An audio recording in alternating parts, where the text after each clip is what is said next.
starlight now.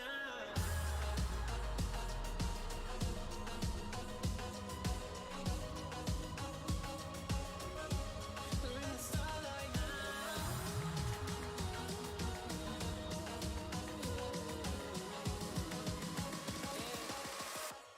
We're in the starlight now.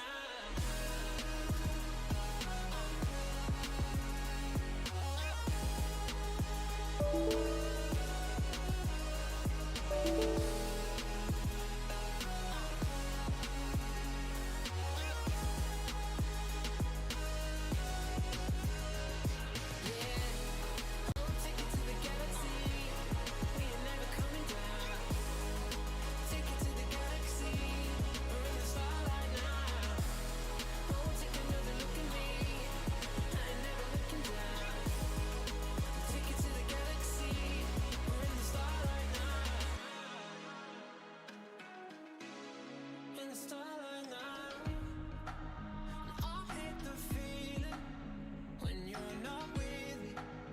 All of space and time implodes. We're out of the rubble, out of the fire. Yeah, we're taking off. We'll take you to the galaxy. We ain't never coming down. Take another look at me. Yeah. On and on we're going up. Don't stop fighting, don't give up. Take it to the galaxy.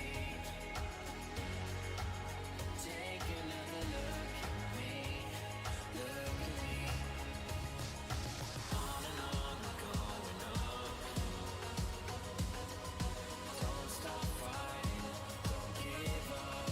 Take it to the galaxy. Take another look at me.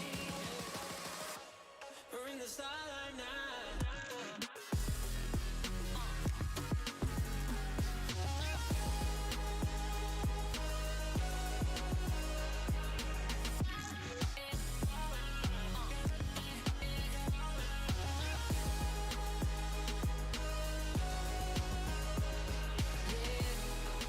Take it to the galaxy.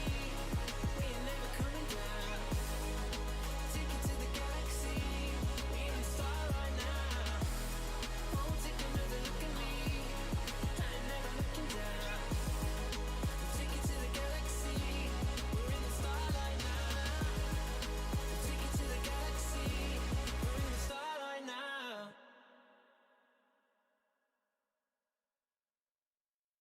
Hero, hero, hero, hero,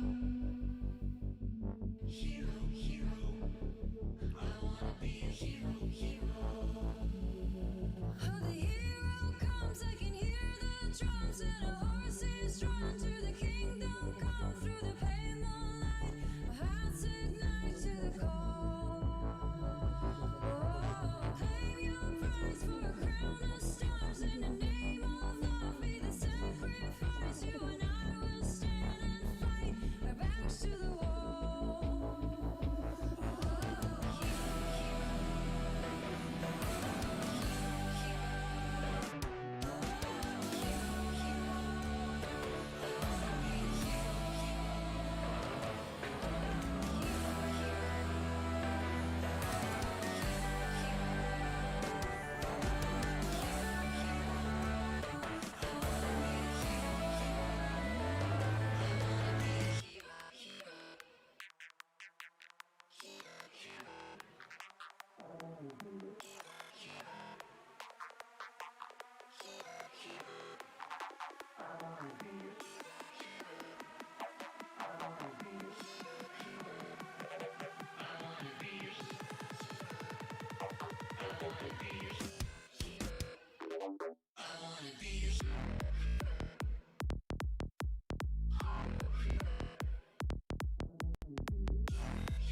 Good evening and welcome to tonight's Boise State Esports broadcast. We hope you're having a wonderful Friday night as the weekend starts. We want to start it off on a great note by bringing you some Overwatch and Rocket League action for tonight. We start out in the Missouri Scholastic Esports Association Overwatch matches. I'm your host, Jacob Jem Palmer, and joined tonight as we start out by our very own Doc Haskell. And Doc, I just got to say, I am so psyched for tonight in Overwatch because judging by what we saw last night in Overwatch, you know, there's a sticker that's on some of the equipments, you know, giving some very crucial advice to the Overwatch teams that play. Yes. And judging by what we saw last night, that was completely fulfilled. We were seeing combos with Death Blossoms and Shatters and a complete Diva team wipe. It was amazing. So can we see those same plays today here on the high school level? 100%.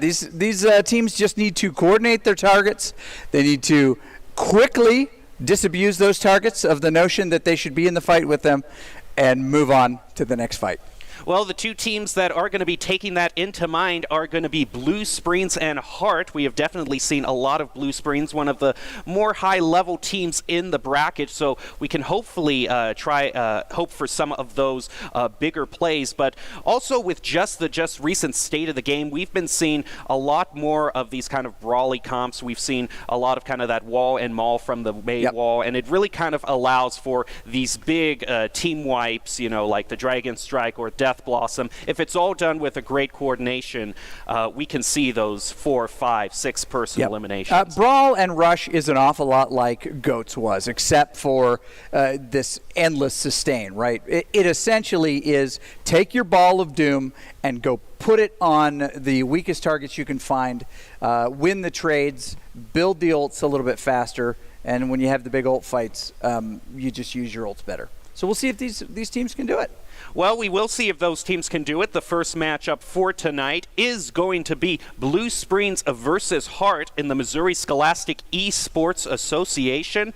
Of course, this particular setup that we have going on is part of the general spring tournament that we have seen these teams competing in for the semester. During that semester, they have had to keep in mind Doc's keys to the game. Allow me. I never get a chance to do this. Okay, sure. Right? Take it away. Never take a fair fight. Do what you have to do to be in the best position to win. You don't want things to be even. If they're even, they know something that you probably don't. So take them in unexpected places, take them when they are not prepared, and do it quickly. Don't talk about it forever. Just go find a target, beat it up, get an advantage, move on. Well, those are Doc's keys to the game, brought to you by the guy himself, brought to you by Count Identity Trust Global Network. They deliver real-time fraud protection, account protection, and enableize personalized customer experiences for more than 9,000 leading brands and payment providers. Quick and accurate identity trust decisions deliver safe payment, account creation, and login events while reducing digital fraud, chargebacks, false positives, and manual reviews. Count.com, KOUNT.com. Well, I hope you have all taken notes because that is a very rare opportunity to hear the plays of the game from Doc himself. And Doc, we are going to be starting on Legion Tower. Yeah, a little 6v5. That's never what you want unless you're the blue team. Looks like they're doing kind of a Reaper brawl comp here on the side of Blue Springs. But Heart is here with 5. This will be interesting to see if once this moves on a little bit, they're able to pick it up. This is really unique. Yeah, it will be interesting to see if there was some sort of connection issue there. But as the engagement starts, Ultra is going to be the first one to take out the Diva mech as the Pilot Diva soon follows. And now with Mercy going down, that is going to be no res available for Heart, as Blue Springs pretty convincingly takes the first point. Yeah, really interesting. They only have the one tank right there on the side of Heart. That's going to make it a little bit of trouble. They're bringing in the May, who can double as a tank. She can take some space and separate, but not enough. 5v6 here. And the tank is down. Yeah, now with the Diva gone, that is all of their tanks gone. And the McCree is going to get another pick onto the Lucio there. And now Mini Dwarf is taking a lot of damage from Cone, who's also, and is this Mercy going to be staggered out even more? I'm not sure. They're focusing a lot. The respawns have started to come in, and now they are just pushing up to point and making their their presence known. But as we saw from Boise State last night, sometimes pushing up to point, it does take can have a bit of risk associated with it. Yeah, the 5v6, though, is not going to do well. They're coming up on 2 big ults right here. The Zarya is going to be able to, Ultra is going to be able to get her ult out, and Coney as well. They don't have anything to block it. If they get them all in the grab there, that's going to be lights out. It is a lot more pressure kind of put on your DPSs in a 5v6 because you got to get that pick off at the very beginning just to be even for the match. And so Blue Springs has definitely pushed up toward the choke here, and this D.Va is going to get separated for the rest of the team. I wouldn't be surprised, completely focused down there. Flashbang going to go on to pilot D.Va. And with the Amplification Matrix and the Deadeye, this doesn't look pretty, but they are just below the ledge to run it out of time. Oh no, they got the Mercy there. Forgot about it, then just peeked it out. And Ryan's going to get out of there pretty quick. Not a lot to worry about, heavily pocketed there. They've got complete control of the space. If Hart wants to do anything, they've just got to pick a fight somewhere. They're really spread out on the side of Blue Springs, so they should be able to get in on somebody, but they got to set it up the way they want. And we see the swap coming onto the Junkrat, and there it goes, the Gravitic Flux, and Reinhardt's going to get caught in that trap, but is going to get a bit of revenge on the Junkrat there as time runs out. That is going to be a Valorant-style flawless for Blue Springs. They didn't lose a single person in any one of those 4 fights. The first fight, the most important to win. Of course, we're watching the MOSEF, or the Missouri High School Esports Association, playing this match. These are both, I believe, JV squads. Production will correct us if that's not right. But that is 1 map down, and it is still 5v6 here. Now, Blue Springs JV probably ought to leave somebody just watching, right? And just see what they can do as a 5. I don't know that they're going to do that, though. Yeah, what's normally kind of, in a normal thing when you're down 5v6, you usually start thinking about either a soft or hard reset, or maybe if it gets evened up, you still say winnable. But what do you do here? Well, I'll tell you what you do. You get a pick like that. Exactly. They're going to move in side there. There's quite a bit of Blue Springs separate. They can boop some folks off there, and they're going to do some chasing around. Actually doing a nice job of staying alive. They are targeting the D.Va early. She's the biggest threat to what they have. The Torb is actually a nice pickup there. If he can keep a turret up, he's going to get value at it over time. He didn't really shoot much. You probably ought to flank if you're a Torb, so you can get your turret up. You don't want to sit there and hammer on it. But they're going to win this fight pretty quick. They go up 3 very quickly. But there was the first elimination by Hart. Yeah, Hart was able to get a pick on there. Unfortunately, their D.Va was spread out a little bit from the rest of the team and completely got focused down. With her being the biggest threat, it just kind of started to roll like we're seeing here as Minddwarf gets taken out, but soon rezzed by the Mercy. But Blue Springs Torbjorn is definitely going to be pulling a lion's share of the work, getting a double there. And now the turret also getting rid of the Widowmaker. It's always nice to get have the turret do a little bit of work for you as well. That was a second time that we've had that the Widow eliminated on the side of Hart.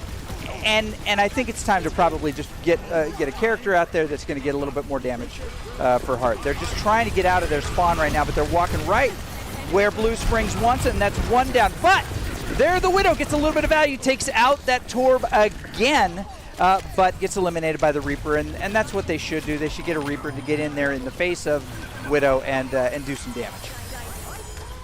And there's going to be a res coming through, but when you're faced against the enemy team all by yourself after you get rezzed, it's not going to be of the best value, and that's going to place the res on cooldown as well. We see the Widow still trying to get one of those picks onto Torb here for Blue Springs, but it's still not going to work out. Hart does have 1 ultimate available with the Valk, but Blue Springs is definitely going to have so many more resources as Ultra is able to take out D.Va there, and there's a triple for Cone there from Blue Springs, and a team kill as well. Cone wanted it back. If you're noticing on the Hart side, they're using essentially the club account versions. We've got G, F, C, D, and K all in there. And they're going to get eliminated very, very quickly here in this map. Well, Blue Springs going to pull off the early victory for that one. However, like we said, 5v6. Not necessarily the biggest challenge, but that is going to be a check mark for them and going to be going on to the second match. I do have to wonder if we will see an even match if there was just a connection issue, but they decided to play the round out anyway. Well, they decided to play the round because they were together, probably. Now, you can win a 5v6 if you have the talent in the organization, but you got to get that first pick. Or you got to not fall down 2. And if you're already down 1, then you can't fall down 1, right? Math. I think that's how it works, right? I don't have my abacus here, but that's the basic idea. Blue Springs is a very well-organized team. Their varsity squad plays a lot of well-known and well-executed comps. They run a lot of rush. They run a lot of traditional brawl. They even do some double bubble stuff that's pretty good. So I would expect the varsity players standing over the shoulder of the JV players, kind of reminding them where they need to play. You want to be in this position right here. You definitely want to let your Rhine lead this corner. Here's the communication that you drop if, say, your shield is falling down. You need to basically peek a wall for a little bit and recharge your shield. You know, they probably have the communication down. It looks to me like Hart is in a position where they're like, okay, we know what heroes we want to play, and we know what effect we can get with them, but they are not coordinating their positioning or their attacking, and sometimes they're just going in solo, just trying to get a quick elim.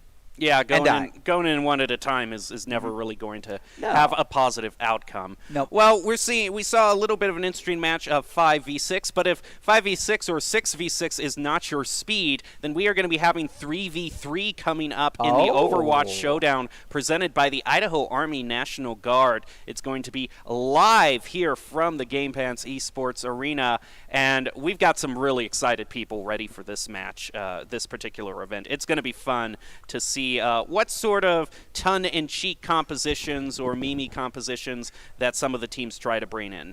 Did you know I'm assembling my team for this? Really? Yep. Well. What would you say to your guy here if I were maybe surrounded by an OWL player or two? That would be... Ooh, I don't really want to think about that right now. Hey, we got 6 on the Hart Hey, side. there we go. I just got to say, production by itself can bring enough stress, so I'm not going to think about Doc with some OWL players right now. Now they're flipped a little bit. The person they got in there, it looks like Grim's dead. That may be a Blue Springs player jumping over to fill him out. Okay. And I would believe that. Okay, so we've got 2 tanks, 2 DPS, 2 supports. Okay, we got a team on the Hart side. Alrighty. And Hart is going to be, it's going to be Blue Springs the first ones, and we see the Junkrat using the mine to go right up and above the point as they start their push here. Going to be going right off to the left and getting the pick first onto C. Sulk on this Zenyatta is going to get a double right off the bat with some help from the Reaper, is going to pick up a triple as C gets rezzed by the Mercy, but is going to face a lot of damage as Lucio gets right in his face here and a punch to finish him off. And now it's just going to be one after the other as they take the point. Yeah, no value in doing that. You notice Blue Springs over there running a more traditional dive comp. We haven't seen it be real popular in the last little bit. You've got that Reaper so you can get some flank, and you've got the ability to put a lot of damage. It's not necessarily a true dive, but that's really how it's going to operate. And it's going to, talking about flank, there you go, right on to the Hog, which is going to be Mind Dwarf for Hart. As they go toward the second point here, the other tank's going to be taken out by Cone, and here comes the Diva Bomb to clear out even more. It is going to pick up one, and with some help from the other teammates, picking up D, C, K, and F, Mind Dwarf. And Grims is also going to be eliminated. That's going to be a very quick capture for Blue Springs as they take the first round with 2 points. Wow, 5:40 left on the ticker there. Both points, Volskaya, great map. They took the first fight aggressively. They got an advantage, and Hart was not able to sustain long enough to maybe get a trade in there, even it out, and they just got clipped real quick. This is one of those, kind of like Anubis, that if you can get the transition really quick from first point to second point, you can also establish essentially the same pressure you had on first point on second, and then take the fight where you want. If they can get any elims there, it becomes their point automatically, Hart. But they just didn't have it. This will be interesting. It looks like Hart is going to go with some offensive cheese here a little bit. Okay, so the Bastion, at least an early pick. This will be interesting. If they can get some picks anywhere, anyhow, I just worry about the sustain. I don't know that they're going to stay up. You really kind of need something that's going to anchor your Bastion in place. You need a BAP to support. You even need the ability to get people off of him. Even a Moira can help a lot. But, Bastion's going to be in one place. You need to be able to heal him in that one place, and the Ana may not be able to do it. Yeah, and talking about pocketing and support. Mercy, okay. That's a little bit more support in place. Okay, yeah, now I can see that. That can go for the Bastion or the Pharah I was about to bring up. Yeah, we do see that the Pharah Mercy is going to be used. Maybe trying to get one of those picks right over the point, but the Monkey is going to dive in right away, and that is just too fast for the other teammates to catch up. That is just not the coordination that they need if they want to push past this first choke here. And I don't know how aggressive they're going to get trying to push past this. Sebastian's going to try to mow down through that shield, and there goes the May. It's going to get Bastion, but it's quickly going to get pinned to the face by Big Doggo there. And now Hart just needs to go for a reset here. This Sigma and this Monkey cannot. No. Get out. Go home. Go. Nope. Now you're taking the long way home. I hope you're happy, Monkey. That's what you get. Like, where'd my team go? Well, they all also went back to the spawn. You don't want to take poke here, and unless you've got the Pharah. That's okay. Pharah can poke a little bit here, start to build her ult a little bit if they were running anything else. But you don't want Bastion peeking corners like that without any kind of support. They're going to very quickly just motivate on that corner and eliminate it. Well, yeah, they just tried to wall it up right there. Oh, and we've got Monkey, or Diva, dead at Dump Truck. And the Bastion is going to be able to get a pick onto the Reinhardt there, so it is going to even it up, but the Reinhardt is now going to get rezzed by the Mercy, putting Blue Springs back at the advantage. Quickly stunned, and look out for that Reinhardt charging right towards you there. It's going to swing his hammer right into your face, and that is going to be the end of it. You might have just jumped in the water to save yourself the time. You're not going to win that. He's running you down. Yeah. And that's the main thing that's really concerning for Hart is not only are we not kind of seeing the team play, but we're seeing so many staggers here. Yep. When you're looking down 5 minutes, 40 seconds in overtime for Blue Springs, you do not want to be wasting your time with staggers. So, Hart, listen closely here. Things are going pretty well for you for your first outing here. JV Squad versus JV Squad. You drew a tough one here. The exchange right here by the garbage truck. Ryan moving forward, trying to take away that space. We got an ult coming up. And they bubble him, so that's going to be charged for the Zarya. She can use her ult pretty much any time here. And probably, well, no, she hasn't built it yet. Yeah, they're going to throw the Blizzard right back in their faces. And that's going to be team kill, almost.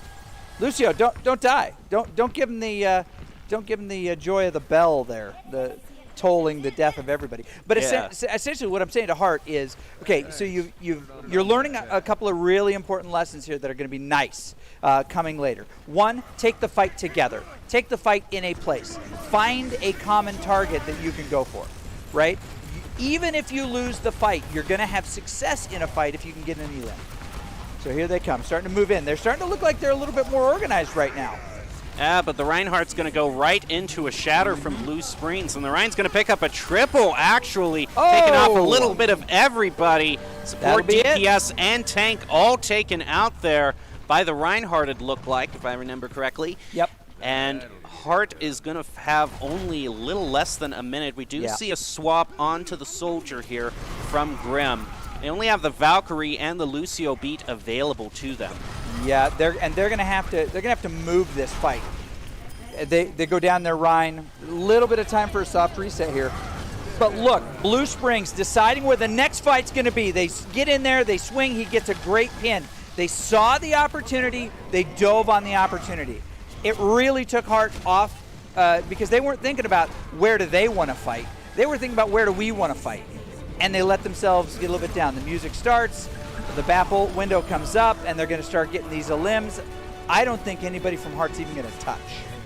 And that is going to be it, with Blue Springs claiming the victory. That's going to be 2 down for them as they move on to the match point.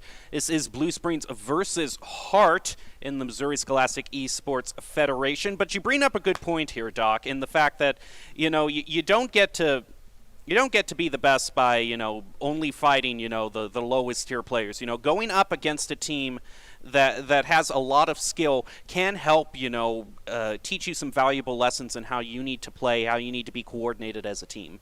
You know, grapes don't make wine, right? Good teams or good players don't make good teams without first good teamwork that brings them all together, right? You can't take a bowl of grapes and call it anything but a bowl of grapes. So it's great to be a good player. It's great to understand your heroes and to play them well. It's another thing to play as a team. And I've seen it a lot of times. Really talented mechanical players, terrible teammates. Very adequate to good mechanical players, amazing teammates win every team fight because they understand what their role is and what they need to do. Hart, good start. They took some better fights there. They got more eliminations, right? They stretched out a little bit more. They got a higher number of fights, which is not something they did in the first map because they just kept getting staggered. They kept going in by themselves. They're organizing it better. It's working for them. What I'd like to see them do to get over the next one is to coordinate the use of some of their ultimates, right? To move on, to attack with something that's going to deny some space, right? Some CC, a May ult, for example. They just need to get to the point where they can do that. I just didn't see many ults come out of it. And CC ults are aplenty in this meta. boy. Shatter, Graviton Surge, Blizzard, so many. Excuse me, so many options available to them as they go into map 3, which is going to be Escort in this match of Blue Springs versus Hart in the Missouri Scholastic Esports Federation. There we go. Going to be Hybrid, going on to technically, Numbani. but yeah. Hybrid, excuse me. No, that's fine. Numbani, I like this. This will be interesting for them. They're going to go with the Bastion. Again, they had early success. Double turret here. This will be interesting. With the dive, that actually could favor Hart if they can agree on some targets. So it'll be interesting to see where they set these things up. We set things up, we like to look at angles, try to get your angles at 90 degrees so they've got to make a decision. You know, don't put 2 targets in the same field of view if you can avoid it, if you're trying to set up for defense here. Well, Blue Springs is going to be going up this side route here, which is a very narrow choke point, but they're just going to be pushing right through that. And the Bastion's just going to be set up right on point, with Mini Dwarf taking a whole lot of damage. Actually, Mad, excuse me. And Sulk is going to be taken out by the Bastion first, who's just going to be wailing onto Blue Springs. Already got one, and there goes the Diva from Blue Springs as well, as Pilot Diva's going to be out on the field. We also see the Reaper just trying to get away there. We also see the Lucio and the Junkrat a little bit off to the right, but it's going to hang in there enough to take out. One job to do. Left click. Come on. Left click to win. But it is not going to work out quite yet, as the Baptiste is still going to be on the point. No tick yet gotten for Blue Springs as Reinhardt takes out Mad on the Junkrat. But Blue Springs answering back with a double from the Diva, and Ron also contributing there with a punch into Reinhardt, and that's going to get them the ticks they need to capture the first point. They're going to get all 3 of the ticks here. Yeah. No recontest here, and that's what you want to do. You want to take a fight where they're not expecting it. Part of the meta right now is that you want to be able to roam and find heroes as they're trying to come back to get into the fight. That is one of the things that makes the Brawl really effective right now. These hit squads that roam around. And there goes the Primal Rage from Ultra, is just going to be tearing right into that Reinhardt, taking out Hart's front line. And we also see at BAP is taking a lot of damage and focus from Blue Springs as well. Grims is going to be eliminated by Ultra, but the turret is going to answer that back in a little bit of tit for tat. And speaking of turrets, there goes the Bastion, is going to be taking out Ron, ridding Blue Springs of some of their support. And this is a very sneaky angle here too. Yeah, and you know what, Blue Springs, if they want to finish this map quickly, I mean, I like the Moira, and she's holding her ult. They're going to be able to be aggressive with this ult here in just a second, you're going to be able to basically shoot through the back of anybody that you want to get onto that Bastion, and that's what they're going to do right there. There we go. Yep, she did it perfectly. But honestly, if they want to be able to move this cart pretty quick, you want to be able to res anybody who gets eliminated. That was a really, really nice stall by the BAP there. Good job, G. Well, now Hart is, we do have to wait though. They're not going to wait for the Baptiste to respawn, and that's going to be a real big problem for this D.Va who just goes charging in by herself, and that is, yep, there goes the mech, and now Pilot D.Va out. That is just a little bit of a boop there off the side, and that's just been Hart's problem, is just having one of these members really charge in, and it leaves the other team high and dry. I have not seen a full 6v6 fight from Hart in about 2 minutes. That was actually an amazing sustain right there. Eventually, they end up falling, and here's why. Jacob, you noticed that the members of Blue Springs were in position to be able to follow up on the ult. Every ult requires follow-up. No Q button is a kill everybody button. It takes a team to get the eliminations. The best thing an ult can do is create the best and most favorable conditions for those eliminations. Oh, I'll tell you about ult follow-ups here, Doc. On this particular map, on this very map, we saw a Reinhardt get like a 5 or 6 person shatter. And then they got caught in the Junkrat trap right in the choke. So they couldn't follow up at all, and the team just kind of got up after a few seconds. Here comes the tank from the Bastion, who's going to be facing just the D.Va charging right into him. Is going to be taking the Bastion out. So now Hart is not going to have a lot left. They are going to be staggering back onto this point as this D.Va mech gets focused down. Pilot D.Va going to go down soon afterwards. And now we do see a stall coming on here out from the BAP's going to place Immortality Field down. Not enough, though, when you're down so many. Hart's got to set up window here, BAP's window. We've got to have Bastion and everybody else who's got those projectiles. You want the Torb turret behind as well. Set that up, let it do maximum damage. If Blue Springs is smart, they'll get out of the way. But they don't have to right now because they're taking 4v1s.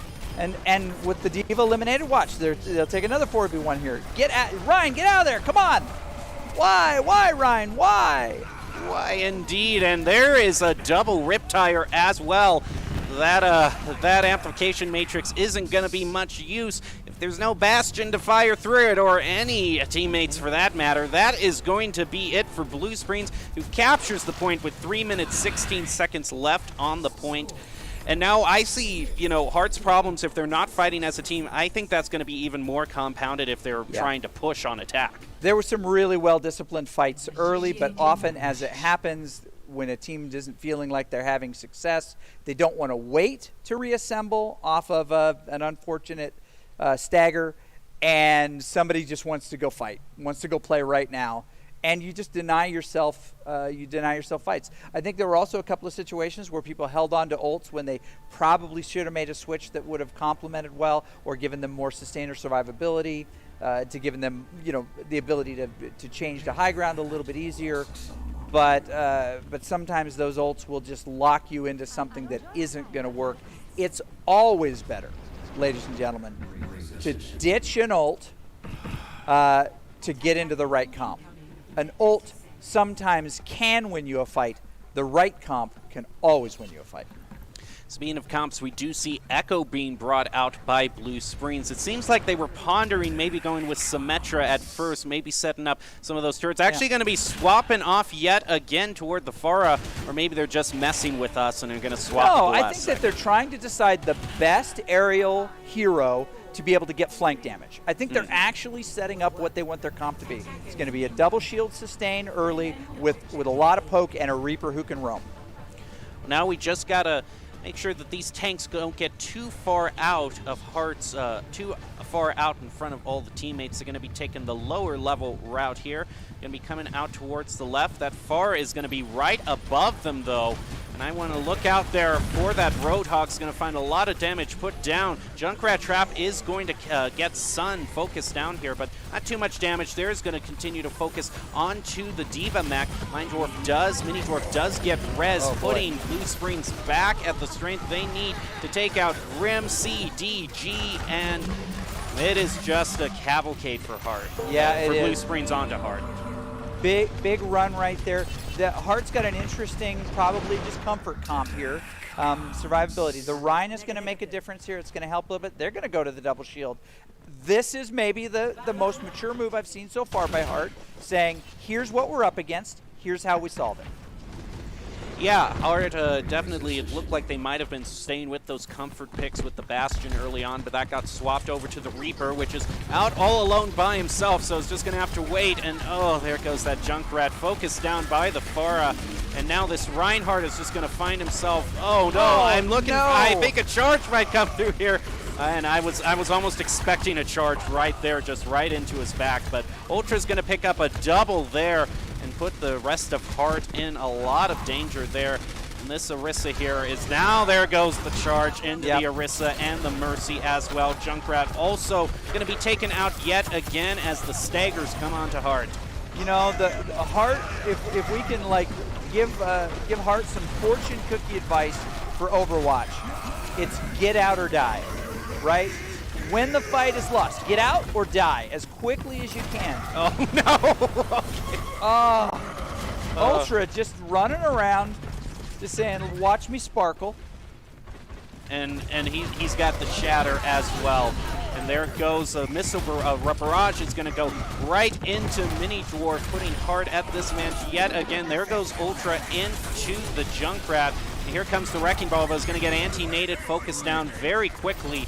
And they just need to reset here. You are not going to take on an enemy team by yourself as an Ana. No, you are not. And Reaper now just try to get some damage on somebody. This is what happens sometimes when you feel like that what you had planned isn't working. You just try to create a little moment of success, but it's fleeting in the end because 1v5, 1v6 is never going to be successful. Oh, well, it's a Riptire, and we're going to see how that turns out. It's going to go up the side of the bus, not going to find anybody. Again, every ult requires some follow-up.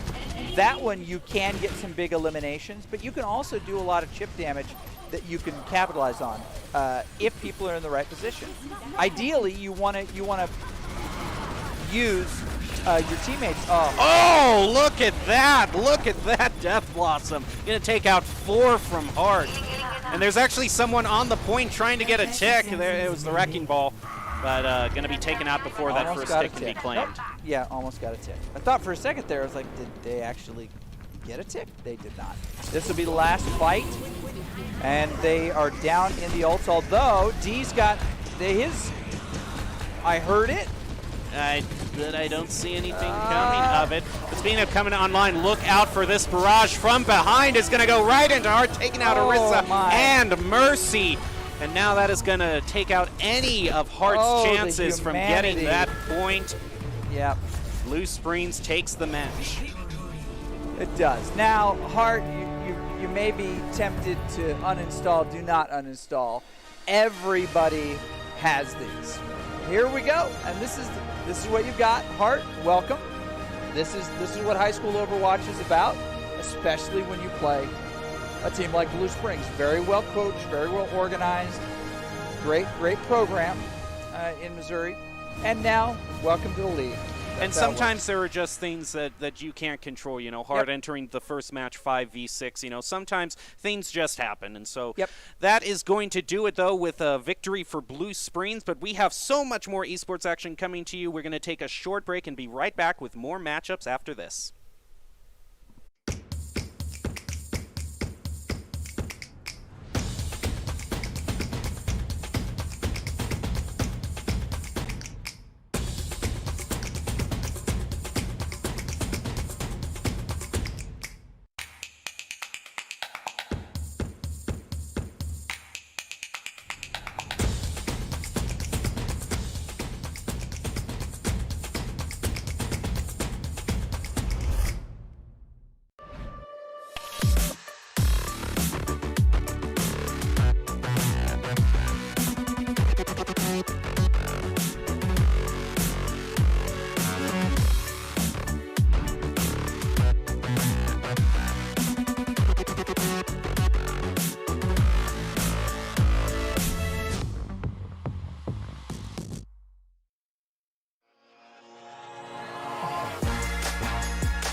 So.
Welcome back to tonight's esports broadcast, brought to you by Boise State Esports, covering the Missouri Scholastic Esports Association Overwatch matches for tonight. I'm still your host, Jacob Jem Palmer, joined by our very own Doc Haskell. Allegedly.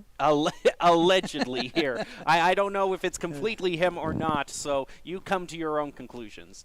But we have got another match coming up. It's going to be CBC versus Maplewood Richmond, which I am very excited for. Doc's here with the Torb Hammer, and I'm still quite hungry for these team plays that we've been talking about so much. You know, the setups from these very strong CC ultimates, like the Shatter, like the Blizzard, into these Death Blossoms, into these Dragon Strikes. We haven't seen a whole lot of that yet. We've mainly just been seeing, you know, some very impressive solo ults thus far tonight. Solo ults and a whole lot of dry fight wins. We saw on the side of Blue Springs JV, they just won a lot of good dry fights because they focused down targets. And I'm going to sound like a broken record.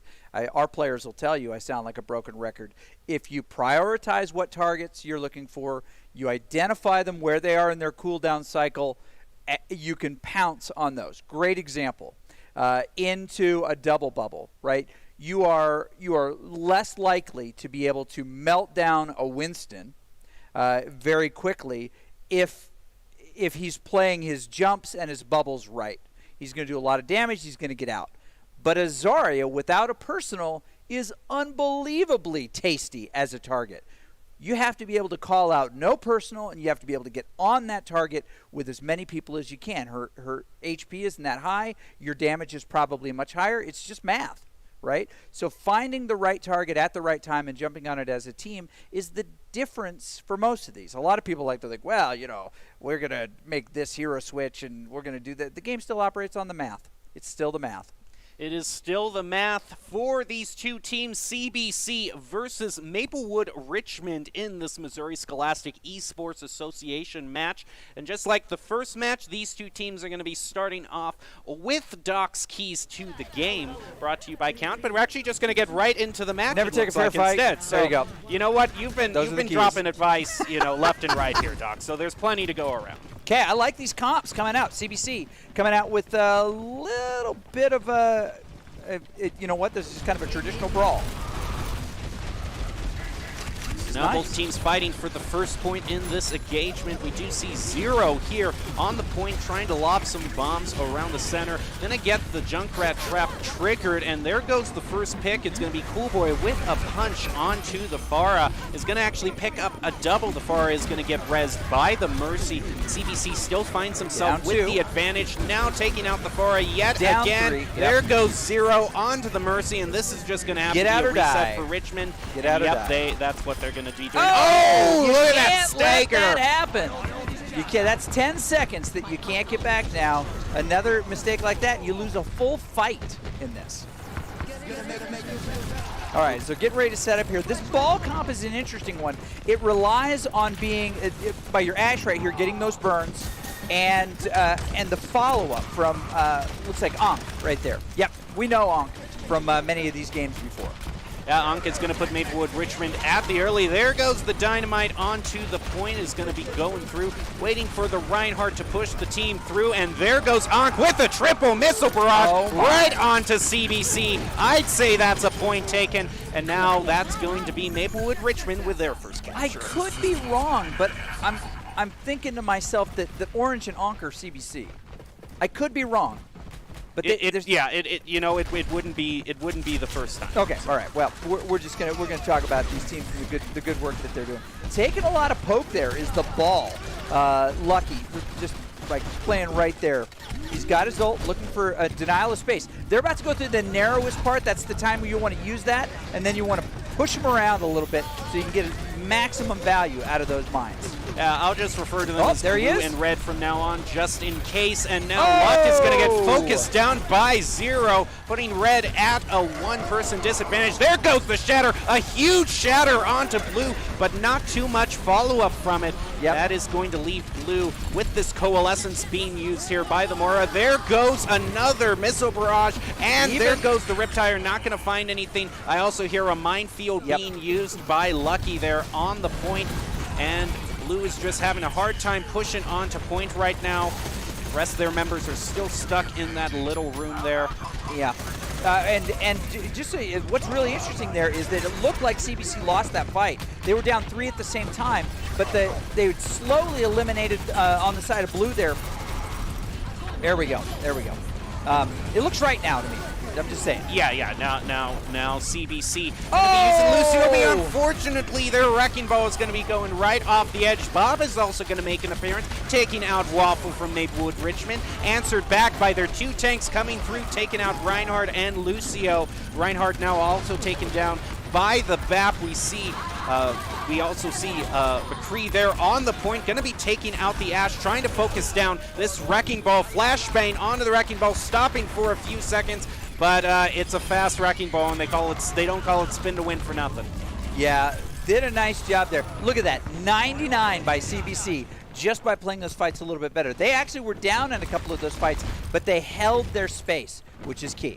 But Maplewood, with every ult just about to give here, they got 3 of them. That's not every, but if they do this right, they get that nice aggressive Moira push, they can set up a lot of really, really good stuff. Barrage onto Waffle and Cool Boy. That's both supports gone for Maplewood.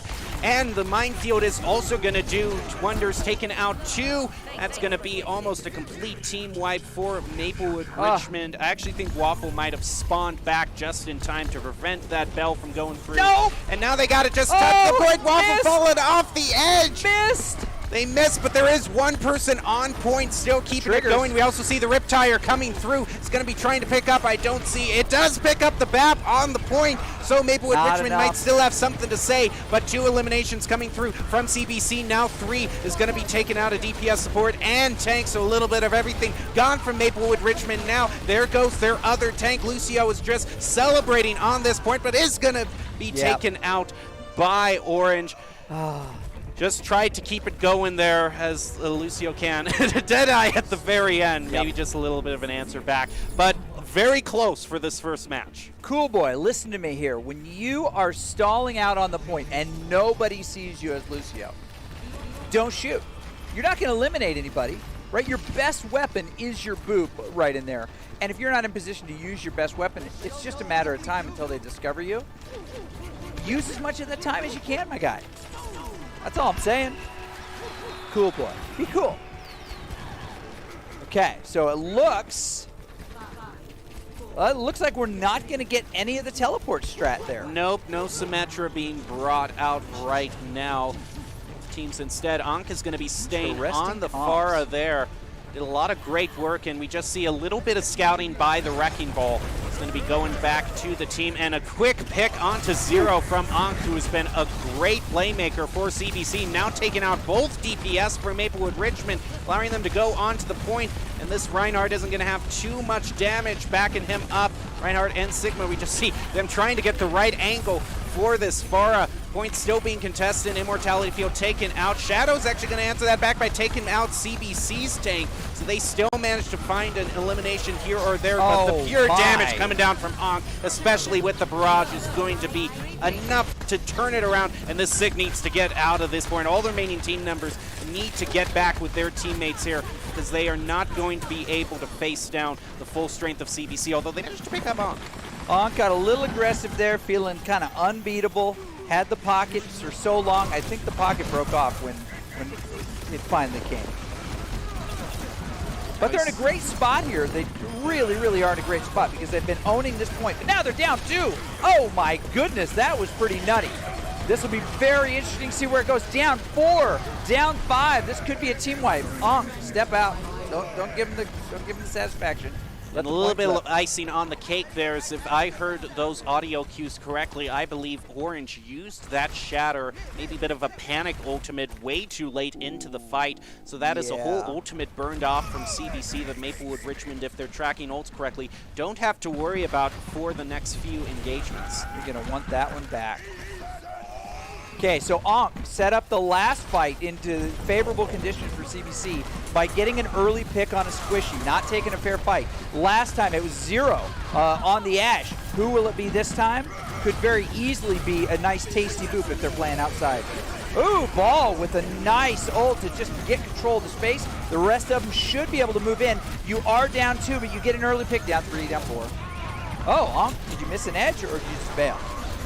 Ankh falling off the edge, putting CBC at a disadvantage, but we can see Fishnix with very little health left. They able to get the pick onto the Ashe. They're just still going to have to reset here as the clock goes past 55% for Maplewood Richmond. Bob is available. There goes the dynamite in there. He's going to be going off there, actually facing a bit of damage off from the side as well, but here they go with their push as Ankh is taken out very early, and that's kind of the pick that you want if you're Maplewood Richmond, taking out one of the key playmakers for EBC. They're going to have to force out the res there from the Mercy. Here comes Bob, is going to go onto the point, knock up some of the members of Maplewood Richmond. There comes another Bob, though, I heard, so it's 2 Bobs on the field, but the first one from Maplewood Richmond is going to take out 3, but get back from Ankh is going to answer that by knocking 2 members of Maplewood Richmond off the side. It's not going to be enough, though. Maplewood Richmond takes the point. Last fight here. Fishnix feeling like maybe just needs to take a little of the punishment here. Should not have dipped in there. There was nothing to trigger yet. They're gonna be able to really, and then the lamp is out. It's gonna all fall apart right after that lamp goes away. There it is. Here come the ults, here comes the shatter. Let's go off the edge for fun. A little bit of, and got the Ankh as well. You're up 2, it's just eliminating. Okay, this is gonna be the hard thing for you to hear. They're matched right here. This is one side apiece now. But Fishnix, when you released your Bob, you sat on your dynamite, you didn't use it for the next 15 seconds. Everybody disappears quicker when they're on fire, and they have never been closer together than when they were on that point. You launch Bob, then you activate your dynamite, you blow it up around him. Bob gets probably 2 or 3 eliminations there. That is the play you got to start thinking about a little bit more with the Ashe. You've got to help Bob be successful. He's like every other ult, right? He needs follow-up, he needs companion damage. Now we go into the tiebreaker round. Last minute swap onto Moira for CBC. Maplewood Richmond. I bet you CBC gets this, and I'll tell you why in a minute. There goes the dynamite toward the front line of CBC. We're seeing 0 here from Maplewood Richmond. Trying to get some sort of shot toward the back line onto the Reinhardt there, who goes around the side. See the bubble there from the Zarya, not going to fire onto her quite yet. Immortality Field also set up from CBC, taken out by Barbados. Now they're going to push on to the point. Orange taking out Barbados. Maplewood Richmond, first one to capture the point, taking out Waffle as well with Fishnix. But the DPS is answering that back from Maplewood Richmond, taking out Ankh. Maplewood Richmond is still managing to have the advantage over CBC, allowing them to keep this point. They're keeping it, but they haven't won a fight yet. We could argue that no fight has been won. No one has backed off. They continue to trade. But now, CBC probably, we can say we lost the fight. At 25, the first fight ends. Well, maybe not. They're doing a nice job here. They getting a lot of fire on them. Zero doing a nice job. The ult starts to come out. Now is probably we're going to win this fight. And they back out as a group. Very, very good job. They managed to take out Silver there. Silver's going to respawn, has Amplification Matrix available. Riptire also coming online. Look at this. Fish Sticks here. Look at all those ults coming up. They're going to have 6 ults in about 10 seconds. This is going to be quite a light show to watch in a few seconds. CBC just finishing charging up. Coolboy also has there it is. Lucio beat. There goes Amplification Matrix, followed by Coalescence, going to be pushing on to the point. And the beat and Coalescence going to be also brought up by Maplewood Richmond as well as Bob. Deadeye also going to pick up 3. And CBC are now going to be pushing down toward the point. But look at the Shatter coming back, but no follow-up from it. Yeah, exactly. You got, and you gotta know, Orange. Oh, sorry, not Orange, but it's Barbados. Barbados on that side. You gotta know, the Q doesn't ever save your fight. It just doesn't ever. If everybody else is gone, you can't, shatter everybody, clean everybody up as Ryan. They just don't stay down long enough. You can't do enough damage when they're full health like that. Okay, here comes Maplewood Richmond again. All they have is the Deadeye available. Yep. CBC has a little bit more, having the Graviton Surge and the Riptire. The right condition, possible combo there. Right now, Lucky is just going to be posing as much damage. There goes the Graviton Surge, and here comes the combo from the Riptire. Although Fish Sticks is going to, as he used it, was taken out by Zero. So no Riptire right now. And now Ankh is going to get a pick onto Waffle, putting Maplewood Richmond at the disadvantage. Down 1. But now going to be answering that back by taking out Ankh. So now they are both even, these teams. Now Silverwing and Orange are going to be putting CBC at the disadvantage. They are taken out by Bruh and Barbados. Yep. And now Maplewood Richmond has the point back above 80, so getting into one-fight territory. Yeah, and they shouldn't have abandoned so quickly. They knew that they were going to flip the point at some point, but you want as many ticks as you can get. They shouldn't have backed out there. They should have died on cart, as it were, died on point. Here comes Coalescence, taken out by Zero right as that Coalescence is popped. Here comes the Deadeye, going to get flashbang, can't even use it. And now Maplewood Richmond is in a great position. Amplification Matrix and Shadow are also used. Here comes another Deadeye as they turn around. They know that there's a Deadeye waiting for them. And it is going to not come through for any eliminations, but this Coalescence sure is taking out a double, keeping Maplewood Richmond on the point and allowing them to take the win. Well, and I was wrong. I was wrong about the outcome of that, but I felt like that CBC had a better composition there. Well, you can never know the outcome, especially if it's in an event like this 3v3 that we will be having from the Idaho Army National Guard. Doc is going to be on a team with, I am informed, some OWL players, but we're hearing a lot about, other team members of Boise State Esports. Some of our top players are also going to be on individual teams, so you are definitely not going to want to miss it as we broadcast that out. Go to short break. So we are going to be going to a short break between these matches. We are going to be right back to very evenly matched teams. You are not going to want to miss the rest of this Overwatch match.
but not from through here. the Okay. headset. Well, welcome back to tonight's broadcast of the Missouri Scholastic Esports Federation. I'm still your host, Jacob Jem Palmer, and we are in the middle of a very competitive match between CBC and Maplewood Richmond in the Missouri Scholastic Esports Federation, and I am joined by a new face. I am joined by Asu, bringing us some nice analysis here from, I believe you're familiar with Overwatch, aren't you, Asu? Yeah, I do play for the Blue Squad here, so I can give a little bit of insight onto what they might be doing here. Yeah, well, it's going to be great having a fresh new face here on analysis as we head in. Missouri Scholastic Esports Federation, the second map is going to be Assault, is going to be 2CP, so maybe not, the favorite map coming up here, but what were your impressions of the match so far? Because I saw you back in production kind of watching the match unfold throughout the first round. What were some of your major takeaways? Yeah, so it was actually a lot closer than I would have expected. I saw a lot of really good plays from both teams. Zero on the Junkrat at the first map, insane, carried their team, and yeah, did a really good job. We do see some very great individual plays, but it is also the team plays that can come through here, and we are seeing a lot more compared to the first round that we had, a lot more of those combos between those big CC ultimates and the big damage follow-ups from the DPSs. In case you have forgotten, this is our match of CBC versus Maplewood Richmond in the Missouri Scholastic Esports Federation, and now we move on to our Assault map, Temple of Anubis. So why don't you give us your feelings on this map, Asu, because we've had some choice words from it from other team members in the past. Yeah, so I'm seeing some interesting comps. Both teams running the Moira, which you don't usually see, but I can see it working on the side of the defense with Maplewood. Just holding that choke there, the Moira can be really good. It's a little bit interesting coming from CBC with the Monkey, but maybe they're trying to set up for a 6-man dive here. Well, they're going to be going off to the left side, and that is a very enclosed area here. So they are going to be diving through. There goes the Monkey. They managed to push past that little doorway there, and now they're going to be going on to point, looking to try to get into the back line here, but the Sigma is going to get in front of those supports. So no eliminations for CBC. It's a scale try to push toward the point, and there goes Fish Sticks taken out by Zero. Stunned Lucky is going to be, and there goes, he's down to 200 health, taking a whole lot of damage. Just not a very successful push here from CBC. They're going to have to maybe go for a soft hard reset here. Yeah, as concerned as I was for them running the Moira here on attack, they're actually doing a great job, Newt, in keeping their Winston alive through all of that damage coming from the other team's tanks. Now they have two ultimates available to themselves. There goes a Deadeye coming online for Maplewood Richmond. Zero down below half health, is quickly going to heal up though. Going to have Bob online. There goes Coalescence used by CBC. And here comes Lucio Beat as well, helping them to push onto point. There goes the Monkey with the Primal Rage as well. Shadow answers that back with the Gradivic Flux. Going to be taken out. Fish Sticks putting Blue at the slight advantage here, pushing them back. Diva Mac Onk and now Pilot Diva all taken out. That is going to have to be another reset as the clock ticks past 2 minutes with no successful point take yet. And Shadow is just doing a great job keeping their tanks back, just denying so much space, making their Winston back up. Yeah, and now they have no ultimates to use to try to push. They're going to have a Diva Bomb and the Junk Tire soon available to them. You see the Junkrat having to go back and wait to heal up there. Going to pick up that health pack there. Blue Bear is actually very low on health and is going to have to wait. They're both kind of crowding around that health pack, waiting for it to respawn. It's not allowing them to push past the point yet. They now are up to full health now. So now here comes the push through the choke point. A lot of damage being placed onto Onko, almost taken out as the VAP. We also see Deadeye available. Here comes the Diva Mech. They jump out of the way, and it is not going to pick up anybody there. Now only the Junk Tire is available for CBC, which is going to be used right now. Is going to be heading on to its way. There it goes towards the point. Quickly taken out by the McCree, and that was a great shot right there. Now they continue to try to push onto the point, but aren't able to pick up anything. And there are still 3 ultimates available for Blue right now as Diva Mech gets taken out. Immortality Field's going to be placed down for CBC. There goes Amplification Matrix right under the archway there. Whole lot more damage being pushed through now. Ankh is able to take out Barbados, and with that tank down, that might be the opening that CBC is looking for as they continue to push on. There goes the Nano Boost also from the Ana there. You see it going to be pushed onto the Diva. Zero also takes out Fistix, and here we go. This was the one they were looking for as Accretion is going to be going on to Newt. Orange's Diva Mech is now taken out. Pilot Diva. You also see a lot of damage being placed onto Lucky. He's going to be taken out there, and with little time left to spare, that is actually going to be a point held for Blue. That was a great hold by them.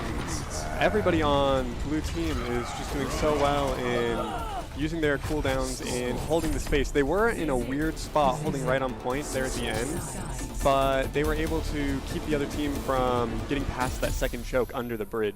Initiating match. So now the swap is going to come through, and this could be a very short 2CP map that we see here, with only 1 tick now being required from Blue.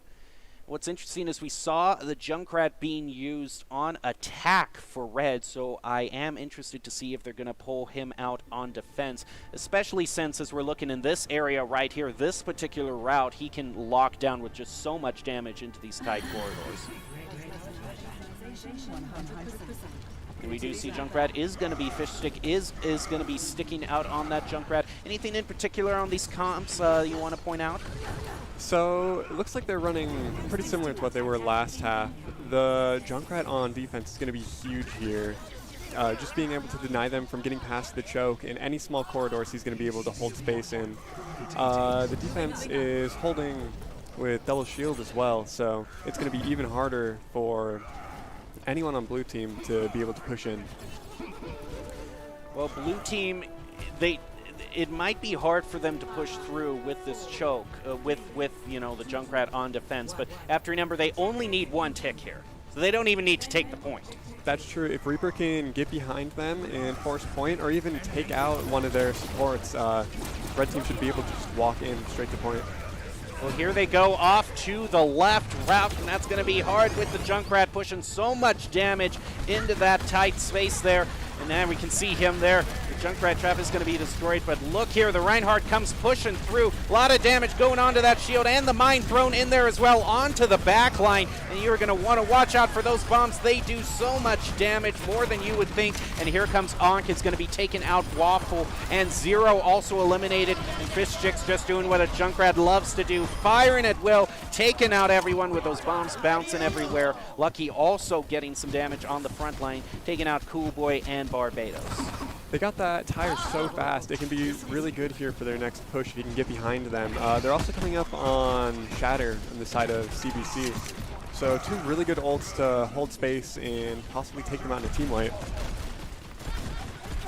Question is, are they going to be taking the same route? It looks like they are. They're just going to the left again, and there goes Waffle taken out early. That's going to leave those remaining 5 players in a tough situation because the Junkrat is wise to them. There goes Cool Boy taking a bit of damage. Blue Bear also eliminated there. BBC is not finding themselves at full strength, and the bomb's just flying through, as well as the Shatter is just going to be going right onto both of their tanks. And the Junkrat damage follow up there, going to be wiping out their team, forcing them to reset yet again. And I think they need to take another route besides that left route now. Yeah, with the Junkrat, there's no way they can get through there without taking all of their cooldowns and all of their health away. They have that tire still, and I'm really hoping to see a 6K with it if they go through that right side once again. The right side or the left route, depending on where you're looking at it. And are they going to do the same thing again? They are. They're taking the route again. So there we see. We'll see if your prediction comes true, Asu. That rip tire is available should CBC want to use it.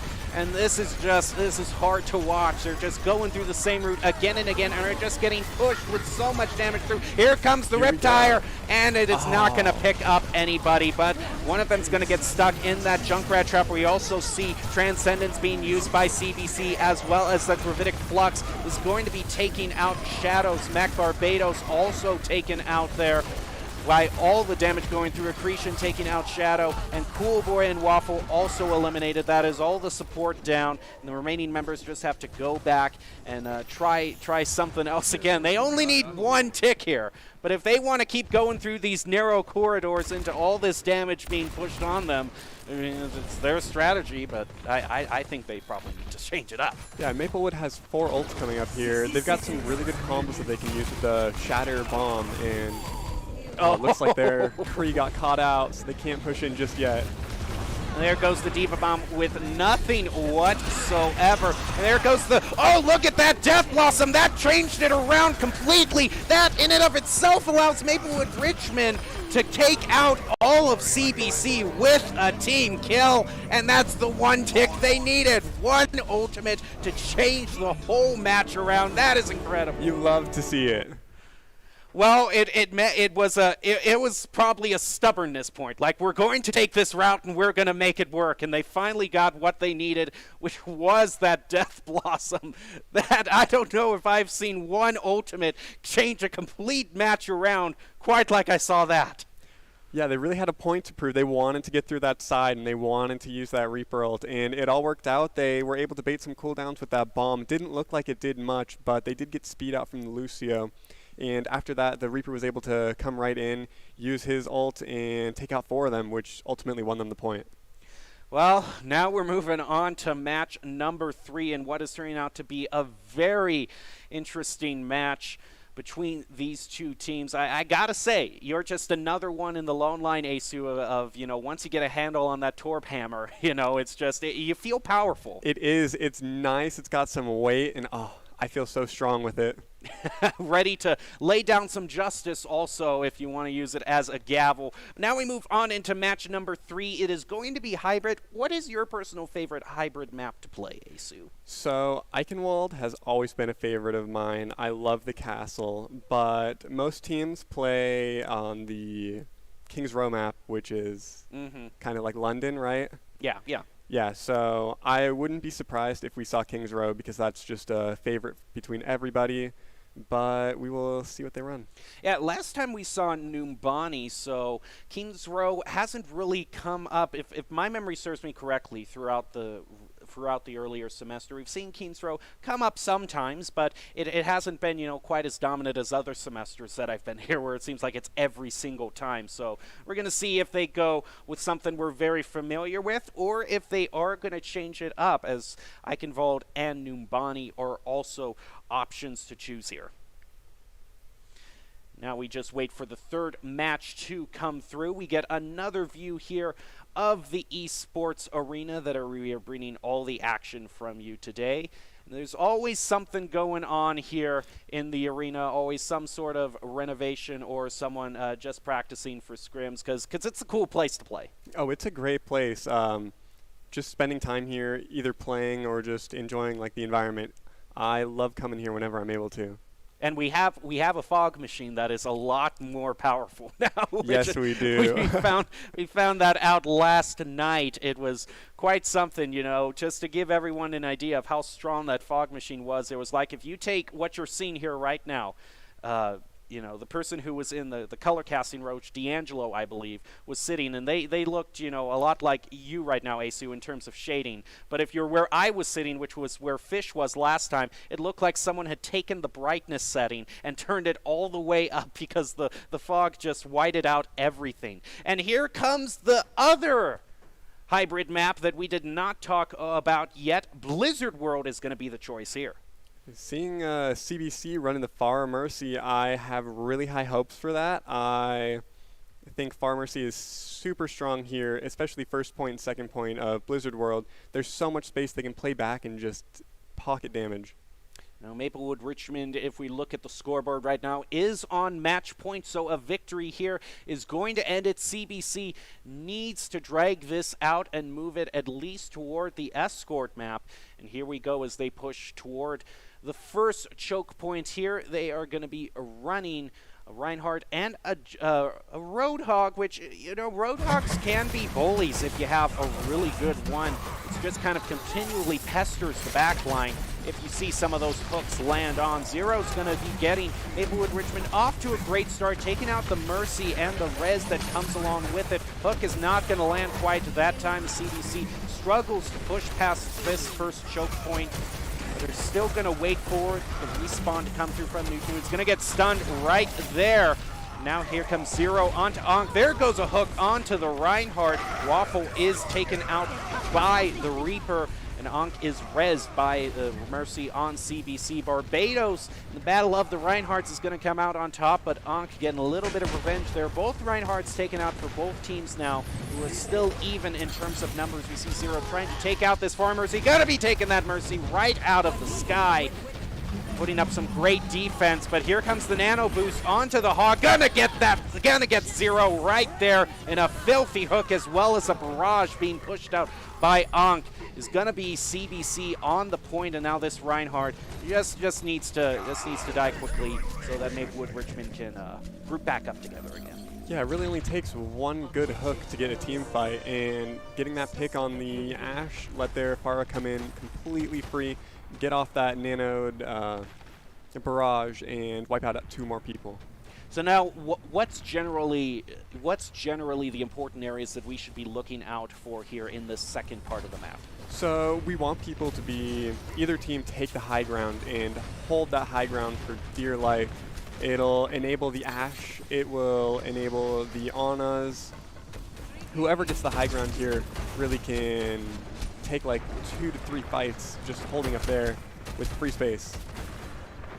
Well, we do see McCree here trying to take out that far Mercy. Has Deadeye available, and Bob also coming online for Maplewood Richmond, as well as Valk. Zero's going to get hooked by Orange, if I heard that correctly. And a punch to the face is going to take out Zero. Ankh is res. CBC finds himself with the advantage here. Shadow eliminated by Lucky.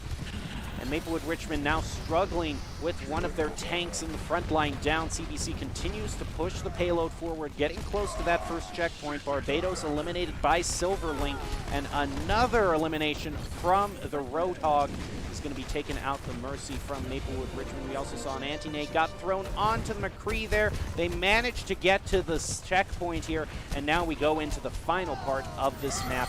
Give us what we need to know about this final part here. So this final part is a lot more closed off. Teams like to swap to a brawl with Ryan, Zarya, and very up-close characters. It looks like everybody here, 6 ults on each side. There's going to be a lot of queues. Yeah, so I'd like to see a lot of ults here, and then possible swaps for the team that doesn't win this fight. We'll see how many that I can pronounce. Okay, we got Valkyrie and Gravitic Flux used first. Now CBC answers that back with the Barrage and the Valkyrie from themselves. That's 2 ultimates used. Now we also heard a Shatter being used and the Nano Boost as well. Here comes the Lucio beat for Maplewood Richmond as the Qs are pressed left and right. Rez is going to come on to Zero as Ankh is also Rez. We also hear Bob coming out with another Shatter as well. And look at the eliminations coming out from Lucky on the front line with some help from that Ana. That is going to get a team kill for Maplewood Richmond, and I can take a breath now. These reses on both sides have the ability to completely change the fight, but you just need your team to be able to hold the space while the Mercy's going for the res, because they won't have as much healing, but getting another person back into that fight is huge. Okay, we're going to see Death Blossom being used by Silver Ink there. It's not going to do that much. Shadow gets taken out. Whole Hog also going to be used. CBC takes the final point. 3 minutes, 41 seconds left on the clock. Now Maplewood Richmond has their work cut out from them from a newly reinvigorated CBC. This is CBC versus Maplewood Richmond in this Missouri Scholastic Esports Federation match on Blizzard World. This is the 3rd match. Maplewood Richmond is on their match point here. So if they can get to this final point, drive it to overtime, we could be seeing a quick match for them. But CBC wants to drag this out and get the start of a reverse sweep going. Yes, they do. 3 minutes, 41 seconds is almost unheard of on Blizzard World. Maplewood Richmond had a really hard time second point. It felt like they didn't even get a single team fight together. And CBC was able to push the car completely free. Maybe, like I was talking about the high ground, if Maplewood was able to set up there, put some more pressure on the Farah, they might have been able to win a fight or two on second point and actually hold there. Alrighty. I need to take another breath there because let's just say, it's not often that I go into a team fight with 6 ultimates for each team, so it can take a lot out of you. Okay. Now, let's take a look at the comps for both sides. Is there anything that really catches your eye above anything else?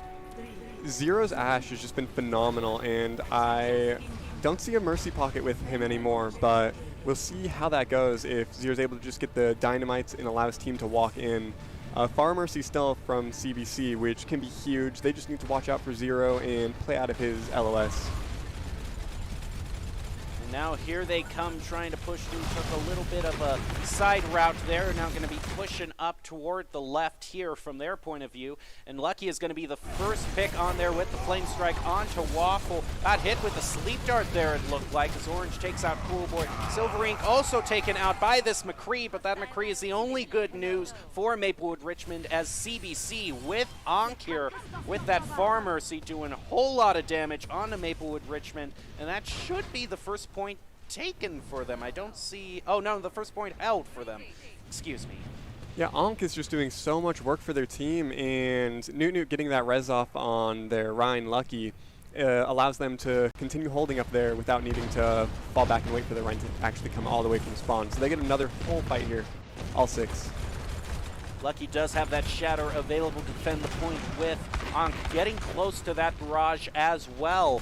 Maplewood Richmond isn't really close to any sort of ultimates right now, so they're going to have to take this team fight without one. But Cool Boy, that pick coming on to their support is going to make it a lot harder for them to push forward here. As Reinhardt's taking so much damage here, had to put down the shield, and now Orange takes him out.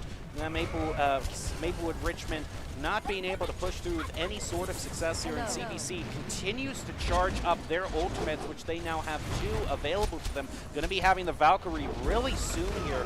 Maplewood Richmond still doesn't have anything. Now they finally get the Coalescence above 70%, but Coalescence can charge so fast. As we often hear, it can be considered another cooldown. Both DPS on Maplewood's side are having a really hard time with that Farah, and maybe if Waffle's able to get that co-up and focus her down. Looks like they have the barrage here. There we go. And look at that barrage coming through from Ankh is going to get a double. We also see Nano Boost and Valkyrie also being used by CBC, stopping Maplewood Richmond in their tracks. That is going to be another reset and a stagger on top of that onto Shadow. Going to be draining even more seconds from that clock. I think from any barrage, getting a 2-for-1 deal is just a win. And even if you die there, Mercy wasn't able to get off the res, but looks like Ankh is already back in time for the next fight. Silverink getting a quick pick onto Zero there. Bob is not going to be available for this team fight, leaving Maplewood Richmond in a tricky position right now. The CBC continues to hold the point. Here comes the Diva Bomb as well as Coalescence from Maplewood Richmond, but not going to get anybody. Now with those two ultimates used, the Gravitic Flux is going to be used here. We also saw Barad trying to take out the Reaper there. That is going to use the Death Blossom on point. Lucky is going to be res by Mercy, as well as Ankh taking out Zero and Accretion, also getting Barbados, and now Fist Sticks going to be taking out Waffle. McCree is last to go down, as well as Shadow, and now Maplewood Richmond only has really one fight left if they want to take this. Yeah, CBC is really just taking the fights where they want, and they are choosing when to aggress and when to fall back, and they're just doing that a lot better than Maplewood right now. Maybe if Maplewood's able to take the aggression here and push onto the point and possibly take out the tanks, that'll be their chance to cap point. All right, here comes the last opportunity for Maplewood Richmond to claim this first point. The Reaper is going to be taking a flank route onto them, though. Deadeye is going to be used by Brad. It's going to be able to take out Run, but the Barrage stops them in their tracks by taking out Cool Boy and Zero. And Ankh takes out another Barbados before he gets eliminated by Shadow. And that just might be enough as they still manage to have a presence on point. Fishsticks is still fighting for the point to be held, as well as Ankh over the point. It looks like he got rezzed by the Mercy, and that is actually a very crucial res onto Ankh, who can do so much damage and be so pestering to Maplewood Richmond. And the Reinhardt respawns back onto the point, is going to be taking out Waffle, and a Flame Strike onto Cool Boy as well. It looks like it's going to be CBC holding that point and driving this to Game 4. I'm very surprised at how well CBC did. They really held their ground. They knew when they wanted to take fights and when they wanted to fall back. And I think that's the only difference between them and Maplewood. Hopefully Maplewood's able to understand that this next fight and, you know, change up how they're playing, where they're pathing, and maybe we'll see some difference. Maybe we will see some difference into number 4, which is going to be Hybrid, the first hybrid map that we have seen of the night. And what particular thoughts do you have on Hybrid and the various maps that are available for that mode? So I believe we just played Hybrid, so Escort would be next. Escort, excuse me. Okay, sorry. Sorry, I meant full payload, full payload. No, I totally understand. There's some really good Escort maps. They all play very different. There's Route 66, Rialto, and I think those are the two most popular. A lot of teams do like the Route 66 because there's so many different ways you can play it. CBC loved their Pharah. They could continue that. And Maplewood, if they were to choose Route 66, could hold close and brawl. So I think that's the map they're going to choose, but we'll have to see. But we've also seen Dorado being picked out a lot. Junkertown also an available option. As we get into match number 4, it is going to be Route 66. CBC looking like they're going to be the first ones to push through here. And seeing that Far Mercy again, you know, Zero and their McCree on the defense side should have a better angle here with the high ground, so maybe they'll be able to do something about Ankh. Yeah, Ankh is very comfortable on this far. Has done so much damage here. Maplewood Richmond, I mean, they do have both McCree and Ash, so, I mean, they've got the DPS to take out the Pharah, so. But if Ankh is just allowed to continue to run rampant like he has for this match, CBC could be looking at an easy push here thus far. Going around the side here, still boosted by the Mercy. Zero's going to be getting the first pick onto Silver Ink there. Maplewood Richmond also has Barbados hit by the Sleep Dart. Miash trying to take down Ankh from the sky. Cool Boy eliminated by Lucky. CBC having Ankh take out 2 more, now make it 3. The path is left wide open for a quadruple for Ankh. He is just unstoppable on far. Yeah, already have that barrage. I can see them holding close possibly, and if Maplewood tries to get a recontest here, that barrage can take out their whole team. All right, here we come. Lucio pokes his head out for just a second, and Ankh is on the case now. Just too late. Through. And now here they come up again. Is going to be looking for the barrage here. And it's not going to. The Demon Mech tried to get in the way, but they managed to pick up Waffle. And that's one. That's enough for CBC to continue on their push, taking out Zero. And now Nano Boost is also available to Fishsticks, who just took out Barbados. Ankh gets the elimination onto Cool Boy. Silver Ink, the only one eliminated on CBC thus far by the McCree. Maplewood Richmond having a hard time keeping CBC at bay here.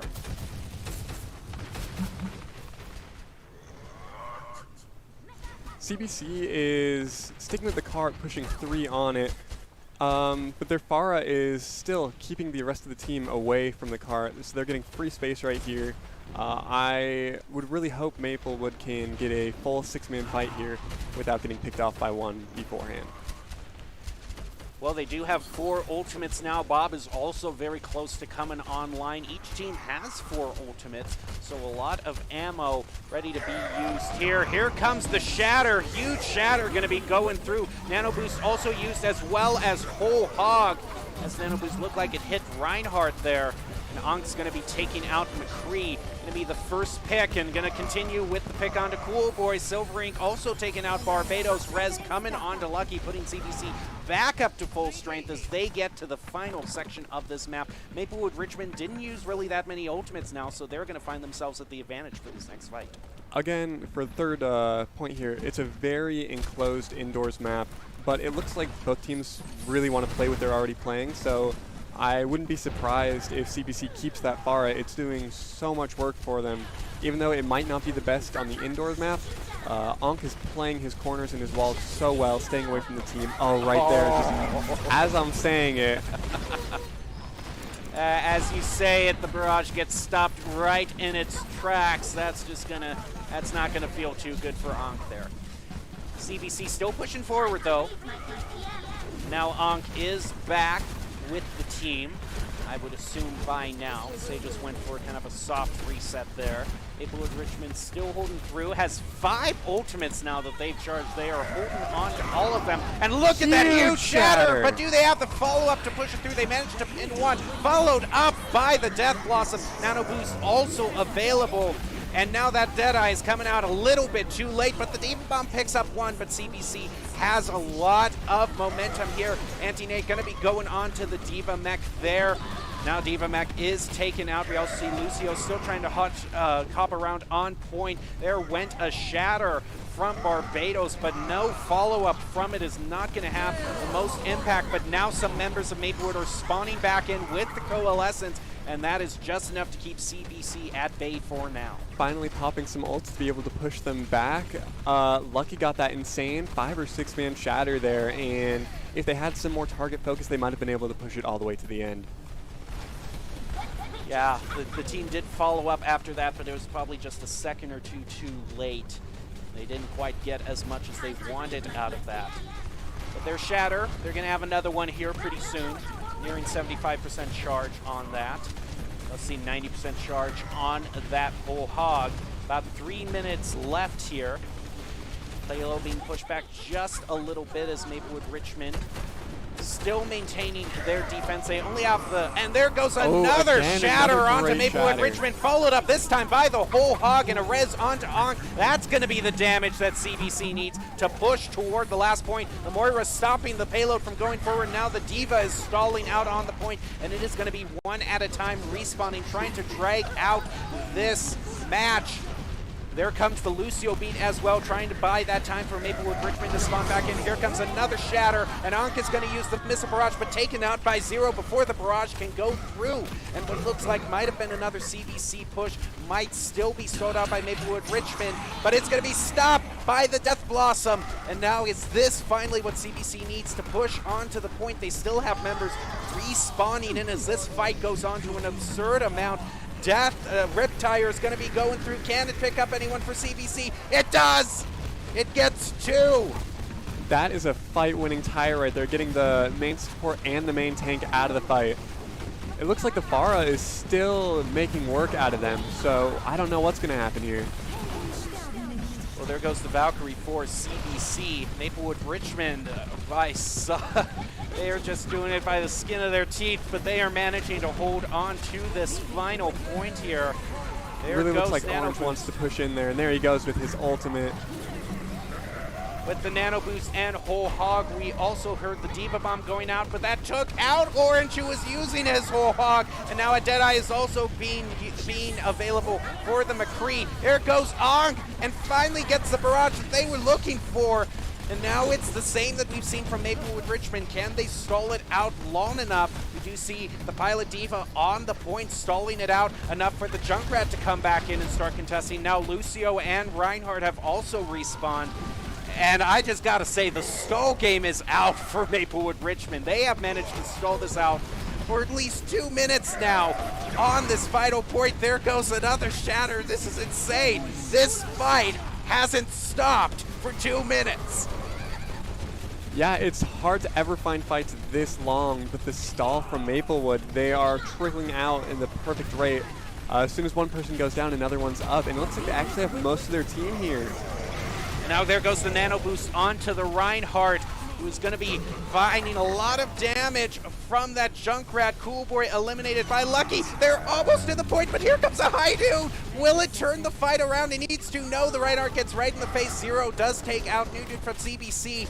So that's going to be a little bit of healing left out from CBC. Now here comes Coalescence and a Riptire from Maplewood Richmond. And there goes McCree coming through yet again with a double to keep CBC from taking the point at what is probably the longest stall I have ever seen at Overwatch. It looks this like we're going insane. into overtime. We are going to be going into overtime. This, have you seen a point being held for as long as Maplewood Richmond? What did I just see? Maplewood made perfect adjustments for that last fight. They swapped up their comp to be a little more brawly for the indoor map, and they were able to trickle in just at the perfect rate, like I said. So they always had one person on the cart. Even as the cart got up to 1 meter, they always had someone in an ultimate ready. I'm stunned by how well Maplewood was able to hold on that last point. It wasn't even a point. It was one single fight, that entire point. For 3 minutes. 3 whole minutes. A fight that lasted for 3 whole minutes, and it was at a point where they like had all they had was a pilot diva on the point, and that pilot diva managed to hold the point for long enough for 2 more to trickle in. And then as soon as the pilot diva got eliminated, one of those 2 that just respawned used their ultimate, and that was just completely insane. So now Maplewood Richmond, if they can get to the final point and get 3 points, they will have won this match. This is anyone's map right here. I am so surprised that they were able to do that. I'm just still baffled by it. That was such a... It wasn't very clean, but it was such a strong hold by Maplewood that last 3-minute fight. Now my mic is getting all tangled up because I've been waving my arms all over. I've been waving my arms so much here in just a complete state of shock that the microphone cord coiled all the way around my arm. Okay, everything's better now. Maplewood Richmond starting out their offensive push here. Now let's see what they can do here. We do still see Ankh on that comfort pick on the Pharah. And if Ankh can get picked off early in this fight, that is a huge win condition for CBC taken out. Ash, we do see the Ash trying to focus down here, trying to get a pick from the high ground. There's the Ankh still up in the air, pocketed by the Mercy, is able to take out Moira as Maplewood Richmond now starts to run into the first roadblock here. Coolboy also taking a lot of damage. It's the only support left from Maplewood Richmond. Now Moira has respawned. Barbados finding himself alone on the point here, down to low health, and that is going to be very unfortunate for Maplewood Richmond. Ankh is not afraid to get in the face of the other team on Pharah and go for whoever is closest and lowest to him. His target prioritization has been really good. I haven't seen his team following up on it, but with that pocket, he's able to get so much damage out, he doesn't even need the rest of his team there. And look out for this barrage. Might try to use it in a sneaky way onto the back line. He's definitely thinking of something. Oh, here it comes. Oh, nope. No, not quite yet. It's just going to continue to push some damage down onto the front line of Maplewood Richmond. He's going to have a little bit of extra health thanks to that Lucio beat there. CBC, though, has saved up 4 ultimates, is now also going to have the Valkyrie available to them. And there goes a huge shatter, followed up by the barrage, and that's what you want to see in that coordination there. And now this Moira finding herself all alone faced with Ankh. That's a team kill for CBC. I've yet to see Lucky miss a shatter. He has been on point in reading Barbados from the other team. Ankh is on fire, saluting every which way, feeling good about himself. Here comes Shadow, just has the Gravitic Flux coming online. Okay, they might be taking a little bit of an alternate route here. Knocked off there. There goes Graviton Surge there. Now trying to put as much damage onto CBC. The Gravitic Flux answering back in a charge off to the side as the Reinhardt flies off. But Lucky managed to take out 2 with him, so it's a 2-for-1 trade, and CBC yet again stopping Maplewood Richmond. That looks like another 6K there. It looks like the Sigma Orange from CBC got the bad spawn there, but he should be back before the rest of his team because Ankh was able to get that stagger on the McCree. About 1 minute 15 seconds left.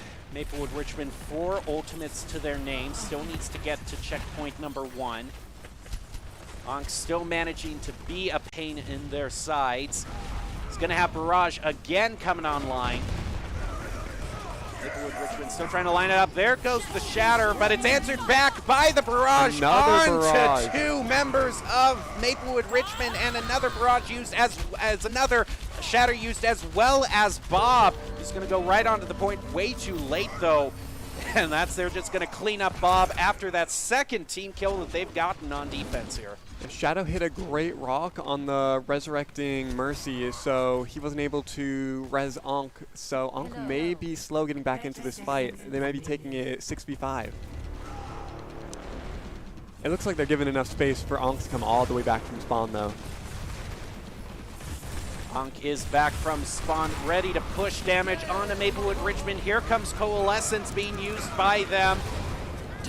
And now Death Blossom being used by Silver Great Inc. stun. And that is going to be it for that round. CBC, I believe that they managed to hold when you got Ankh on defense. I think you're going to be able to hold them. That is very true. So, but it was insane defense all around for that map. I still have yet to get my mind over Maplewood Richmond's heroic last stand on the point. Definitely. That is, I don't know if I can see a team fight lasting 3 minutes. I don't know if I've seen one that long. I don't know if I've ever seen a fight that will last that long in the future. But you know, it was certainly something to behold. Throw it to a break. So we are going to be throwing it to a break as both teams are tied. You're not going to want to miss the tie-breaking match after this, so please stay tuned.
Welcome back to tonight's broadcast from Boise State Esports, bringing to you matches from the Missouri Scholastic Esports Federation. I'm still your host, Jacob Gem Mountain Palmer, and suddenly I feel a lot more lonely up here on desk because, as we said, ASU, part of the Boise State Blue Squad, had to get to a scrim, so I am left to bring you the final match all solo, and what a match it is to be broadcast because we have CBC versus Maplewood Richmond.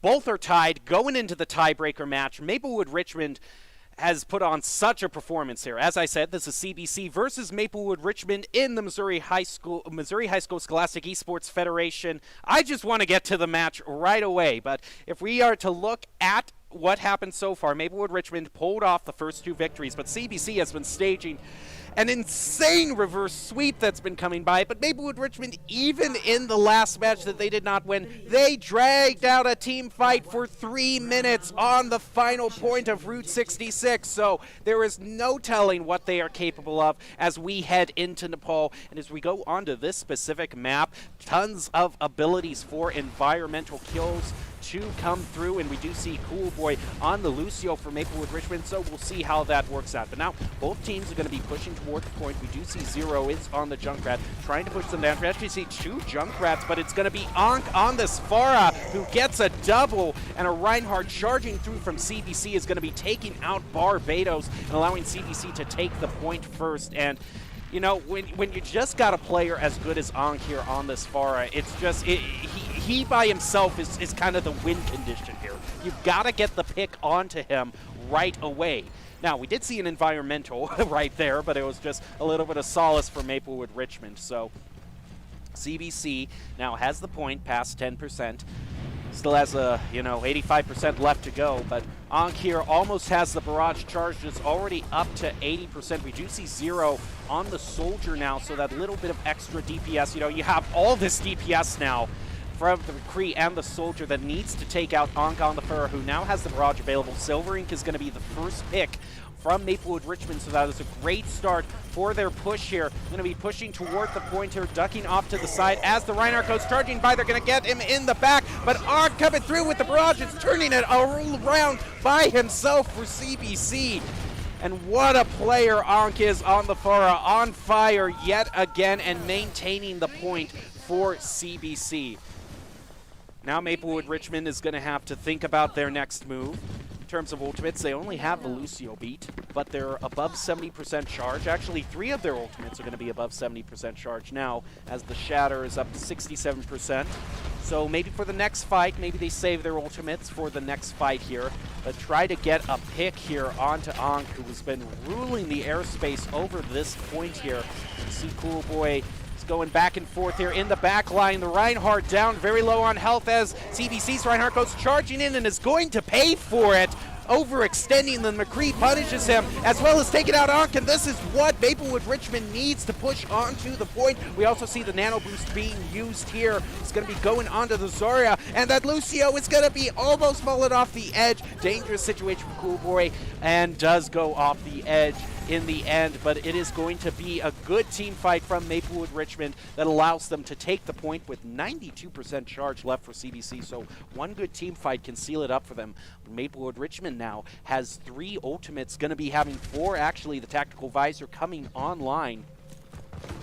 Look out for this barrage from Ankh though. We've seen Ankh take some sneaky plays with this. I don't know if he's going to try to go into the back line or maybe just right above them, but this barrage, you cannot discount it as it comes online. He already got the pick that he wanted onto McCree here.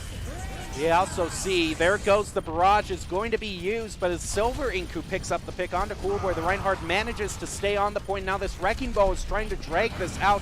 0 also onto the point, fighting with the Zarya in those close quarters. In comes Ankh with some backup, and Orange is going to take out 0. We also hear High Noon coming out from, just hold the Reinhardt shield up and take the, no, it's going to go through onto both tanks, and the High Noon, is that going to be what Maplewood Richmond needs to, Maplewood Richmond held the point for 3 whole minutes on Route 66. I'm not going to discount anything for them. If they want to use a Deadeye to turn it around, by the Deadeye itself turns the whole match around, we'll go on right ahead. You can't really shock me any more than you have, Maplewood Richmond. All right, Silver Ink taken out. 0 also eliminated by Silver Ink before Silver Ink was eliminated. Maplewood Richmond only has 1 ultimate available to them. It's going to have the Coalescence coming back online, but the Coalescence can charge up really fast. So if you're good on it, it can be kind of an extra cooldown there. We saw the Reinhardt go charging past. CBC having a lot of ultimates available to them. There goes the Graviton Surge, and the Shatter is going to follow up from it. And Lucky is going to be taken out. Cool Boy, here comes the Riptire trying to go onto the point. Is going to be taken out Barbados, and this is really crucial because they managed to push up to 99% charge. And Ankh with a crucial barrage on to McCree, following it up onto Waffle. That is going to be it for CBC as they capture the point, but it is not over for Maplewood Richmond, who have been the kings of the stall game. Look at Cool Boy still managing to stall it up. The overtime clock is still going, but it is not going to be closed. It is going to run out, excuse me. Now they push on 90. Someone's got to get on the point now, and that's going to be the McCree. Gets quickly focused down. Let's see how good your stall game is on this map here, Maplewood. Wrecking Ball does come on out. Ankh pushing so much damage onto 0 and Waffle. Wrecking Ball holding on to the side. Look out! You're going off the edge, Ankh! Oh, you managed to recover. Here comes Shadow again. It's going to actually get booped. Lucky gets booped off by the Lucio. And there you go. That's going to be CBC getting the early advantage here in the 5th and final match. But Maplewood Richmond can still turn it around here. Anybody's game. Alrighty, let's see what the next map is going to be. Whew, just got to catch my breath just a little bit. Ankh still is, you know, no matter what map it's going to be, Ankh's going to find a way to make the Pharaoh work with it. I mean, we just got to push that away as a foregone conclusion right now. 10 seconds left. This is the point where Maplewood Richmond needs to stage their comeback. They started out so well. I mean, they started out with 2 victories. And this could be the reverse sweep that CBC needed to win as the map starts. We see Zero is actually going to be using the Torp. So, you know, as much as my co-hosts have been holding the Torp hammer for all today, now Torp comes in the last moment here. So we're going to see how well this Torp turret does do as it gets pushed onto the point here. CBC. We see Zero is on the point here. Going to have his turret taken out by Ankh. Again, Coolboy does boob Lucky off the side as the point is still contested. Both teams are even right now. And it's going to be taken first by Maplewood Richmond. See, the Torp needs to take out Ankh in the air here. There goes Ankh taking out Coolboy again. There goes a pick onto Silver Ink and Orange. And, you know, maybe you don't need to pick out Ankh out of the air. If you can get all of the teammates, you know, around Ankh to be taken out, then you've got really no team support. As good as Ankh is on the Pharah, you're not going to win, you know, a 1v6, a 2v6. Nano Boost is available now to Fish Sticks. Going to be the only ultimate up right now, and that's a great pick onto the Mercy there for Maplewood Richmond. They continue to hold on to the point, passing 30% charge. CBC having 3 ultimates available. The other 3 are getting pretty close to coming online as well. Speaking of coming online, Molten Core and Gravitic Flux, as well as Lucio Beat, also almost online. These both teams are really just kind of trading shots right now. Now CBC makes their move toward the point here. Here comes the Shatter, followed by the Barrage, but the angle is only going to allow one to happen. Lucio Beat and the Coalescence is going to give Maplewood Richmond that survivability. Here comes Molten Core as well as Gravitic Flux as well, taking out CBC. And CBC had the initiative there. They were going to be the ones to ult first, but Maplewood Richmond found a way to turn it around. It just wasn't that good of an angle for Ankh to fire down. Only picking up 1 with that Barrage, and now Maplewood Richmond has 2 other ultimates available to them, as well as this Deadeye, which was able to turn a team fight around in the past, but not enough for them to win. Now CBC needs to start this pretty fast because it's past 90% for Maplewood Richmond. This is last fight territory. They have a possible combination with the Graviton Surge and the Riptire. And there goes a Shatter as well, used by Maplewood Richmond. The Riptire taken out too. And CBC, can they turn that in? He's going to try to use the High Noon to try to take out Ankh, but gets pushed out of the way at the last moment. It does manage to take out Ankh, though, without the High Noon. But the res is going to come through for the Mercy. And leave it to CBC. With 99% for Maplewood Richmond, CBC now captures the point for themselves. Now they need to hold it this entire time. That's going to be what they need for the reverse sweep. They've used all their ultimates, as has Maplewood Richmond. And this Junkrat now is going to be very happy just firing all the, it's just all the projectile damage from Ankh and Silver Ink right here. This is going to be raining down on Maplewood Richmond. Speaking of raining down, look at that Barrage, taking out 3 from Ankh. Ankh, you're too good on this Pharah. You are disgusting. You're disgusting in a good way, but still disgusting. It's just insane what you're managing to do. And your team is jumping around, celebrating on the point. But don't celebrate too soon because you still got about 50% left to go on this point here. Now, Lucky does have the Shatter available. Coalescence coming online for Maplewood Richmond.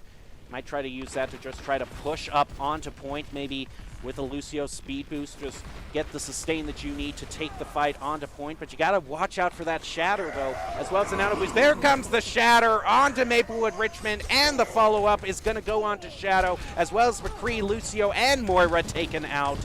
And now CBC is putting Maplewood Richmond in a very uncomfortable position.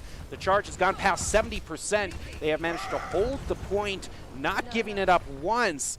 but they are using their ultimates as they get them. Maplewood Richmond has saved up 3 ultimates. This is going to be the crucial fight. This is what it comes down to. 3 ultimates for Maplewood Richmond. CBC, none on the board. Maybe that Riptire can charge up during the fight. We're just going to have to see what happens here. But Ark is going to shower down onto Torbjorn. Torbjorn wants to use that Molten Core. He wants to put it on. He does manage to do it as Orange takes out Zero's Torb turret. Lucio beat used by Maplewood Richmond, giving them a bit of survivability. There goes the Barrage from Mount, but is it going to turn it around as well as the Riptire? I didn't hear that Riptire take out anybody, so Maplewood Richmond still with the advantage. That Valkyrie from the Mercy is going to revive Ankh, but maybe a little bit too late here. Maplewood Richmond might have found what they need to capture the point. Are they going to do it? They managed to take out Ankh and Silver Ink. Have they done it? Spin to win. Can you do it? I am losing my voice here because this fight is going on for so long, and the Deadeye also being used by the McCree there. That is going to be it for Maplewood Richmond. Of course, you got to drag it out to the 3rd match. Why would I expect anything less? Well, this is both teams earning their prestige, and me earning my right to be on this desk with my voice completely giving out after what has been a knockdown, drag him out fight to the very end. Maplewood Richmond and CBC, whoever wins, you both got to be proud of yourselves. I mean, seriously, this has been one of the most competitive, most insane matches to watch. And the arena, I don't know if you can see the arena, but the arena, the fog machine, is thoroughly being used here to add to the suspense of the match. Here we go. Final tiebreaker match. Maplewood Richmond, CBC. Who's going to do it? You both dragged it out to 99% each. Ooh, look at Waffle taking a bit of damage there. Does manage to go out, but that was almost an early pick from CBC. And there goes a quick pick onto the Mercy as well as Ankh. That is a great pick for Maplewood Richmond. What they needed, they charge onto the point, taking out the Ana. And now CBC is left with Lucky fending for himself. Both tanks taken out. Maplewood Richmond taking the point early, but you got to remember last time they drove to 99% and then CBC took the point for themselves. So it is still a long road ahead. Silver Ink is going to be going off the side there, taking some precious seconds off from CBC there. Yeah, they got to wait for him to respawn. He's going to be swapping back over. He's going to be swapping over to the Junkrat. You can see the Torb turret being taken out by Ankh there. Now Maplewood Richmond can dig in on this point here. Does Ankh manage to find the pick he wants? Went down to half health there.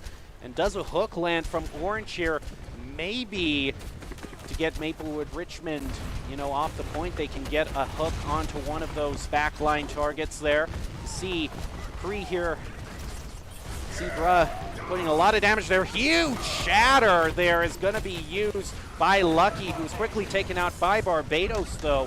They still managed to hold the point, and a great flame strike onto Silver Ink, as well as the Coalescence used by Maplewood Richmond to help them keep control of this point. And a Gravitic Flux is also going to be used. Junkrat is eliminated, as well as Roadhog. So this is quite insane. Now Maplewood Richmond, can you close out this match? Okay, that's the question.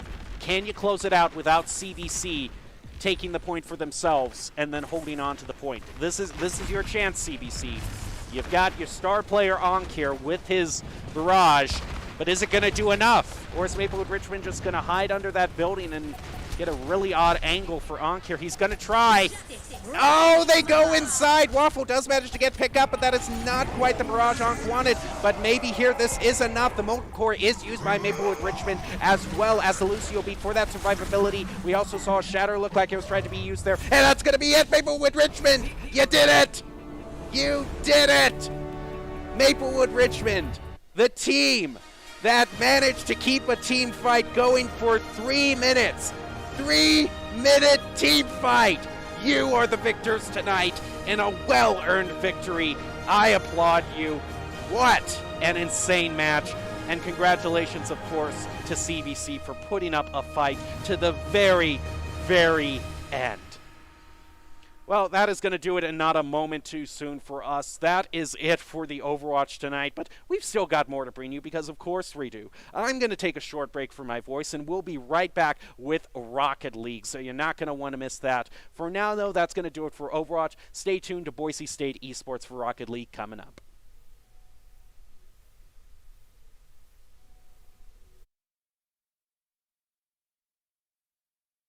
But no follow-up from it is not going to have the most impact, but now some members of Maplewood are spawning back in with the Coalescence, and that is just enough to keep CBC at bay for now. Finally popping some ults to be able to push them back.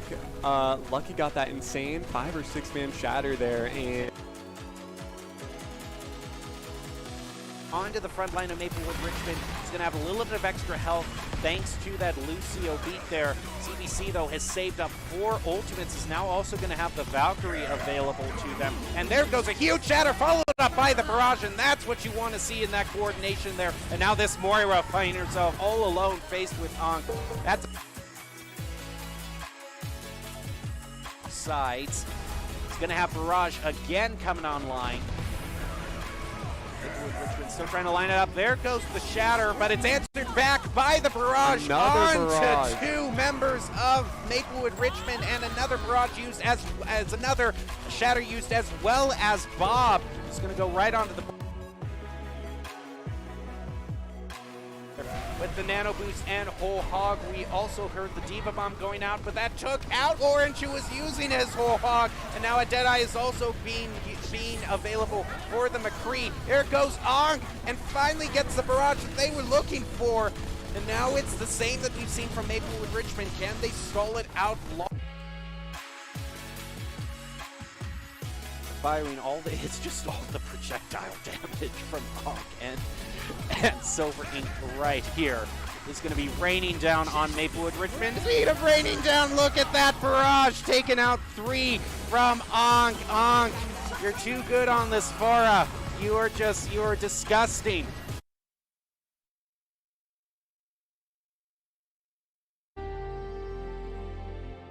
Without you, I'm always in a nightmare. Without you, my heart won't beat again. Without you, I'm always in a nightmare. Without you, the fear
Chemical, emotional. Gotta be rational. Big monkey is optional. I'm in the phase, I need evolution. I need evolution. I need evolution. I need evolution. I need evolution.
מכין מגולגל וטס לחלל. I need evolution. I need evolution. I need evolution. I need evolution.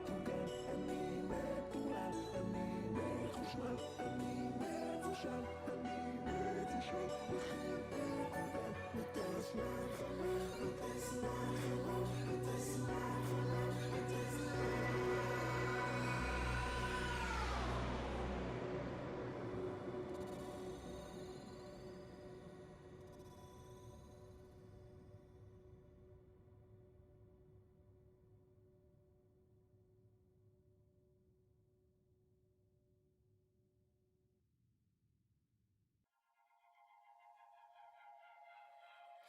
Came from a broken home. I've seen so many people go. Learn to make it on my own. It's easier for me to be alone. So how are you? Keep cutting through. Claiming you're not like the other guys. And only if I could give you a chance. Show me that you mean it. We'll feel some type of way.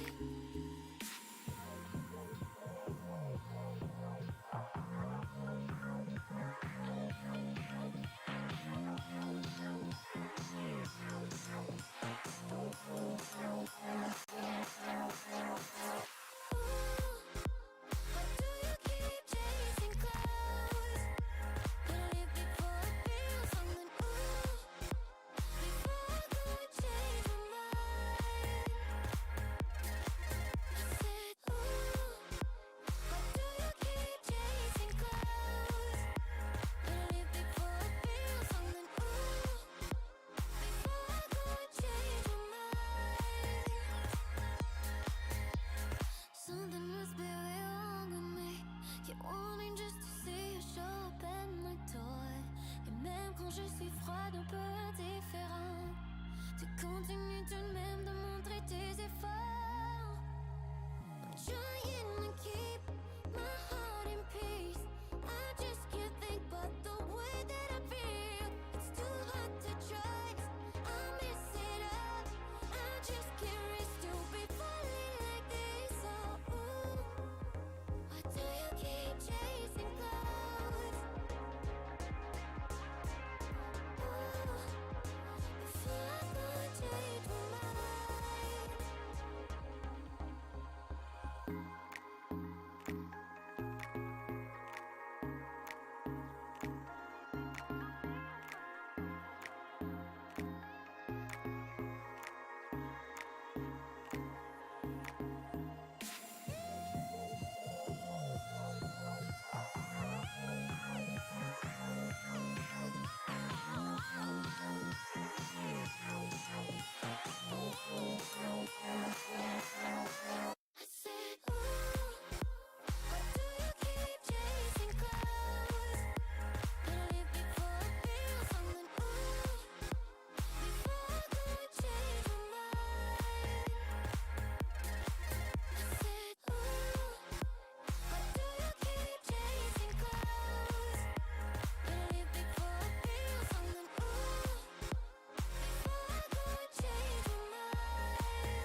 I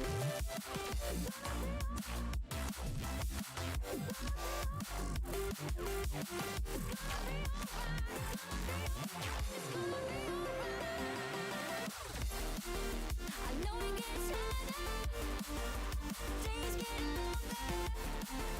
Close your eyes, it's gonna be alright.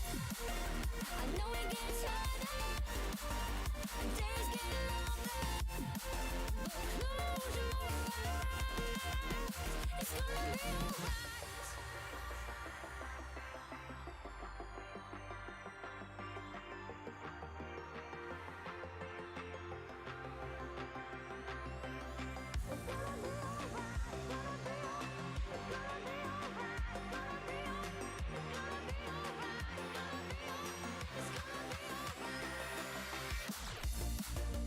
Don't look back.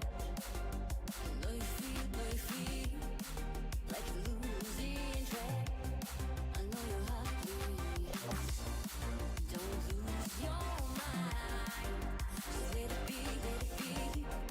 You know you're dying inside. I know it gets harder.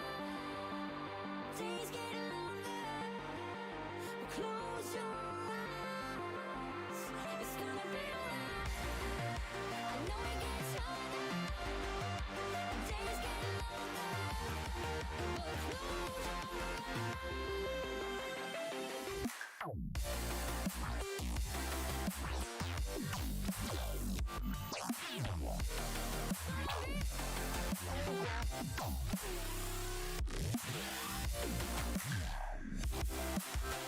eyes.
Hello and welcome into the Boise State Game Pants Esports Arena. Here tonight we've got 4 Rocket League games on our hands as the NECC season winds down to a close and the PlayVS season hits the halfway point. I'm Michael Fisher. Joining me to call all of the action is Boise State Rocket League player and TFT master Tacky Do.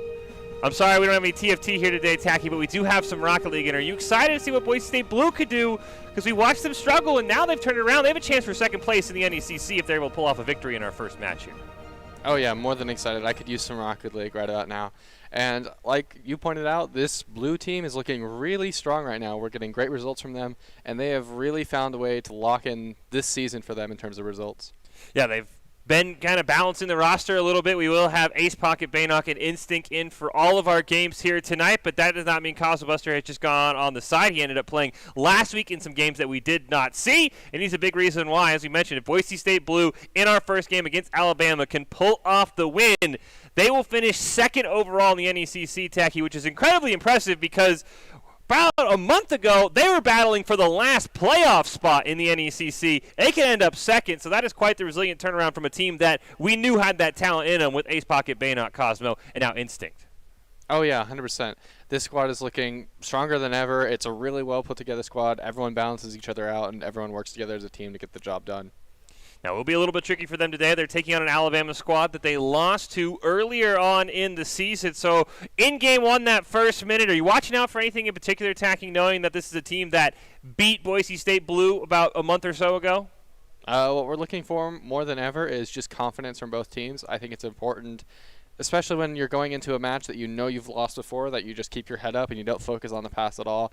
You make sure that you're focused on just playing every single moment out the best you can and just playing with confidence and understanding that you are capable of this victory.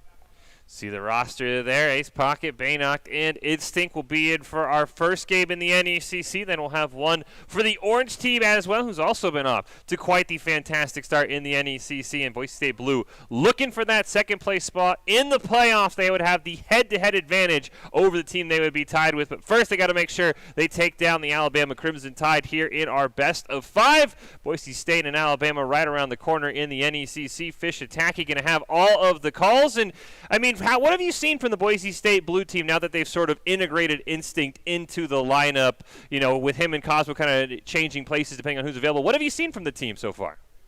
Well, by comparison, I have to admit I have seen a lot more gameplay with them with Cosmo than I have with Instinct. But to my knowledge, I think it's become, not necessarily saying that Cosmo isn't this, but it seems to be maybe more well-rounded. And while necessarily the mechanical plays and the overall gameplay might have raised a little bit, the team play is definitely a little bit lower as they're getting used to a new teammate. That's just how it works, is you've got to kind of get used to new play styles, how to communicate with each other, and how to expect where everyone's going to be on your team and how to play around that, right? Yeah, we have seen that. It's been, you know, we've seen a lot of double commits. I mean, as you sort of alluded to, that, you know, you're still trying to figure out a new teammate. Guy maybe coming out of solo queues, not going to have the same communication as you would for a team that, as you mentioned, Ace Pocket, Baynock, and Cosmo Buster have been here for what feels like forever. So it'll be interesting to see. I mean, this definitely has found something to allow Boise State to get in that second place spot. But like I said, Cosmo Buster was in just a week ago and helped this team pull off a couple of wins. So they're trading places very well. As we get to Doc's keys for Rocket League, we like to keep them simple here. Kick some A's, take some N's, deliver some L's, and collect some W's. They're all brought to you by Count, whose Identity Trust Global Network delivers real-time fraud prevention, account protection, enables a personalized customer experience for more than 9,000 leading brands and payment providers. If you want to stay safe online, go check them out at count.com, KOUNT.com. It really doesn't get any easier than that in terms of keys to the game, does it? Oh, no, absolutely not. Obviously, it's easier to win the game if your only goal is just win the game. No other objectives required, am I right?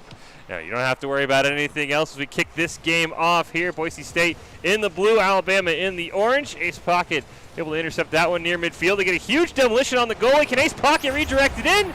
And just like that, 5 seconds in, Boise State gets the first goal. And that is a phenomenal start. I've said it before, and I'll say it again. When Ace is scoring and making crazy plays like this, the game is going to be good. When Ace is popping off, this whole team is going to click, and we're going to see some fireworks tonight. I did not see who got that demolition between Instinct and Baynock that absolutely threw Alabama completely for a loop. Another huge kickoff win, but Bucky's able to hit it back. Instinct should be able to pass it over to Baynock near midfield. He's going to try and spike it down. One man to beat, but Solution clears it down into the corner. Ace Pocket's there. He'll try and get a clear. Instinct looking for one, plays it off the wall. Doesn't have a teammate, though, and Ace Pocket's going to miss on that one. Yeah, we're seeing a lot of really close plays, a lot of pressure out from the beginning. This is two very aggressive play styles clashing with each other right now. Ooh, but we'll see a little bit of a communication mishap possibly. I'll have to watch it again to make sure, but this was just an unfortunate situation. The clear didn't quite come through. We didn't get the clear the second time either, and it kind of just left us open for attack. 1-1 here, 4 minutes, 25 seconds still left in this game number 1 between these two teams. Boise State's been consistently winning on the kickoffs, but that time it's a win for Alabama as Instinct's going to hit it down into the corner. Bucky can't quite clear it away. Instinct, one man to beat, plays it around him, but the final man in goal is able to clear it. Alabama hits it the wrong direction. Nice pass there, but Ace Pocket's going to steal it in the corner, play it off the wall perfectly to himself, pop it up in front of the net, but he should be able to clear it away. And Boise State trying to find a clear, and it looks like they're not quite able to get one. Baynock's going to shut that down now. I think we're seeing a lot of really good attempts to play as a team from this blue squad, and I think Instinct is actually integrating quite well this time around as we're trying to see what we can expect from Instinct in the future. Oh, Ace Pocket takes a shot. It's going to go wide. Double commit comes out from Alabama. Instinct's got Baynock right in front of the net, tries to pass it down to him. Shot for Baynock, just a bit too slow. Boise State's got to retreat. They want to keep the pressure on. Great job by Solution, though. Play it over Instinct. Ace Pocket barely pops it off the wall. Even gets a nice bump as well. Little cars go flying past the ball. And Alabama's looking for an attempt on the goal, but they're not able to find as Baynock clears it away.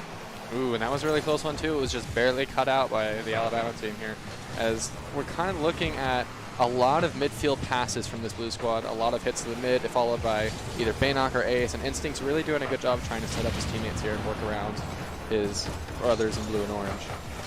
Nice demolition there. Unfortunately, Baynock wasn't able to wrap it around the corner. Instinct trying to carry it on net. Wonders makes a great save. Solution able to finally clear it over to the blue side, but Ace Pocket will have none of that. He tries to pass to Baynock. Gets intercepted. Instinct has to make a huge save there. Great read on the pass. He gets a demo as well. That's going to allow Baynock to take a shot a little bit wide of the net, though. Ooh, and another really close, possibly just a missed opportunity from Baynock there, as no one was up to save that ball and he shot it. But I like the aggression. I like how this blue squad is kind of taking the reins on this game and attempting to make plays and force things to happen instead of just playing off of mistakes. Instinct can't quite find the clear. Baynock barely gets it around a member of Alabama. Bucky, though, waiting for the ball in his own half. Going to try and aerial it around Instinct. Instinct's having none of that. Hits it towards midfield.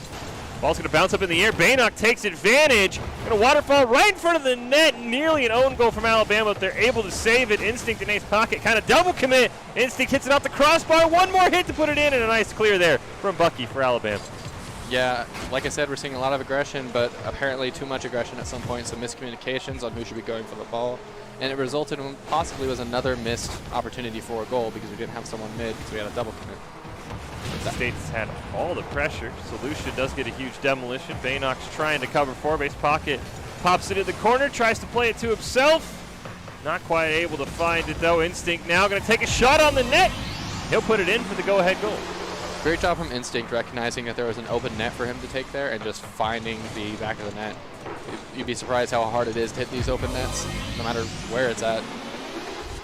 That was just a great shot there. Boise State, I mean, has had all the pressure, but as you've mentioned, Tacky, it just feels like a couple of miscommunications, a couple of bad double commits have cost them 2 or 3 extra goals as Baynock barely plays that ball over. Wonders, tried to hit it in himself, gets turned away. Instinct now in the corner. He's got Ace Pocket near the middle of the field, but that ball's going to be intercepted by Bucky. Pops it over Baynock, steering near midfield, but Ace Pocket's just going to hit it away and slow down Alabama's attempt to tie this game. Yeah, I really like what we're seeing so far. And like I mentioned earlier before we started this game, we need to see confidence from both teams, no matter the circumstances that happened before. And I think we're getting that a lot out of Blue right now. We're seeing a lot of confidence as they're trying to play make and then trying to make things happen and force opportunities.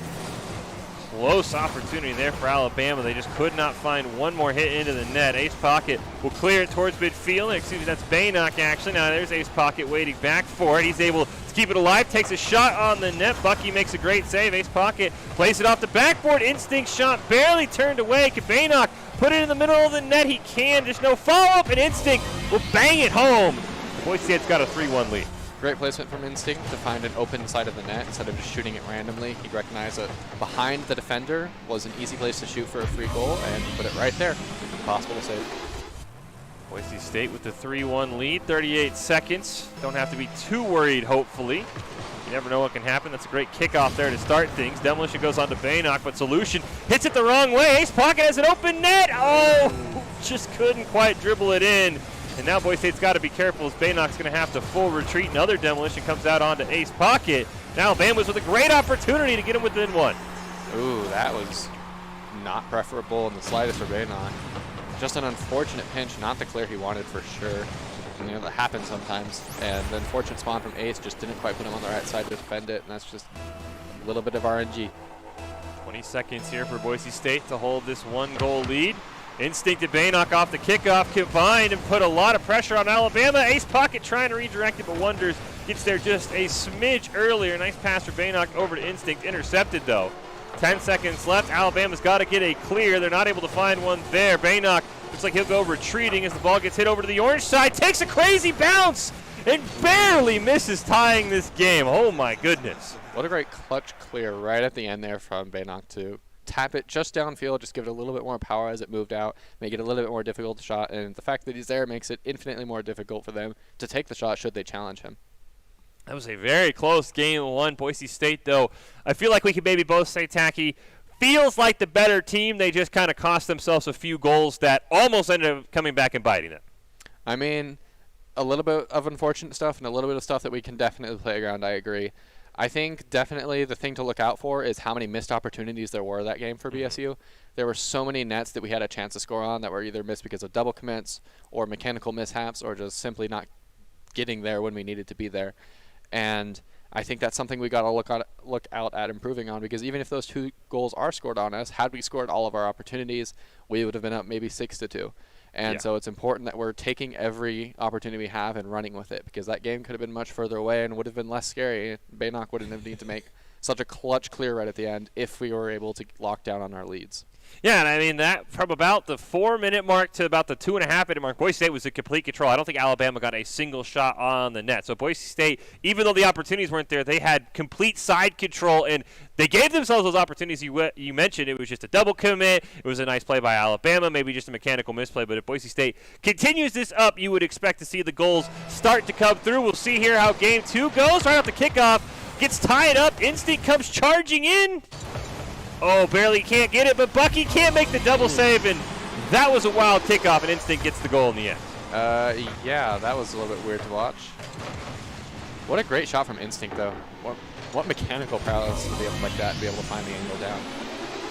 Rarely do you see 5 to 6 members commit on the kickoff. You see, 2 to 3, sometimes 4. Boise State has Baynock chasing once again. Potentially find a pass over to Instinct, not able to get it, though. Now Instinct in the corner, looking for somebody. He's got Ace Pocket right near the middle of the field. Ace Pocket just can't find it. Baynock's in a one-on-one, but a huge demolition on a Bucky's going to slow things down and allow Baynock to look for a clear solution. Challenges him. The pass to Wonders is a bit too high. Yeah, we're getting a lot of really close opportunities. Instinct's going for a solo play here. Oh, and he gets it. He gets the flip reset. What a mad lad. An amazing shot from the newcomer. Instinct, you are cracked, my man. Alabama's running into themselves there trying to make that save. Instinct making his presence known. Now, I believe when Alabama and Boise State played the first time, Instinct was not on the squad yet. So Alabama has not seen this player for Boise State, and he has 4 goals already. His Ace Pocket bounces that one off the wall. Instinct looks for a clear. Wonder is going to read that one perfectly. Instinct challenging on it, but Baynock's the one who takes a nice shot on goal, forces Solution, and Wonders to make a save. Ace Pocket, ball just over his head. Instinct with a pass to Baynock, just a little bit in front of him. So close. Perhaps another missed opportunity, but just barely missed. The idea was still right. We still were able to find the open spot that we needed, and we took a brilliant opportunity and just barely squandered it. We'll have more opportunities, though, as we're making more passing plays and looking for each other more often. Great pass there from Wonders to Bucky. Going to send it all the way to the Bronco corner. Baynock pops it up in the air off the ceiling. Demolition off screen onto Wonders. So it's a 1-on-2 here for Baynock. Plays it around 1. Oh, he had Ace Pocket there. Tried to play it himself. Couldn't quite find it. Instinct might have a chance here to bang it home. We'll try and rattle around the corner instead, and it's just going to get cleared away towards the midfield. Wonders gets a shot, and Ace Pocket with a huge save for Boise State. Instinct immediately taps it back, but it's a little wide of the net. Ooh, that was a very close opportunity. Almost just a full clear, just goal like immediately. That was a really fast play from BSU Blue. Instinct looking for a pass. He's got Baynock right below him. Wonders is going to take advantage of Instinct losing the ball there. His ace pocket tries to clear it. Bucky's not going to have any of that, but he can't get it over to Solution in the midfield. Now Solution's got to retreat. It's a one-on-one between him and Baynock. Instinct comes rushing in, but Bucky's able to turn that one away. Ace pocket tried to pass it down to Instinct, not able to find it. A great challenge there by Bucky. Yeah, we're seeing a lot of really great gameplay this time around. BSU Blue does have a 2-goal lead, but it's not without a fight. We've seen Instinct really popping off on these goals, and really some really good defense from both sides. Ace has made a bunch of phenomenal saves.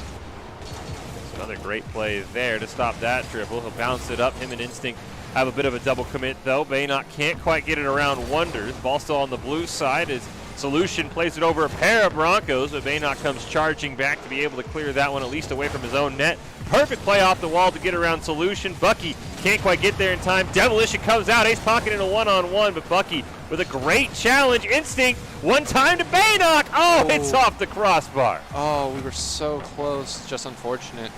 There's a really good opportunity that we had there, and it's good that we put it on net and we found the opportunity regardless of the defender. The other shot for Baynock goes into the crossbar. Ace pocket tried to follow it up, but it was a great save from Alabama. Instinct and Baynock both unable to play it off the wall. Now Solution wants to set up a counterattack here. Ace Pocket's going to challenge him a bit, but Wonders plays it around a pair of Broncos, puts it right in front of the net. Fortunately, the ball does not drift in. Bucky tries the same thing, and the ball gets cleared away to Solution. Tries to pass over to Bucky, he just wasn't ready for it. Yeah, this is getting really close. A bunch of opportunities that are just barely not going in for both sides. It kind of just flew across our net there, which was kind of weird to watch, and I hope that doesn't happen again because that was weird. Instinct, oh, nice play. He's got Ace Pocket trailing there, able to pop it up. Solution wants to play it off the wall. Baynock steals it away from him, and Baynock makes Solution pay for trying to get a bit tricky with it. Yeah, Baynock just said Hail Mary and dunked him. Went up for it and threw it in regardless of what his defender was doing. That's a great opportunity for Baynock to recognize that, hey, he's got teammates behind him. He just needs to go and put pressure on the ball, and he found a goal by doing it. Boise State with another 3-goal lead. See if they're able to hold on to this one as Baynock carries it up. He's got Ace right below him, pops it over Wonders, but Bucky's right there. Can't quite get the clear. Ball takes an awkward hop off the back of Ace Pocket's car. Huge demolition for Solution there, but Instinct able to play that one off the rebound, and looks like he's going to dribble it towards midfield and play it all the way back to the orange side. Wow, yeah.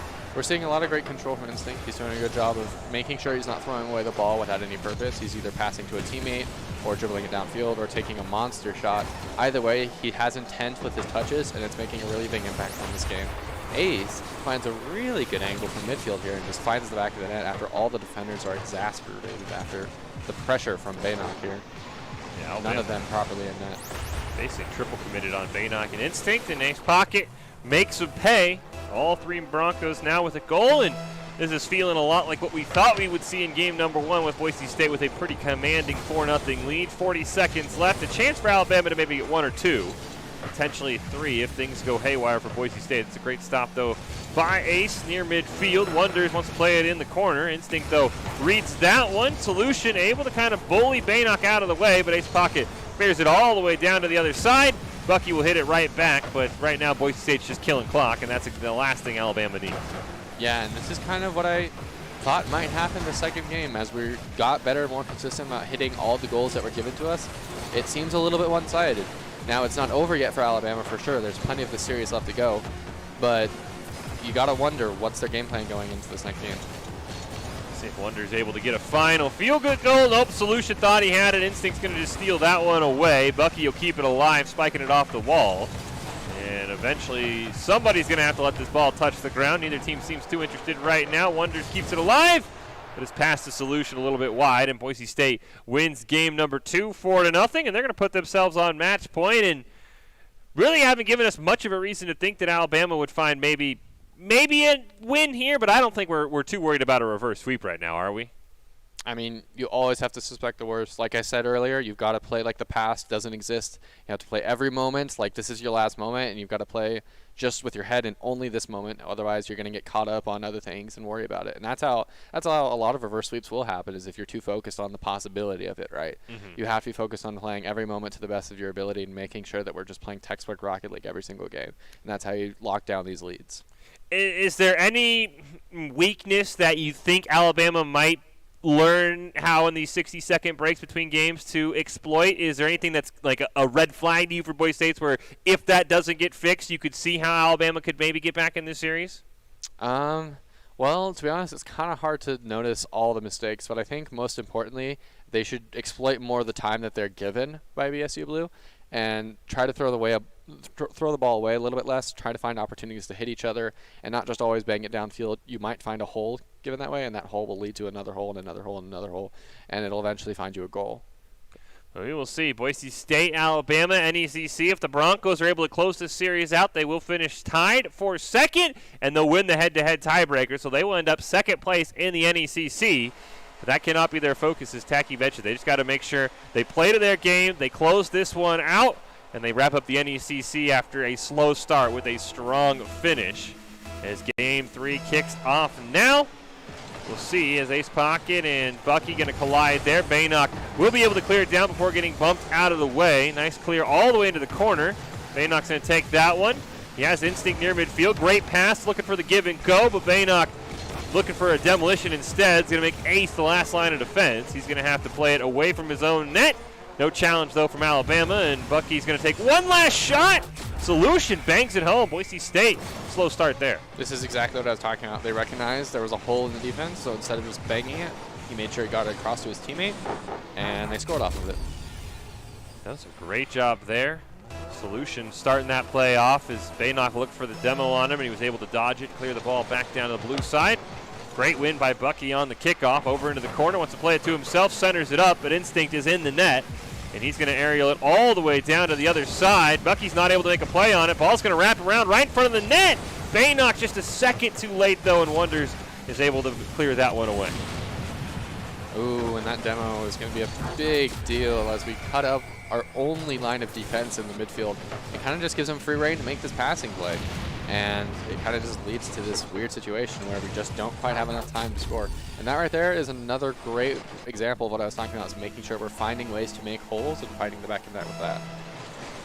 See if Boise State can find a bit of a comeback here. Already down 2 goals. Biggest deficit of this series as Bucky wants to extend it. Tries to carry it into the corner. Ace is able to somewhat clear it away, but Solution is there. Plays it off the backboard. Baynock gets a nose on it, but Wonders plays it around him before Ace takes a long shot on net. Bucky's forced to make a great aerial save. Instinct's going to recenter it for Baynock. Takes a shot. Nobody's there, and Boise State's back within 1. That looked like some weird defense to me. I'm not quite sure what happened. It was a great passing play from our boys, but I thought they would have had more time, and no one was quite there. That's unfortunate, but it was a great play from the boys in blue. Yeah, it looked like Alabama was maybe banking on Bucky's save turning into a long clear. You saw Solution drive right underneath Instinct in the corner. As Instinct wins that kickoff, he's got Ace Pocket near midfield. Can he get it to him? No, he cannot. Bucky makes a great save there and plays it around Baynock. It's an open net here for Boise State. They've got to get back in a hurry. And Bucky's going to take that one, and Boise State gives one back. Yeah, that was kind of just a mistouch from Baynock that just led to an unfortunate situation. It's just an inconsistency issue that happens from time to time, but there's nothing that both these teams can't bounce back from. So Boise State, plenty of time here to rally back. Instinct and Solution going to collide on the kickoff. Ball's going to go towards the blue side. Baynock will clear it away. Bucky tries to take a shot on net. Ace Pocket makes a great save, but Bucky keeps it alive in the corner. Plays it around Baynock right in front of the net. Miss from Instinct and from Solution, though, so Boise State's 3-1 deficit will hold. Shot here from Wonders, barely over Baynock. Instinct makes a huge save to keep us in a 3-1 game. yeah, this game so far is just seeming to get more and more inconsistent as both teams are definitely starting to feel the pressure. BSU is feeling the pressure to close it out, and Alabama's definitely feeling like it's do or die time now for them. Great clear for Baynock. Ace Pocket now. Oh, centers it up, but there's no one there. He pops it up in the air. Can this ball just float in? No. Bucky's able to make a great save. Gets right bounced over Baynock, and that was a great opportunity for Boise State if they just had one more man in rotation, as Wonders makes a great steal before Baynock takes a cross-field shot that Bucky will stop easily. Yeah, that was a banger clear from Baynock to relieve pressure. However, it was just met with equal force back down our end. Bucky stops it near midfield. Plays it around Instinct. Takes a Alabama hop as Baynock's going to get that ball stolen away from Wonders. Solution waiting near midfield. Ace Pocket does enough to just redirect it, and Boise State's got to find a clear first, and now they're able to get one. Instinct looking for something in the corner. He's got Baynock near midfield, missed by Solution, but Wonders is there to bail him out. Yeah, we're seeing a lot of, it almost feels like a completely different Alabama as they're working more together as a team. They're covering each other's weaknesses and making sure to try to find each other on the offensive end of the field. And they're doing a really good job of making sure that every possible outcome is covered to some extent. Even these big clears from Baynock, as we see him making them so consistently. Ball gets clear to the other side of the Alabama half. Instinct tries to carry it on net, not able to get it as Bucky turns that one away. Ace Pocket takes a shot. They wanted to pass to Baynock, but Bucky read that one perfectly, just bumped him out of the way. And Wonders barely sneaks that ball away from Instinct, and Boise State's already back on the defensive. Ace Pocket plays it away from Bucky once. Solution trying to clear it up, and now it's Baynock's turn here. He's got Instinct in the middle of the field. Wonders just intercepts that one. Ace Pocket continues to play, but Bucky there is going to hit it over the corner where Solution's with. Yeah, now we're kind of seeing some weird play out of the corner. We can't really figure out what's trying to go on there. But here we're definitely seeing a good transition from defense to offense from Alabama as they work together, hit each other from the corner to the back of the net, all the way to midfield and then pressing out. Instinct tried to carry that one. Baynock took a shot, but it was stopped there by Wonders. Baynock off the pass from Ace Pocket. Wanted a rebound play, but Bucky read that one perfectly, and Boise State just starting to run out of time here. Under a minute left, and they're going to need a goal here probably in the next 10 to 20 seconds for a chance to force overtime as Ace gets bumped off the ball, not able to make a readjustment onto it, and Instinct now looking for a clear. He's got Bucky in the way. He'll just launch it all the way down to the corner. Takes a hop away from him. He gets another touch, but unfortunately Ace Pocket couldn't get there in time, and the ball once again gets launched all the way back to the Bronco half, and Wonders pretty much seals this game. Yeah, this game was completely different. Last game, it kind of felt like, while it was very one-sided, both teams were playing pretty well. And this time, it kind of feels like bad Rocket League, dare I say. Just a lot of inconsistencies from both teams that can definitely be covered and definitely get back to where we were before. Ooh, Baynock tried to cheat it off the kickoff there, but Bucky was ready for it. Instinct will keep the ball alive, but there's just not enough time for Boise State as Ace Pocket shot immediately turned away by Solution. Baynock has Wonders put him into the corner, and now Ace Pocket wants to carry it on net. Cleared away, and Boise State will simply watch time tick down on their chance for a sweep in this series. But we'll head to game 4 with the Broncos still leading the overall series 2-1, but they've got a lot to think about here in these next 60 seconds, Tacky. Yeah, I would definitely be racking my brain as to what happened this time, but if I was sitting in their dugout right now, I would be telling them that, hey, you guys can do this. Clearly, you guys have talent. What we're trying to look for now is just take a deep breath. Let's find the back of the net. Let's hit each other, and let's make sure that when the ball is given to us, we're doing something with it. Because it felt like a lot of the time, we were either throwing away the ball or we were just missing things that we usually hit. And I think it just comes down to let's focus up, let's close out this series, and let's make sure that we're intent on what we do with the ball. Ace Pocket, Baynock, and Instinct looking for a second-place overall finish in the NECC, and they'll pull that off with a win over Alabama. But the Crimson Tide not making it easy on Boise State with a 4-1 win in game number 3. And, I mean, you know, you kind of gave them the exact key is what they needed to take advantage of. And basically for minute 1, you saw Alabama put a ton of pressure on Boise State, and that game, it felt like Boise State couldn't even buy a shot, and we saw that's kind of what happened to Alabama games 1 and 2. Boise State, side control. Game 3, Alabama, once again, just so much side control. Boise State, they'd get it clear. Alabama just punch it right back. Yeah, it definitely felt that way for a while there, I could agree. I think what that just comes down to is, like, both teams are having a difficult time getting their feet on the ground in terms of consistency.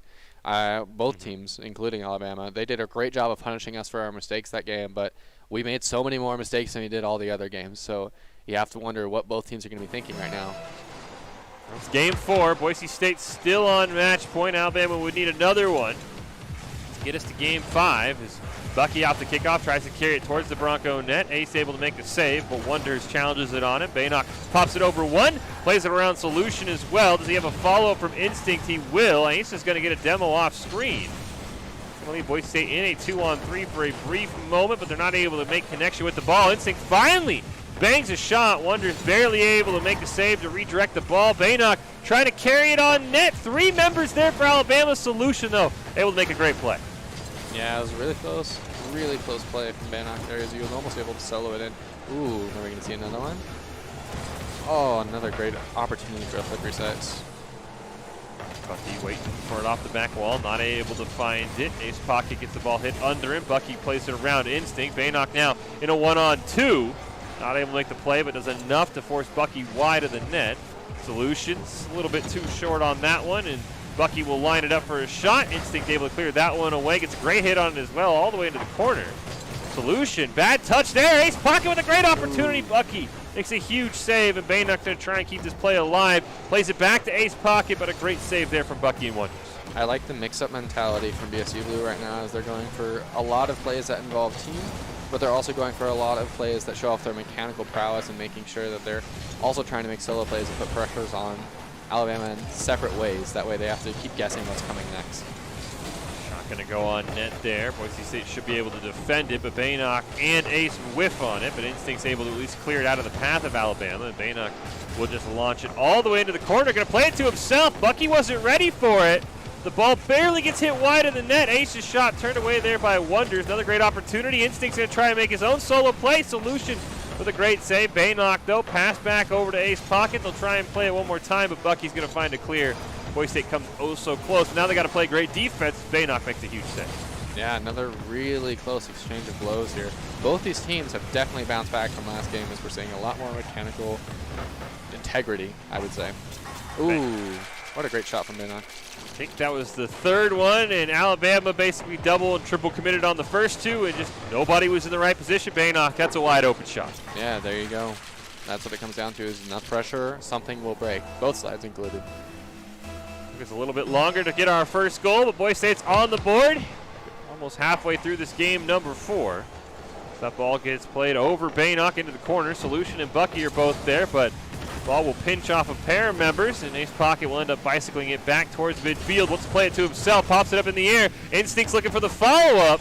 Gets challenged, but he had enough momentum to keep it on that orange side. Baynock recenters it, but there's no one there, so Bucky will rip a shot on net. Ace Pocket barely able to make a great play there. Now Instinct in a 1-on-1. It's him versus Wonders, and Bucky nearly scores it on his own team, but Wonders able to make a great save.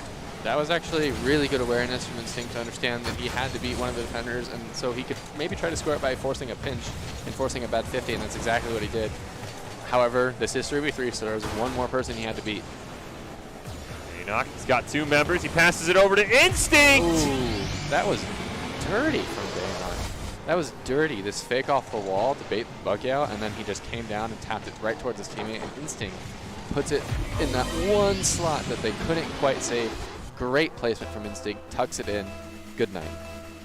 2-0 lead here for Boise State. We'll see if it'll hold in the final 2 minutes. I'm sure the Broncos would love at least one more insurance goal. Instinct will play it to himself, has an opportunity, but gets pressure just a bit there and has to launch it all the way to the other side of the orange field. Baynock now wants to play it off the wall. Ace Pocket is there. He'll take a shot, force a huge save from Wonders, but now that leaves the Broncos' goal exposed. Solution hits it off target. Demolition comes out. It's an open net for Instinct. He's just got to redirect the ball. The respawn comes out in time. Yeah, just not quite enough boost in Instinct's tank to make that play happen. However, the idea was there, and it was really, really close. So I imagine they'll get another opportunity soon. Time ticking down on Alabama if they want to force this to a game 5. Baynock's going to look for a waterfall play. Wonders barely able to hit it out of the way, but a great pass from Ace Pocket. And Instinct says, all right, let's go home. Yeah, definitely the thing to watch out for with Instinct is his shot placement. Consistently, he's putting it in just the right spot, and you can see here, that is a really hard shot to save. The bar down from the corner, it doesn't get much more perfect than that in terms of shot placement. Boise State with a 3-goal lead. Still 1:10 on the clock. We saw Alabama nearly come back in game 1. See if they could do it here. Is Instinct in the corner, able to clear it away. Solution keeps the ball alive, but Ace Pocket is there. Let it back towards midfield. Bucky makes a bad read on it. Finally does hit it away, but that's going to end up right on the hood of Instinct. Oh, bad hit there from Wonders. Instinct shot forces a huge save from Solution. Keep Alabama in this game, but that bled about 20 seconds off the clock, and that's not what Alabama can have. No, that was a really weird play. They kind of shut down Instinct's solo play, but kind of hit it right back to him while he's still in the air. And led to kind of a shenanigan. Here, this was the result of a demo? What happened? Yeah, it looks like a demo onto Baynock right there. Oh, yeah. So again, demoing Baynock cuts down our midfield and just creates another opportunity. This is exactly how they should be playing, is looking for ways to force us to kind of scramble. Ooh, Instinct with a clean win off the kickoff. Wonders he's not able to clear it away either. Boise State put a ton of pressure on Alabama. They'd love one more goal to really seal the deal in this series. As Ace Pocket tries to wrap it around. Ball dangerously in front of the net there for Bucky, and Ace Pocket nearly made him pay. As Instinct's going to keep it alive, Alabama needs a huge clear here. They want to score the goal to get them within one and give them a chance of tying this series up. They're going to get it cleared down. Bucky's going to look for a shot. Instinct will clear it away. Going to go over the head of Solution, and that's probably going to doom Alabama as there's just not enough time left on the clock. No, a great series, though, to watch. Forward and backward. Both teams played exceptionally well. It was close at times. It wasn't at other times. But overall, a very entertaining level. Yeah, Boise State with a 3-1 win. And they're able to finish with the second spot in the NECC. They'll get that on a tiebreaker with who they're tied with. But, I mean, for Boise State Blue to end the NECC on that level of play is absolutely insane. Don't forget, our 3v3 Overwatch Showdown presented by the Idaho Army National Guard, broadcast live from the BSU Esports Arena. It's a perfect opportunity to win prizes, shout out your friends, and ask the Army National Guard about how they can help you get an education in gaming and interactive media with the finals on April 16th. Boise State gets the win. What a finish for them, and now, Tacky, you get the hard part of naming your ICCU player of the game for that series. Gosh, it was close, but I think, honestly, I have to give it to Instinct. He came out popping from Game 1 all the way to Game 4, and he did a really good job of just being a glue that made the team work. He was there when we needed saves, he was there when we needed goals, and it just felt like it was all around just playing the field for us. Yeah, he had a couple of great goals off some passes from Baynock and Ace Pocket as well. The whole team came to play today, and it's a big reason why Boise State Blue won that series 3-1. We'll see who our ICCU player of the game is. I would agree with you. I think it's probably Instinct by a hair, and it's actually going to be Instinct. That doesn't say Instinct, but trust me, that is Instinct. That also doesn't look like Instinct, but trust us, that is Instinct. He is the player of the game, and I mean, he had some incredible shots. I mean, you mentioned it during Game 4. His shot placement, Alabama just at times had like no idea how to defend it because it's just so hard to defend those shots because he puts them in perfect locations. Oh, yeah. His ability to take shots and not only just put them on net, he find areas that are like impossible to save. That's really, really good. That part is really impressive to watch with him. He does a really good job of making sure he finds the one hole that you can't save and forcing you to make the hardest possible save or give up a goal. The Instinct is our ICCU player of the game. Idaho Central Credit Union believes a great player makes a team more successful, just like they're helping their members achieve financial success. 3-1 win over Alabama, and the player of the game is Instinct for that first one. But we are not done by a long shot. We've still got one more NECC series to go. It'll be Boise State Orange's turn to get the helm. They'll take on St. Ambrose, and then we'll go down to PlayVS. We'll see a pair of Boise State Blue games. But quickly, Tacky, your final thoughts on what we saw for Blue in our first of many games for them tonight. It was really good. What I saw was really impressive. Even the game where it didn't go so well, happens. We have inconsistencies. Inconsistencies can last whole games. They can last whole weeks. So I thought we saw some really good gameplay today. We were meshing pretty well with Instinct. There were some questionable moments in the beginning, but I think towards the end we figured it out. And I think we did a really good job of supporting every player on our team and making sure that everyone's involved and making sure that we have control of the field. Well, don't go anywhere. As I said, we've got more NECC action coming up. Boise State Orange has been on a tear. They're fighting for that first place spot. Can they pull it off? We'll see after this break. Alabama Crimson Tide here in our best of 5. Boise State and Alabama right around the corner in the NECC. Fish and Tacky going to have all of the calls. And Pocket able to intercept that one near midfield. They get a huge demolition on the goalie. Can Ace Pocket redirect it in? And just like that, 5 seconds in, Boise State gets the first goal. And that is a phenomenal start. I've said it before, and I'll say it again. When Ace is scoring and making crazy plays like this, the game is going to be good. Plays it off the backboard. Instinct shot barely turned away. Baynock put it in the middle of the net. He can. There's no follow-up, and Instinct will bang it home. Boise State's got a 3-1 lead. Great placement from Instinct to find an open side of the net instead of just shooting it randomly. He recognized that behind the defender was an easy place to shoot for a free goal, and he put it right there. Another really close exchange of blows here. Both these teams have definitely bounced back from last game as we're seeing a lot more mechanical, integrity, I would say. Ooh, what a great shot from Baynock. I think that was the third one, and Alabama basically double and triple committed on the first two, and just nobody was in the right position. Baynock, that's a wide open shot. Yeah. Instinct, oh, nice play. He's got ace pocket, trailing there, able to pop it up. Solution wants to play it off the wall. Baynock steals it away from him, and Baynock makes Solution pay for trying to get a bit tricky with it. Yeah, Baynock just said Hail Mary and dunked it. Hunter's barely able to hit it out of the way, but a great pass from Ace Pocket. And Instinct says, all right, let's go home. Yeah, definitely a thing to watch out for with Instinct is his shot placement. Consistently, he's putting it in just the right spot. And you can see here, that is a really hard shot to save. The bar down from the corner, it doesn't get much more perfect than that in terms of shot placement.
Ace Pocket pops it in the corner, tries to play it to himself.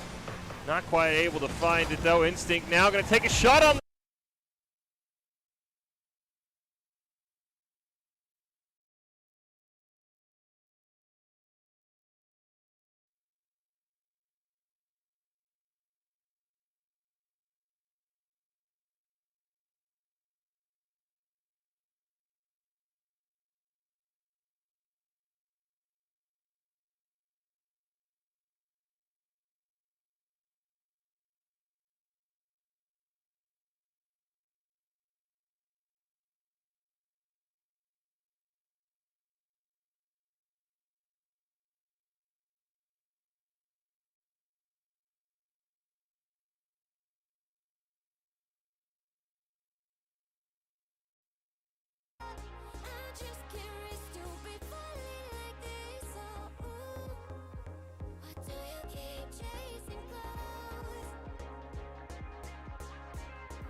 you be happy here in the end? So is it all?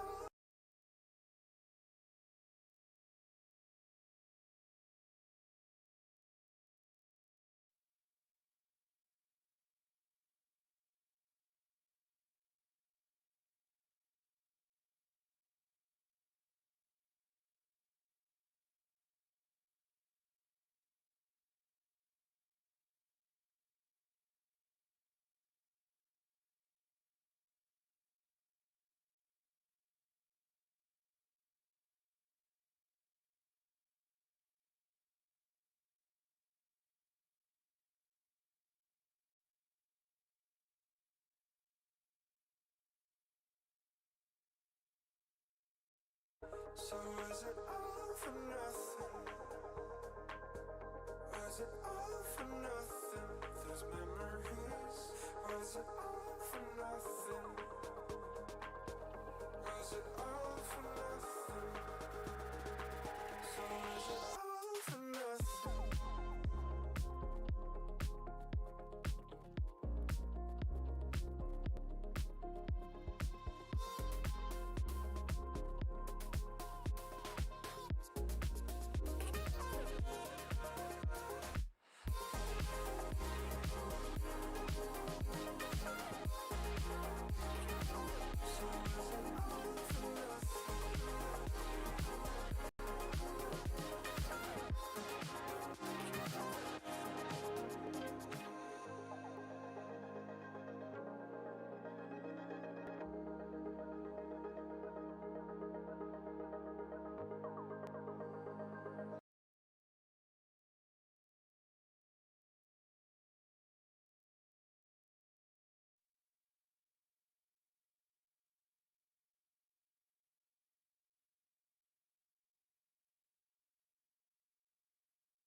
If I stay, would you run from me? If I go, would you be happy here in the end? Welcome back into the Boise State Game Pants Esports Arena. We're chugging right along with some Rocket League. It's still the NECC. We switch gears, though, no pun intended, over to the Boise State Orange team. Thunderama, Circuit, and Toxic have been absolutely firing on all cylinders. They are 7-1 right now, Tacky. They are second place. They've only lost to the first place team who's undefeated, and they're trying to finish strong with, hey, a second place finish, much like Boise State Blue did against St. Ambrose, who's a middle of the pack team.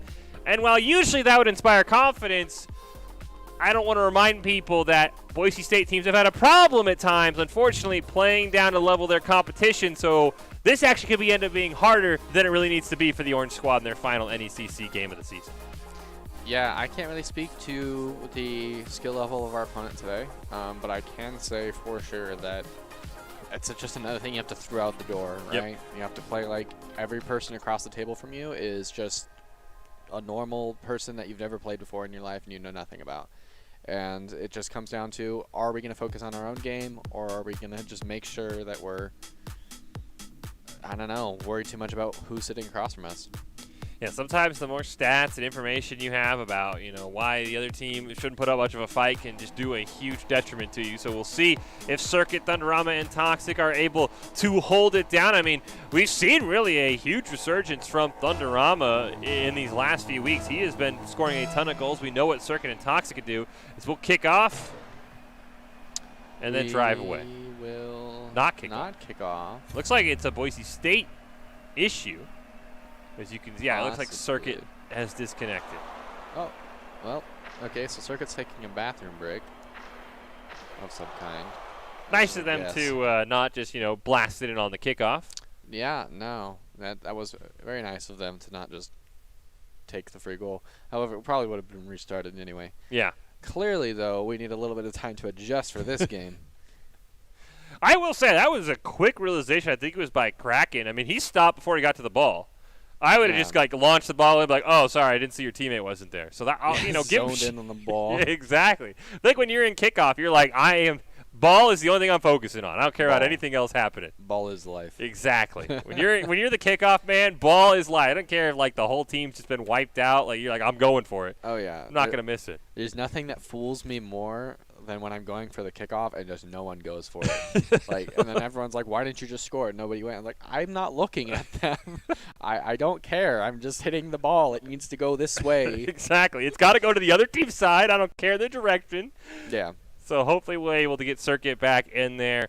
And, I mean, I'm going to be really curious because, Circuit and Toxic were kind of the names we expected to have huge seasons, and we heard a lot about how they were working on their offensive prowess, but it's been Thunderama who's been that sneaky glue guy who's also had a ton of great performances. It's kind of akin to Ace Pocket where you said when Ace is scoring goals, things are going well. When Thunder's scoring goals, the Orange team's usually winning and by quite a large margin as well. Yeah, that's definitely something to take note of. It's not necessarily surprising because we have faith in all of our players. Oh, but yeah. It's interesting to see Thunderama step out of a more passive role and take advantage of the resources he has and how much he's been grinding to really be a part of this gameplay. So now we will kick things off here. Everybody's good to go. We get a shot from Faceless Kraken. Shout out to Sappy on the demo, and that's an early goal for St. Ambrose. Yes, this was kind of weird to watch. It was good awareness from Sappy to go for a demo here, and they kind of just make us look like fools and we're kind of just sitting there in the net. A huge demolition. Boise State not ready for it. We'll see now on the kickoff if the Broncos are able to respond. Thunderama wins it cleanly. Toxic takes a shot, but Sappy's going to clear it down to the other side. Thunderama will clear it away over into the corner, plays it around Sappy. He's got a great opportunity here. He's got Sloth near midfield, tries to play it around him, faces Kraken's going to recenter it up. Sloth's able to clear it away, but Toxic keeps it alive. Great shot there. Sappy has the ball land in his lap, and he's able to clear it away from Boise State. Yeah, Sappy's taking it all the way across the field and then all the way back, and he's kind of just trying to solo play it. It's like we're doing a really good job right now, I feel like, of making sure that we're shutting down these opportunities though. Great play by Circuit. He just couldn't get a second touch on it. Nearly had a solo play of his own. Toxic will get the demo, but the ball will go towards midfield. Thunderama looking for a pass. Circuit's going to take it off the back wall. He hits Sappy out of the way. Sloth barely unable to make the save, but the crossbar does the work for him, and Boise State has a pair of golden opportunities wasted away. That was really close. I really hope that that's not the only opportunity we're going to get. Dang, that was a hot play. Circuit gets a touch on the ball. Sloth's able to clear it away. Toxic plays it around one, has it in the corner. Sappy's going to challenge him, but he gets the ball over him, trying to dunk it down for Thunderama. Hits it home off the crossbar. Somebody put it in. Circuit finally does. Boise State gets oh so close and finally scores. Yeah, great offense from this team Orange, doing a really good job of making sure that we're providing opportunities by being fast and forcing mistakes. Feels a lot like the blue team in their first game where there were so many opportunities. Hopefully Boise State Orange is able to capitalize on them. It's Thunderama. Great win off the kickoff. Going to force Sappy all the way back. Tried to center it up, faces Kraken's actually going to miss on it, but Toxic was retreating. So a misplay there ends up bailing out St. Ambrose. Is now Sappy with a great bump on Thunderama. Circuit able to get a just micro clear, at least to the other side of the field. Sloth, not always the greatest Rocket League name, but playing a little bit faster than that. Able to recenter it now, clear down over the corner. Sappy's going to miss on it. Circuit will miss as well. And now it's up to faces Kraken, who can't play it around Thunderama. But Thunderama can't get one more tap to score the goal. Yeah, we're seeing a lot of really weird gameplay right around their corners where it's kind of a struggle for power of who's going to get the next touch, and whoever does kind of runs away with that momentum and either gets the clear or gets the goal, depending on who got it, right? Thunderama trying to hit it over to the corner, able to do just that, but I think he collided with Toxic, so Sloth's able to get it clear. He'll pay for it with his life, though. Faces not able to get a shot on net. Thunderama looking for a goal. At least a clear, not able to get one. Circuit now and Toxic trying to combine to find one. Here comes Circuit out of the net. Not the right play. His face is cracking. Same spot, second goal. Yeah, it's kind of felt like we kind of underestimated this play here as Sappy just hit it across and Kraken just banked it in. Maybe we peeled out a little too far, or maybe we just weren't fast enough on making the decision to challenge that. Yeah, Circuit left the goal but couldn't get to the ball in time, and no one rotated back. But Circuit pinballs off the kickoff all the way down to the St. Ambrose side. Second time now, Boise State's had a great kickoff. We'll see if they can make him pay this time as the ball gets dunked over Thunder. Now faces Crack to look for the hat trick, not able to find it. Got Sappy off the back wall. He'll launch one on net. Double commit for Boise State, but Thunder's able to make the save and now has an opportunity. Circuit, Toxic barely dodges demolition. A pass over. Sappy's right there to clear it away. Ball near the middle. Circuit takes a shot. Sloth can't make the save, but the ball's just wide of the net. Thunderama tries to get a shot, but it's cleared away. Yeah, a lot of opportunities, just not quite there. This kind of feels like everyone's kind of just feeling each other out. And we're not really just running with our comfort levels yet. We're kind of just trying to figure out how we can play this game, whether we're playing offensive or defensive better, and how we can find our win position. I do want to mention that we actually are joining the series in progress in game number 2. Boise State did end up picking up the game number 1 win 3-1. So the Broncos already up 1-0. It's not an error down there at the bottom side of your screen. As Boise State looks to tie this one up, and Circuit hits it home. Excellent job from Team Orange here, as Toxic does a really good job of banging that to the midfield, catching all 3 of those defenders off guard. You can see them all U-turn in surprise at Toxic's banger pass to Circuit. Yeah, interesting that St. Ambrose had 3 guys chasing the ball. Bit of bumblebee soccer there. Circuit off the kickoff. Thunderama with the chance. He's going to play out the back wall. Sappy's not able to get it around Circuit, but Circuit can't get a second hit off that corner, and that should allow faces Kraken to clear it away. And with just over a minute left, we're in a tie game. St. Ambrose looking to go ahead here, but a great play by Toxic. Clears it over to Thunderama. He's got Circuit downfield. And a great play by Toxic to dunk it over his teammate, but unfortunately Sappy's right there, and Thunderama can't keep the play alive. Yeah, very close, very good opportunity made by us. It's just we need to close it out now. Toxic is doing a really good job, I would say, of making sure that we're finding opportunities, and he's doing a really good job of setting up Circuit, while Thunder's doing a really good job of forcing pressure that then his team can work off of. Thunder's able to challenge that one. Faces Kraken looking for a clear. Sloth kind of trying to deke out Boise State. Nice bump there from Thunderama. Disrupts Faces Kraken on the dribble, and Toxic with 30 seconds left. Gonna try and get it past Sappy. He gets the demolition. Pass over to Circuit. Ooh, Thunderama, I don't think thought Circuit was gonna get that pass. So they double commit on that one. Circuit's a little bit behind that one. A little bit of a whoa. That was strange. Yeah, Boise State Orange just absolutely falls apart there for 10 seconds. Allows a clear from St. Ambrose. Could be heading to overtime. Toxic got to make a huge save. Sloth, one chance. Oh. Off the crossbar. Oh. No. Huge save by Thunderama. Boise State should get bailed out for that brain fart they kind of took on the other side of the field. Yeah, it kind of feels like both teams after that last minute are shaking off quite a bit of rust. This is game 2 though, so maybe this is just enough pressure from both teams that lots of mistakes are happening. That's just okay. Well, That's a game winner for Toxic. yeah, nice shot by Toxic. I'm not really sure why the defensive breakdown here, but there was a defensive breakdown, and Toxic did a good job of jumping on that opportunity. Boise State, as we mentioned, we did miss game number 1. It was a 3-1 win. They'll pick that one up 3-2 in overtime, and they'll put themselves on match point.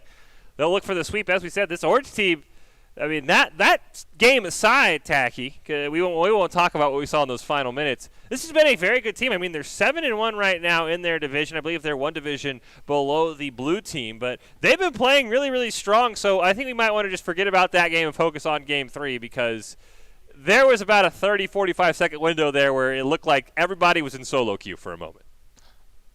I can't disagree with that analysis, if I'm being honest. At the same time, we did do a good job of finding open doors by forcing mistakes and playing together as a team. It just wasn't connected the entire time like we can see from Team Blue. Now that happens, obviously, and it's not something we can't bounce back from for sure for both teams, as a matter of fact. It's just going to take a little bit more focus in these next couple of games to make sure we get back to the level of Rocket League that we ask of our teams here at BSU.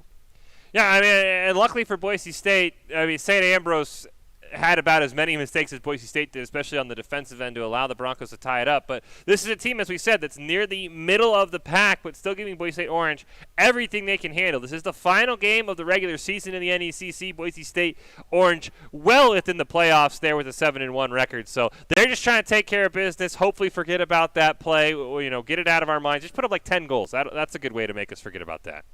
Oh, yeah, 10 goals. That's at least a couple security goals. So that's definitely what we're looking for out of this next game from either team, where 10 goals is a lot to work with. But I think definitely what we can be focused on for this next time is just clean gameplay. I think both teams could use a little bit of a deep breath and a little bit of faith in themselves coming into this next game, looking to just play their game and play the way they want to play the game and forcing mistakes from there. Yeah, Boise State, St. Ambrose, it's game number 3. The Broncos, one game away from wrapping it up the NECC regular season with an 8-1 record. As Sappy not quite able to find a shot. He'll play it off the wall. He's got Sloth charging in, but Toxic will clear that one away near midfield. Faceless Kraken's going to make a misplay on it. Toxic charging in. And of course, Sappy just to clear it to the other side of the field. Thunderama, great pinch off the wall. Ooh, nice play there by Sappy, who's trying to get his team ahead. Multiple members in the goal. Toxic getting bumped around, and Faceless Kraken gets one for St. Ambrose. And this is kind of similar start to last time. It feels like we just had a defensive breakdown. Toxic does get the clear, but it's not very good, and he's not able to follow it as it hits the inside of the net. It just creates a difficult opportunity for us to squander. Game 1, as you mentioned, just looked at your game 2, the first game we saw, looked very similar. You see Boise State's able to rally back like we just saw as Toxic tried to pass down to Circuit. Ball was way too far in front of him. Sappy's going to bail on it, though, and that allows Thunder to just get a free shot on the net. Faceless Kraken's able to make a great save and then play it around Circuit. Toxic going to play it up in the air. Faceless Kraken will challenge him, plays it off the ceiling. Thunderama, save number 1. Here comes Sappy, though, and that's a great location for Ambrose to go up 2-0. Yeah, we can see Ambrose is kind of just taking advantage of all of these mistakes we're making. It's kind of another bad clear, and it feels like the most consistent mistake BSU is making right now is that we're just not quite finding solid clears. We're not working together on them, and we're not getting strong enough hits that we can't work together on them. St. Ambrose is finding multiple opportunities. It's off the kickoff. Faceless Kraken's going to get another shot. Thunderama will make the save, though. Circuit's going to pop it up in the air to get it over to that blue side where Thunderama looked to try and start something, but he's going to miss on it. And now Sappy, he just challenges Circuit straight up. Can't get the ball away, but a nice dunk over Toxic. Puts it all the way onto the orange side. Thunderama will launch it right back. Faceless Kraken, last man there, able to make a save, but Toxic challenges him. Circuit's able to put it over to the orange side. Sloth can't find what he's looking for off the wall, and Faceless Kraken now has to try and make the hero play as Sappy misses on it. Opportunity here for Boise State, but that demolition is really going to slow things down. Yeah, that demo completely bailed them from a massive whiff on the wall. If there wasn't a demo there, that would have been an open net for sure. Ooh, that was another close opportunity. Missed this time by St. Ambrose. Boise State trying to find a clear. Faceless Kraken still in complete control of the ball. Now Sloth will take it from the corner. Toxic's able to clear it away. Sappy can't get a hit on it, but Faceless Kraken, the last man there at midfield, keeps the ball alive. Now Circuit, he's going to take a full shot. Toxic will stop it. Thunderama's shot just goes off the crossbar. They recenter it back up for Circuit. His shot's wide. Does Toxic have the angle? No. Faceless Kraken's there. Circuit, one more play. Thunderama bangs it home, and Boise State's within 1. That is definitely the offensive pressure that I remember from this team, doing a great job of constantly forcing these opponents to make sure that they're ready to make the clear. Every time that they're not ready to make the clear, we just push it right back at them over and over and over and over again until we find an open net. State now within 1. Still plenty of time left. Just over 2.5 minutes. His face is cracking. Tries to play it off the back wall. Sappy not able to find anything. Toxic in a one-on-one. Whiffs on the ball, but it's going to have Circuit with an opportunity. Play it off. Face is cracking is there. Now Thunderama's got to go retreating. He'll stop it from rattling in front of the Bronco net. Sappy, though, off the corner is going to hit it down. Demolition on the Circuit. It's a 2-on-3. The Toxic gets a great hit if he's able to redirect it.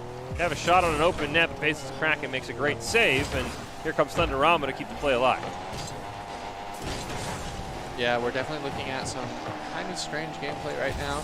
Everyone's still trying to figure out who's got control of midfield. Not a lot of command being taken here. I think that, wow, that's a really good passing play. Just not quite finished off by the St. Ambrose team. And you can see both teams are still kind of not playing with total confidence in the midfield. I think part of that is because, you know, Team Orange is having a really difficult time working together on these clears. Unlike that one, that was really good. But as a whole, it just kind of feels like they're having a difficult time working together the entire length of the field. Once they get into the offensive end, they're doing a really good job of finding each other and making these textbook offensive plays and putting pressure on goal. But it takes more than that to get across the field and make sure that we're finding opportunities before we even get to the back of the net. Thunderama rips a banger on net, forces a double commit save. Boise State still looking to apply some pressure. Their pass near midfield is going to have Sloth hitting it down into the corner. Not able to play it himself. Sappy will put it in front of the Bronco net. Toxic gets it towards midfield. Thunderama pops it up in the air, but there's nobody over there. As Circuit was making his way, he's able to read that one off the front of Sloth perfectly, and Sappy's going to hit it in the wrong direction, and Face is cracking. Both over in that corner. Boise State starting to run out of time. Circuit with a great challenge. Toxic barely hits it off the crossbar. Thunderama trying to keep it alive. Double commit comes out, but Sloth barely gets it clear. Boise State barely misses time this game up. Yeah, this game's starting to come to an end, so I bet BSU's kind of feeling the pressure right about now. You really can't let it get to you, though. It doesn't matter how long is left on that clock. You still have an opportunity to score this last goal that you need. You just need to make sure you play textbook Rocket League and make sure that we're working to find each other. The only way we're going to win this game is if we find, if we find opportunities and then don't throw them away like that. That was a great passing play, but it just barely missed. Unfortunately, St. Ambrose was able to get the clear. Boise State should have a time for one more great possession. This Toxic's going to start it off. He'll clear it down to Circuit. Pass over to Thunderama. Oh. Everybody gets involved, and Boise State's tied it up with 25 seconds This left. is so much improvement one play. You can see the play doesn't start in their end this time. It starts with Toxic passing it up to midfield, and then from there it gets passed to midfield to mid. We're playing the entire length of the field instead of just one half of the field, and it gives us so much more opportunity to beat them out and find the back of the net. Thunderama gets the goal and a huge demo there. Could allow Boise State to cherry pick a goal, but Thunderama just barely missed on a great pass from Circuit. There's still 15 seconds left for Boise State. Sappy's going to miss that one off the back wall. Faceless Kraken can't find it clear, but Boise State have an opportunity. Ball still bouncing in front of that St. Ambrose net. Toxic's going to bang it home, and Boise State has the lead with 5 seconds. That was a banger shot. He found so much power on that, despite it moving backwards and him having to go all the way up to it. What a great banger of a shot, finding an open net. No one was expecting that. Really good job by Toxic. St. Ambrose has seen this 2-1 lead evaporate in the last 30 seconds. Can they have a miracle off the kickoff to get us into overtime? It's not starting out that way. Ball just needs to touch the ground. Ooh, what a great pinch. Chance here for Sappy. He redirects it on net. Toxic's got to strike it down, and Faceless Kraken with 0 seconds on the clock. I didn't think they were going to get it done. They tie this game up. Is that a Doomsday dish? Oh, it is. Look at him come off the side of the wall and hit it in from the side of the net. Really impressive mechanical play from them. Let's see what they got for overtime this time. See who adapts better. St. Ambrose allowed 2 goals in the final 30 seconds, but Boise State allowed one with 0 time on the clock to get us here. Who's going to get over their tilt faster? Sappy gets a great play down. Thunderama keeps it alive, though, but Boise State was all running in the wrong direction. Toxic will now hit it down in the corner. Thunderama goes chasing. He's got to bid it around Sappy, but he'll be able to redirect it towards midfield. And now Sloth has an opportunity to end it. He'll play it off the wall. It's right in front of the Bronco net. Sappy keeps it alive for Faceless Kraken, who's been one of the scariest members all game for St. Ambrose. He now has an opportunity here. Ball in front of the net. Circuit's able to just make a great stop for now. Still not quite yet. Oh, these clears are so close, but not quite good enough. You can see we're still only working as one-man armies on these clears. The massive difference that I'm seeing right now between this orange squad and this blue squad is that one side is very good at making sure that we're hitting the clear to one of our teammates so that we can then power it down the field. And right now we're just kind of hitting it everywhere, and it's not working so well. Toxic takes the shot. Sappy's able to make the save. Thunderama will elevate, wants to play it off the backboard to Circuit, but he's going in the wrong direction. And Toxic now should have a free shot in the corner. Sappy's now going to be able to challenge him. Circuit keeps it alive, rolls the ball towards the net. Huge demolition onto Sloth! And you hate to see it. It's an own goal from Faceless Kraken, and Boise State's going to win the game and the series. Yeah, that's rather unfortunate. Once again, an overtime ended by a defensive breakdown. I guess all I can say to that is it'll happen if you keep pressure on long enough. Not much else going on there. Yeah, I think Thunderama was sitting right there waiting for that ball, so if Faceless Kraken misses on it, Boise State wins anyway, so he had to make a save. Unfortunately, the ball just did not go in his direction, and Boise State will survive. Impressive that they're able to get over any potential tilt, but still concerning that St. Ambrose went the length of the field. I think it was 0 seconds on the clock to score that game-tying goal. But hey, the 3-0 win regardless for Boise State, and they'll take it with an 8-1 overall record in the NECC. Pretty good finish for the Orange team. Yeah, I'd have to agree, and it felt like this was a very balanced team from both sides, especially for the BSU side. It kind of felt like all of our teammates were involved and no one was necessarily carrying this game. They were doing a good job of working together as a team and kind of spreading out like who was doing all the work. But at the same time, work could be done in the playmaking portion. And I think definitely we have a lot of room to grow, but it was really good showing still from both teams, and I think both came out to play and did a really good job. Well, if you're loving this 3-on-3 Rocket League, you're not going to want to miss the 3-on-3 Overwatch Showdown. It's presented by the Idaho Army National Guard, broadcast live for the BSU Esports Arena. Perfect opportunity to win some prizes, shadow your friends, and ask the Army National Guard about how they can help you get an education in gaming and interactive media, with the finals held live on Saturday, April 16th. We're halfway through our Rocket League four-peat here. Boise State Orange, their one game on the night. They ended with a 3-0 victory over St. Ambrose. I'm sure plenty to improve for the playoffs. And this time, you're going to keep your perfect record intact because you didn't get time to guess who the player of the game was. It'll go to Circuit, though. Honestly, I was thinking about it earlier, and that probably would have been my guess. Or Toxic. It was so close, like I said. Everyone was kind of involved in making plays, and I think everyone did a good job of finding a role and playing it. I think, obviously, it's still going to come down to that team play stuff, but Circuit had a great showing this game. He was always where we needed him to be, and he did a great job of finishing the plays that we made through our pressure, right? Which is very hard to do, and very impressive by Circuit to always be where we need him to be. Yeah, I love the resiliency that this Boise State Orange team showed. Just the fact that they were down multiple goals on multiple occasions. They were able to rally back, find multiple game-winning goals in overtime, all very impressive. So, Circuit, you are the Idaho Central Credit Union player of the game. ICC, you believe is a great player, makes a team more responsible, just like they're helping their members achieve financial success. Circuit's your ICCU player of the game. Boise State Orange wins that one. Great finish for them, but we are not done by a long shot. We're now going to transition over to PlayVS, reaching the halfway point of the season. Boise State Blue sitting at a 3-3 record. We'll have a pair of their games coming up. But your final thoughts on the Orange team's lone appearance tonight and their 3-0 victory over St. Ambrose? Definitely was pretty impressive. They played a lot of really good offense. They had some really bright moments, really good passing plays. I think they definitely, as everyone does, have stuff to improve on, but I think overall we did a really good job of shutting down and playing to our win conditions and making sure everyone was involved, playing as a three-man team. Very important. Well, like I said, do not go anywhere. We are only halfway done. We've got 2 Boise State Blue Rocket League games or matches left to go in the PlayVS. We'll take a quick break. Don't forget, our top 5 plays are brought to you by the Idaho Army National Guard, who can help you with more than 10 jobs, offering a $20,000 bonus and your gear of choice paid for. They're the best team out there. Reach out on Twitch at iGuard Gaming, and we'll be back with more Boise State Rocket League. Tie it up, but this is a team, as we said, that's near the middle of the pack, but still giving Boise State Orange everything they can handle. This is the final game of the regular season in the NECC. Down there at the bottom side of your screen. Boise State looks to tie this one up, and Circuit hits it home.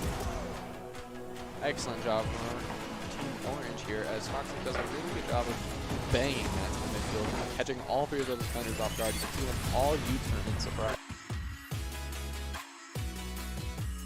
the crossbar. They recenter it back up for Circuit. His shot's wide. Does Toxic have the angle? No. Faceless Kraken's there. Circuit. One more play. Thunderama bangs it home, and Boise State's within one. That is definitely the offensive pressure that I remember from this team, doing a great job of constantly forcing these opponents to make sure that they're ready to make clear.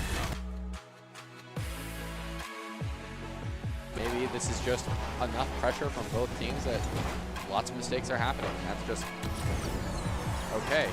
Well, That's a game winner for Toxic. yeah, nice shot by Toxic. I'm not really sure why the defensive breakdown here, but there was a defensive breakdown, and Toxic did a good job of jumping on that opportunity.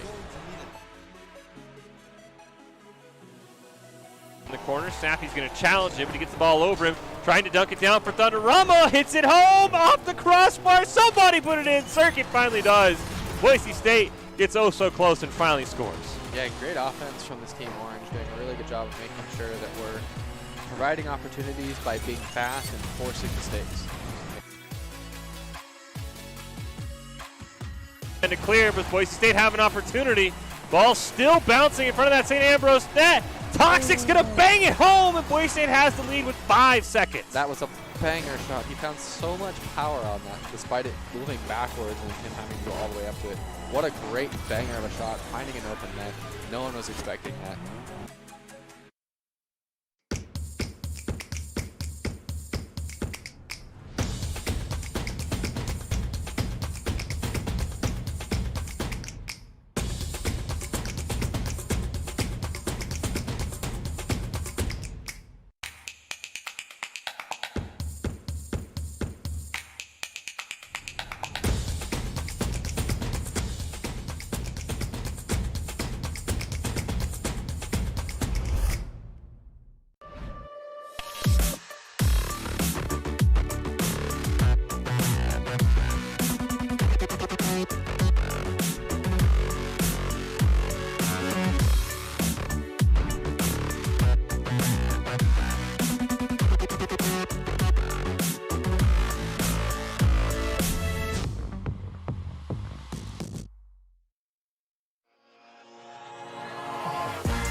Necessarily required, but it helps. Welcome back in to the Boise State Game Pants Esports Arena. We're chugging right along. We're going to transition in to play versus now. Unlike the NECC, we're only halfway done with this one. Boise State Blues sit at a 3-3 overall record, and they're going to start out with a very tough team, a historically dominant Rocket League program in UT Dallas. Will be the Comets B team, though.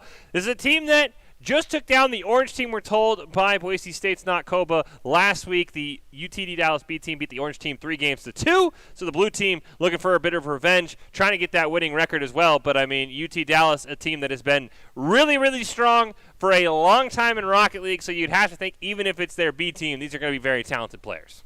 Oh, totally agree. Having played against UT Dallas as well, I can speak to the fact that these are talented players. These are going to be some hard games. Obviously, full faith in both teams, including our Boise State team. But this is going to be a challenging game for every player on the field, and it's going to require everyone come out to play for real. Well, Boise State Blues started the night off with a statement. They got revenge with a 3-1 win over Alabama, allowed them to finish second overall in the NECC, which was quite the turnaround. Now, in play versus, things haven't started as well. Same thing was in the story in the NECC. Maybe they'll turn around for a second half push. They'll play UT Dallas's B team, and then they'll play Washington State to wrap up the night. We get Doc's keys to the game. They're all very simple for Rocket League. Kick some A's, take some N's, deliver some L's, and collect some W's. It's all brought to you by Count, whose Identity Trust Global Network delivers real-time fraud prevention, account protection, and enables a personalized customer experience for more than 9,000 leading brands and payment providers. If you want to stay safe online, go check them out. Count.com, KOUNT.com. Boise State Blue, UT Dallas B, moments away here. And what are you looking for in our first couple minutes here as these teams going to try and probably feel each other out a little bit, Tacky? Well, hopefully some really clean gameplay where everyone's trying to play to their advantages. It makes sense from a strategical standpoint to feel everyone out before you play for real, and that's often what can happen with some of these first games is you try to figure out like how you're feeling in comparison to how they're feeling and how this game's going to go. But I feel like it always works out better for the team that comes out hot and stays hot, and I think it's just going to come down to, are we focused on playing our game, or are we more focused on playing reactively? And Rocket League is a very fast game. You don't always get to play reactively. So the best bet, I would say, hopefully, is to see a lot of active gameplay from both sides and making sure that we're just putting pressure on everything and trying to force them to bend to our will to some extent in terms of playing the game. See the squad there for Boise State, Ace Pocket, Baynock, and Instinct once again. And we talked about how the UT Dallas B team last week played the Boise State Orange team. How much can you gather if you're the blue team? I mean, how much information can the Orange team give you, if at all, that could be useful for maybe you figuring out a way to stop UT Dallas? Or do you just need to see it firsthand and the Orange team can maybe say, hey, watch out for this, but you want to witness it firsthand? Well, it's hard to say. It's, like I said, just going to come down to like throw out all the information you have before. Essentially, anything in terms of matchup or how they play is kind of less important compared to how you play. You should be focused on improving on the things that you have been working on in practices and focus on playing to your own advantages and try to bend them to that. Momentum is a huge thing in Rocket League. Statistically, the first team to score the first goal is infinitely more likely to win the game. So it's more about playing to your advantages than necessarily what we know about the other team, so it's hard to say. Well, we will have to see. It felt like in the series against Alabama, Boise State scored first more often than not. It's Boise State Blue. It's the UT Dallas Comets here in our first game of the night in PlayVS, our third overall. And we'll have one more after this in a bit of a regional showdown with Boise State taking on Washington State to wrap things up. But we'll see who scores the first goal, who's able to maybe win off the kickoff, as that's where Boise State really excelled against Alabama just overall in terms of applying a lot of pressure with great kickoff starts. And we'll get ready to hop into game number one here. And right out the kickoff, Baynock's going to win that one cleanly. Ace Pocket, he wanted that goal, not able to find it. Instinct takes a shot. Pat back, barely able to make a save. And Boise State unfortunately can't find that opening goal, at least for now. Yeah, so interesting thing to note that's mostly unimportant is that this is the first time in a while that I've seen Ace and not the Dominus. Apparently we're feeling this new Rocket Pass card that came out recently. What's really interesting to me right now is how the team is kind of playing around having that pressure in the corner. Playing it in the corners is a really interesting situation because as someone who's on offense, if the ball's in the corner, it's kind of harder to get it across in a way that is unsavable. And whereas on the opposite side, if you're playing defense and the ball's in the corner, you feel very safe that day. I'm just glad Ace Pocket did not get rid of the bunny ears, so I'll always know which one is him, as he's going to launch it all the way across the other side here. Boise State with a ton of pressure. It's Forever Falling. He's going to try and pop up in the air. Pat back with a great pass down to him and Nami, but that one gets intercepted. Demolition comes out onto Baynock, and Instinct in the corner. Should have an opportunity. Ace Pocket's going to take a shot on an open net. Forces out a double commit, but they get the save. And Baynock now looking for something off the wall. Never mind, changes his mind as Instinct puts it right in front of the net. Pat back has to make a save. Ace Pocket completely fakes him out, but there is no follow-up for Boise State. And Baynock tries to chip it in, and he'll do it himself. There we go. There's the solo play. I think this is actually really good. This is a good start for BSU, obviously. However, it's the way it's done that's very important. Baynock's very clearly feeling himself. He goes for the power. He goes for the power move and goes for the solo play all on his own, makes something happen without the help of his teammates, which means that he's feeling hot. And if he's feeling hot, well, UT Dallas have to be a little bit scared. Well, we'll start off with a demolition onto Instinct off the kickoff. Here comes Baynock off a great pass from Ace Pocket. They don't care if Instinct's demoed. They'll score a goal anyway. Yeah, so as I was saying, Baynock's cracked. End of sentence. Key to the game, get Baynock cracked. Yeah. It's that easy for Boise State. And we'll see if UT Dallas has an answer. Boise State already up 2-0. Ace Pocket, him and Nami on the kickoff. Barely over to the blue side, but Instinct should be able to play it around 1, if not 2, as Baynock goes flying past. Bit of a collision there as Pat back and him and Nani not able to get out of each other's way. As Ace Pocket, he clears it right to Forever Falling, but Baynock makes a great save. Pat back tried to flip that one around, but Ace Pocket with a great challenge. Instinct now off the wall, wanted that pass to Baynock, not able to find it. And that's going to allow Pat back to at least get a clear, but him and Nami can't find anything. Forever Falling gets the ball dunked right over. Yeah, what we're seeing right now is a lot of this kind of back and forth play at midfield, trying to establish who's going to get the pressure first. And BSU will win out, but we're quickly just put right back into the midfield. And both Patback and Instinct are kind of fighting for pressure over here as we're just bouncing it back and forth. Now we're kind of doing the same thing, but from opposite corners. So instead of just the midfield, we're playing two separate sides of the field for fighting for pressure from corners. Oh, Forever Falling runs right into Patback. Huge mistake there from UT Dallas. It's going to allow Ace Pocket. He looks for a pass for Instinct. You know what? We'll take it. I don't think they wanted the collision to happen. I can't tell if this was intentional and they're just insane or if this just happened. I think that they'll tell you it was intentional. I think that just happened. You know, this is Boise State Esports. That was 100% intentional. I don't know what I'm talking about. No, they planned that. They have worked on that in practice. The fake double commit, score a goal to go up 3-0 there. But Patback, huge shot off the kickoff. Instinct makes a great save. Forever Falling. He's going to get that ball just a little bit too left of the net. And Baynock's able to play it around him and Nami. That's going to be a tough save, but I think the ball is going to go just wide of the net. It will. Ace isn't able to recenter it for Instinct, and Baynock comes flying in, and his shot now goes right. He's missed left and missed right. He's got to make it straight on next shot, I'm sure. Yeah, you'd think, right? You can only miss so many ways. That's how the law of averages works, I'm pretty sure. Yes.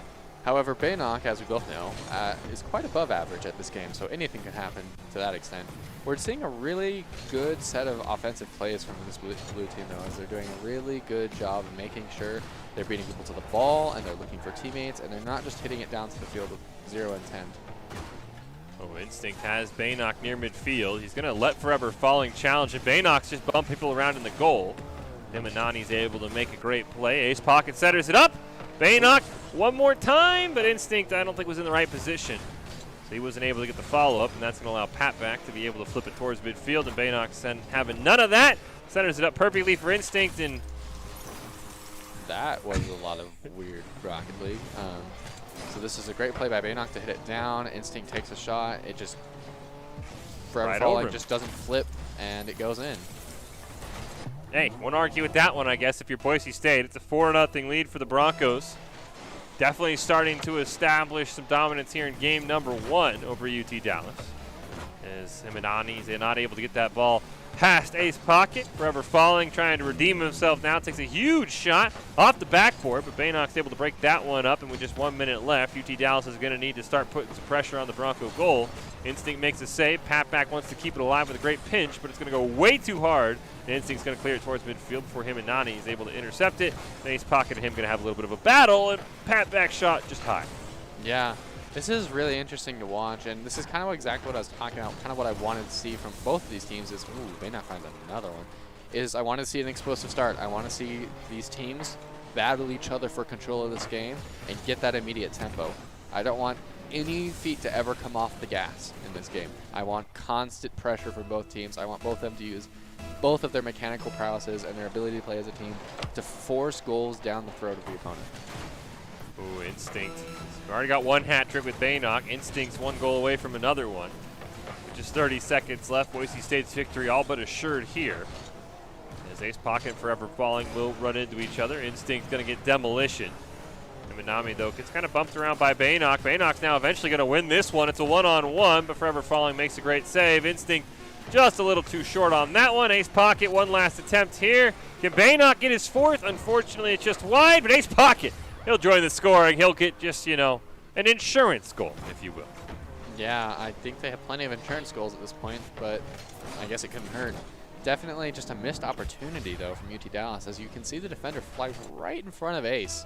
He just didn't get a wheel on the ball. 2 seconds left. We'll see what UT Dallas has in store. There's no 7-point shot in Rocket League. I'm sure some players would love it. Some would hate it. And Boise State will just spike it into the ground, and they'll... That's a statement win if I've ever seen one. Against Alabama, Boise State kind of struggled to close the door and left some opportunities on the table. Hard to find opportunities left on the table if you're Boise State. If you're UT Dallas, there's a lot that you left on the table in that one. Yeah. It just comes down to pressure was on Boise State's side. They made a really good effort to make sure that they were playing the field mostly on their opponent's side of the field, trying to make them crack under the pressure, and it happened a lot. We didn't see any fancy flip reset plays or double touches or anything like that. We only saw textbook Rocket League from the textbook team, making sure that they were playing to their advantages and keeping pressure on the game. Is there anything that Boise State showed that might be a little bit concerning? I mean, of course, UT Dallas's first goal has got to be stop, missing on the shots on net. They could have probably brought that goal total down by just 2 or 3. But is there anything exploitable on the Boise State side that UT Dallas might be able to make a play on? I feel like some of our clears might have been a little bit lacking at some points in time, that they weren't maybe the greatest touches, or they weren't touches that we could immediately follow up, and that left us open to getting scored on. So that's definitely something to watch out for this time. Instinct says no, though, and he just wants to play offense this game as he just chases down the ball and forces it down their throats. Okay, a demolition on the pat back as well. Instinct's trying to set something up for Baynock. He's not going to miss those. Yeah, just copy-paste what I said before about Baynock. Like, he's scoring goals. The pass is great from Instinct here, right off the backboard. Baynock is already up. Baynock's practically pre-jumping that. He's up so fast and just finds the back of the net. Easy peasy. Yeah, kick-off pressure. Never got a clear for UT Dallas, and Boise State will score the first one. Ace Pocket, nearly had it. It was a great block there by Forever Falling to stop a cheesy kickoff goal, and now Baynock passes it over to Forever Falling, but he misses on the shot on open net. Ace Pocket's able to keep it away from Pat back as we see Instinct charging over. Forever Falling just barely gets the ball over it, but his pass not very successful. That's going to allow Baynock to corral it in the corner. He'll spike it off the ground right over Forever Falling, and Baynock in complete control of this ball. Looking for a pass over to Instinct, but a great intercept by Forever Falling. Yeah, definitely. We're seeing that BSU is kind of in their environment right now. They're doing a really good job of forcing plays and just watching this orange defense scramble. And just like that, look at this. These great pressure-based plays from BSU force this really awkward save from Forever Falling, and Ace is there to follow it up because they have the pressure advantage. And this is kind of the textbook gameplay that I was talking about. These goals aren't fancy. They're just doing a really good job of forcing them to run out of boost or run out of positions or run out of resources in some way so that they can find the back of the net consistently. Baynock off the kickoff. It's going to have a great opportunity here. He's going to go wide of the net. Packback's going to make a great save, but Instinct wants to keep it alive. Tried to pass it over to Ace Pocket. Now Boise State in a very compromised position, and Packback will make a pay. Yeah, we saw kind of a different play and approach there from Baynock, as instead of rotating back earlier, he went for the bump on his opponent to try to make the goal kind of open up, but nothing was able to happen simply because of the shutdown in midfield. Great play there by UT Dallas to capitalize on the Boise State aggression. Right off the kickoff, though, Ace Pocket comes so close, put it in the back of the net. Just can't quite find it. Himanami not able to clear it away. Instinct one time, not close. Ace Pocket gets the demo, but no ball. And Boise State will keep it alive as Forever Falling goes chasing after Instinct. They'll take one on the backboard, but unfortunately no clear. Ace Pocket, great position there to keep the ball on the orange side. Patback can't find the clear as Baynock passes it over. Ace Pocket couldn't quite get a good enough touch on it, though, so that's going to allow at least a clear from UT Dallas. Instinct plays around a couple, sets it up perfectly for Baynock. He's going to pop it up over one. Patback will challenge him, but Baynock keeps it alive for Boise State. And now Instinct looking for a clear around Forever Falling, just can't quite get it.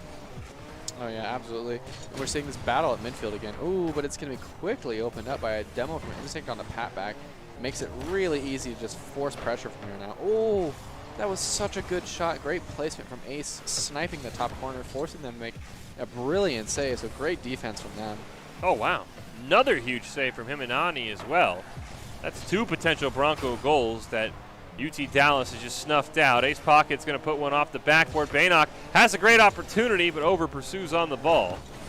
And as soon as Ace tries to take a shot, Baynock's going to launch it over into the other side of the field. Pinball around back towards midfield. Ace is going to pass it back to Baynock. He'll pop it up in the air. Great chance here for Baynock. One man to beat. Ooh, and he beats them both. Gets him with the air jewel. And at this point, I'm acting surprised, but I'm acting surprised. Like, this is day one Baynock stuff at this point. Every goal, just insane. This guy's cracked. Baynock showing up to play here in this series, trying to get Boise State to a 4-3 record in play versus as they flip on to the second half of the season. He's the leading goal scorer right now in this series. Boise State with a 3-1 lead in Game 2. A demolition does come out onto Baynock and onto Instinct. But Instinct with a great respawn there makes a huge save right when UT Dallas thought they could get back into it. Instinct's going to play it around the whole dang team. But unfortunately, there's no follow-up, and he'll get demoed for his sweet play. And Baynock's going to pass it back over to Ace Pocket, who can't quite get into the corner. Him and Nami wants to clear, but Baynock says not today, and he'll play it right around.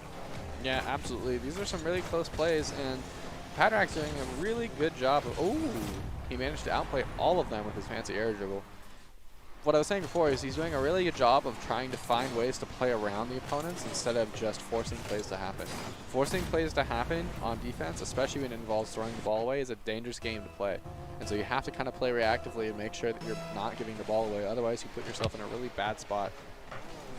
Nice pocket off the kickoff. Is going to find himself in the perfect spot. He's going to get it under Forever Falling, but Patback will make a great play, and Patback's trying to keep his team in the game, but Instinct says, you know what, let me get that 2-goal lead right back. What an amazing shot from Instinct. He takes it from the air and, again, finds that hard-to-reach corner for the defender. Just puts him in such a bad spot. Just so hard to make those saves, especially when you're Himinami and you're already flat-footed. You can't really get up in the air, and that's a great shot by Instinct. Baynox will win that kickoff cleanly, but Himinami will come from the boost corner to be able to clear it down. Patback's there. Can't quite get around Instinct, though. Himinami is going to keep it alive. And Baynock will look for one clear. Can't quite find a second one. Ball's right in front of the Bronco net. That is a risky touch there by Instinct. Full confidence. The pass. I don't know what to say on that one, honestly. Baynock has surprised me as counterpoint to what I last said. This pinch play from Instinct to Baynock. There's How do you stop that? You pray? I don't know. that is a really good play from both of them. An amazing pinch, finding an open net. I don't know if I would have ever expected that in 1,000 years to actually go that direction. Really great job from them. Is Ace doubling? Oh, so close. He wanted a double. That was an insane play from Instinct to Baynock, and UT Dallas's window for a win here is quickly slamming shut as Ace Pocket wants one more, and he'll find it. Ace is like, hey guys, I'm here too. I wasn't in that pinch, but I'm here. I'm doing it. Those bunny ears flying around. Actually, an amazing shot from Ace. He did find sort of a negative angle. He came from the wrong side of the ball and still managed to hit the right side so that he would get power enough that it would go into that far post. Well, it's the same scoreline for Boise State. UT Dallas has at least put 2 on the board to make it a bit more respectable. But the Broncos are starting to pull away with this one. Only a minute left. We'll see if UT Dallas can find a couple goals here. Instead, Instinct's going to carry it the length of the field. Patback challenges him on it, but Baynock's going to steal it away. He wants to set up Ace for the goal. And Ace give him the hat trick. Great job from Baynock, and great job from Ace being there. Ace managed to sneak it in on kind of a difficult pass, but admittedly, Baynock kind of had to give him a difficult pass. Those defenders are in a weird situation. It's going to make it difficult for Baynock to just throw it at him. Boise State, there the hats go falling. 1 for Baynock, 1 for Ace Pocket. Boise State's got a 7-2 lead with 40 seconds left. Patback, been great so far. Unfortunately, I don't think he can score 5 goals in the next 30. So Baynock's going to demolition his teammate. Himinani's looking for a great shot. Ooh, turned away there by Instinct. 30 seconds left, and now UT Dallas praying another ball doesn't go in the back of the net as Instinct barely misses. Yeah, I think this series can only be described as fireworks. Lots of explosions, lots of demo plays, and lots of goals being scored, and I think it just comes down to a lot of pressures being put on both teams. But I think Blue is definitely doing a good job turning that pressure into goals, which is the most important part, obviously, because goals win games. And Forever Falling here will find a goal, as we see what I think it's just a defensive breakdown. Baynock barely misses his clear. Oh, and just a double commit there, as Ace hits it away from his teammate and just kind of creates chaos. It's a nice feel-good goal to get Forever Falling on the board there, but it is not going to matter in the slightest in the long run. Boise State is going to get one back. Just why not? Yeah, I mean, why not just pass it to Baynock? He'll score, right? Yeah, That's what he does. He scores. If you're worried about goal differential, Baynock says, I got you. Yeah, absolutely. And I think what's important to think about is, as much as that third goal for UT Dallas might not mean anything, it's definitely important because going into that next series, it really helps your mental, making you feel like, okay, we can score goals. We're not getting shut out. We can do this. It's just going to come down to us transitioning well and making sure that we're keeping our defense intact regardless of all this pressure, and making sure that we know how to diffuse this pressure, thinking about how we can pass it to each other off of our clears, then hitting it downfield, and then making a play from there. It's just going to take more steps than just hitting the ball away. And all it's going to take at this point is just simply playing around your game, refocusing, and making sure that we're finding each other. Yeah, Boise State right now off to a strong start here in their first of 2 games in the play versus regular season. Broncos up 2-0 right now on UT Dallas, and they have done it in spectacular fashion. A 6-0 win and an 8-3 win with a last-second goal by Baynock to push the lead back up to 5. So we'll see what answers UT Dallas has, or if Baynock will remain cracked and he will just put in 3 or 4 goals by himself, and UT Dallas can go from there. That is the one consistency in all of life, though, is that Baynock will be cracked. Yeah, I mean, Baynock, he has these series. He's good for one pop-off series at least once a stream, and when he does that, the other team really just has to hope he starts playing with, keyboard and mouse at that point. It's off the kickoff here. Baynock's going to bicycle it up in the air. Ace Pocket's going to take the shot. Instinct tried to help him out, but he's going to make a great save, and Ace will get demoed. Baynock's going to barely dunk it around, but Forever Falling clears it back. Ace Pocket's not having any of that, though. Pass over to Baynock. They pop it up in the air. Ooh. UT Dallas, a bit of a risky double commit. No one ends up going for the ball. It's going to end up right in front of their own net. No punish for Boise State, though. Ace Pocket's up. He will beat. Oh, no, he misses just a little bit. Baynock is there to cover it, though. And they're just seeing all of these, outs for UT Dallas are covered by a Boise State blue player, because every single time they go for a clear, every single time BSU whiffs, there's still a teammate there that's able to cover that hole. And so what they're doing is just finding a really good way to make sure that there's never at any point in time a free ball for their opponents. Fatback's able to put it down into the corner. He's got a teammate who's bumping around Instinct, but they're not able to find the back of the net. Baynock and Instinct do run into each other, though, so a bit of a double commit there for Boise State. And now Ace Pocket, he wants to pass to Baynock. Great challenge there by Patback, and Forever Falling. Oh, that is not the touch he was looking for from the midfield stripe, as Baynock's going to have complete control. Pass over to Ace Pocket. Ace Pocket tries to do it himself, and it's going to just pinball in. He just bodies it in all the way. Yeah, it's interesting here because Baynock was only able to make that pass to Ace Pocket because Forever Falling kind of had a mistouch and just put it on top of Baynock's card, handed it to him and said, here you go, here's the ball, score a goal now.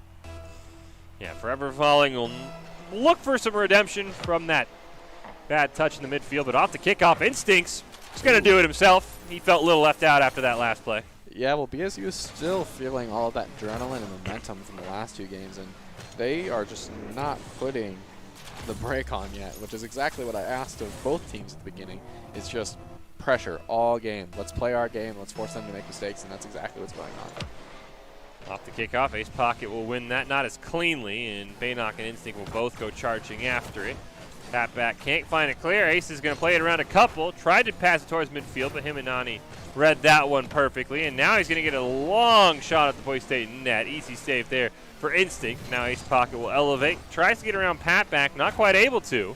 So Baynock will just launch it down towards midfield. Him and Nani, though, does keep it alive. And Boise State nearly a defensive breakdown. Baynock comes rushing in to make a huge save. Boise State getting a little bit careless here with this 2-goal lead. Yeah, it feels a little bit like we might be getting sloppy, like maybe we're getting overconfident or something, because most of these mistakes are happening by our own doing. However, it is definitely some different gameplay that we're seeing out of UT Dallas this time. Seems more like they're maybe playing a reactionary role, and they're doing a good job of playing defense to the best of all 3 of their teammates' abilities. Baynock tries to take that pass from Ace off the back wall. Can't do anything with it. Ace with a great pass back to Instinct. Goes for the double. Can't find it. And Ace Pocket's going to get one last chance on net, but Forever Falling will make the easy save. He'll hit it towards midfield. Him and Nami's going to take a shot, but Instinct will make a great save. Loses the ball. Corrals it once again as Forever Falling challenges him on it. Patback's able to play it around a couple. Baynock sandwiches it right on the crossbar. And Boise State shuts down a golden scoring opportunity. And now, if Ace can get enough power on this one, he'll get an assist from Forever Falling, and he'll get a goal. Well, that was a strange turn of events. We went from a really great pass from Patback that was just barely shut down by Baynock. And that's the kind of pressure that we need out of UT Dallas in order to turn these opportunities into goals. But the problem was they just broke down. We threw it downfield, and Forever Falling kind of handed us a goal. He had to make a play. That ball was going on the net, but unfortunately Forever Falling has now led to 2 of the Boise State goals here in this game 3. Instinct looking for the pass to Ace Pocket. Can't quite find it. Patback's going to launch his own teammate out of the way, but he is able to find the clear. Baynock now in the corner, plays around him and Nami, and he'll just tap it in himself. Baynock, look at this. He aerials off the wall from the corner of the net and still finds the goal. He flips off, and he just keeps boosting, and then he hits it off the backboard in. What a phenomenal play from Baynock. Boise State looking to put this series away in short order. 4-0 lead here. Baynock's going to win that kickoff rather cleanly. Forever Falling, not quite the clear he was looking for, but that one's actually going to spike off the back wall. Baynock's going to have to go racing in, and he'll give one right back to UT Dallas. Yeah, this is, I think, kind of what I was talking about before. It's just a misplay or kind of a weird pinch, and then Baynock just doesn't have a lot he can do with it. Just goes in. Similar to what happened last time with Forever Falling, where he's just stuck in a hard situation. The only thing he can do is touch and pray.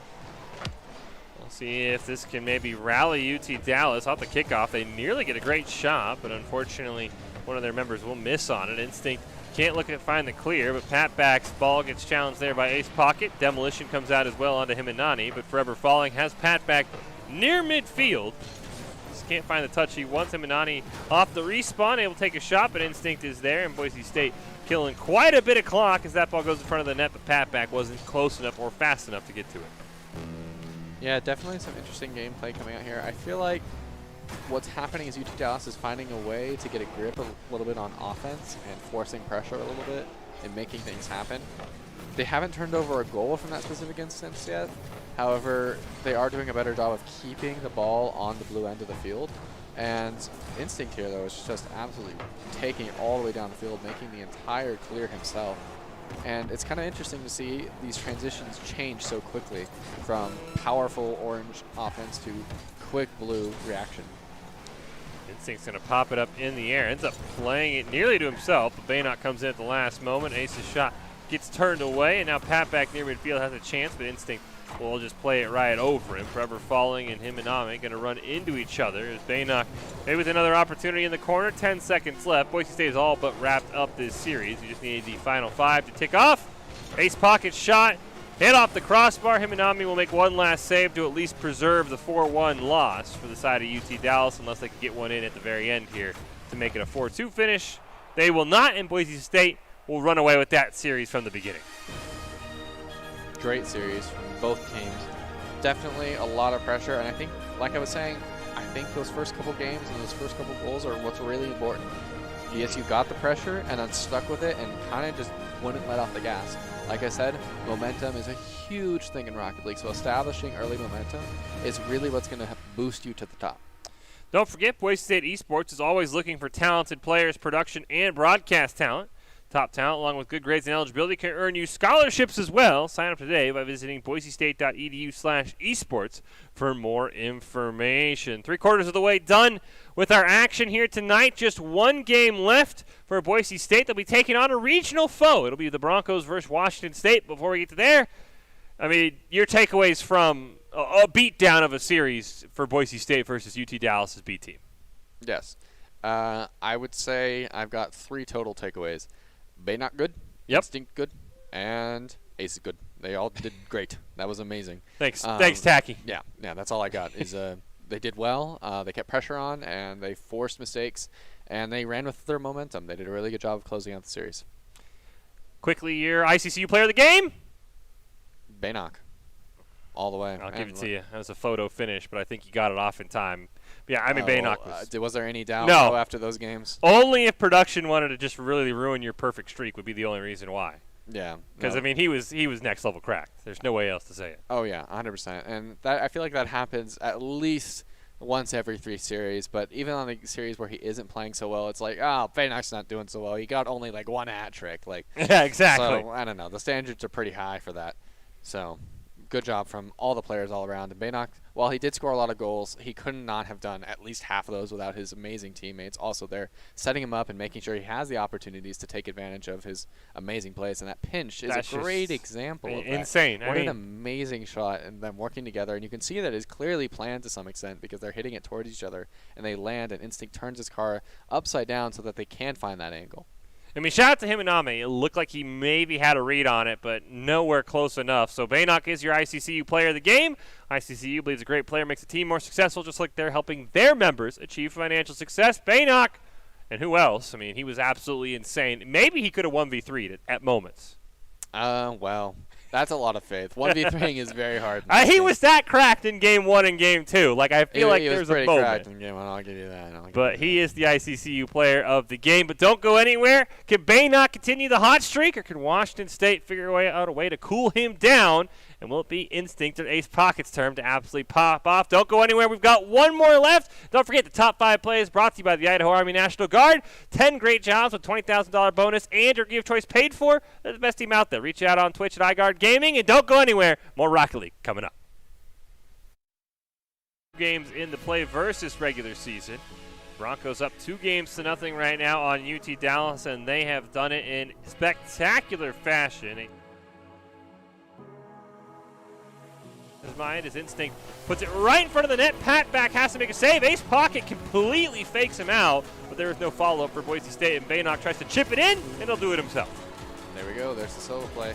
I think this is actually really good. This is a good start for BSU, obviously. However, it's the way it's done. That's very important. Pocket, one last attempt here. Can Baynock get his 4th? Unfortunately, it's just wide, but Ace Pocket, he'll join the scoring. He'll get just, an insurance goal, if you will. Yeah, I think they have plenty of insurance goals at this point, but I guess it couldn't hurt. Back towards midfield. Ace is going to pass it back to Baynock. He'll pop it up in the air. Great chance here for Baynock. One man to beat. Ooh, And he beats them both. Gets him with the air dribble. And at this point, I'm acting surprised, but I'm acting surprised. Like, this is day one Baynock stuff at this point. Every goal, just insane. This guy's cracked. Follow up, and that's going to allow Pat back to be able to flip it towards midfield. And Baynock having none of that. Centers it up perfectly for Instinct, and that was a lot of weird Rocket League. So this is a great play by Baynock to hit it down. Instinct takes a shot. It just forever Right falling, over. just doesn't flip, and it goes in. Second one, ball's right in front of the Bronco net. That is a risky touch there by Instinct. Full confidence. The pass. I don't know what to say on This that one, honestly. Baynock has surprised me, as counterpoint to what I last said. This pinch play from Instinct to Baynock. There's How do you stop that?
But Welcome back into the Boise State Game Pants Esports Arena. Final match here for Boise State. It's the blue team. It's Washington State. It's a regional rivalry, I guess you could call it that. Maybe that'll inspire the Cougars a little bit to take down Boise State. But first, Tacky, they've got to figure out a way to slow down Baynock, because the way he played against UT Dallas, I'm not really sure if Washington State could have 4 members on the field and they could shut down Baynock.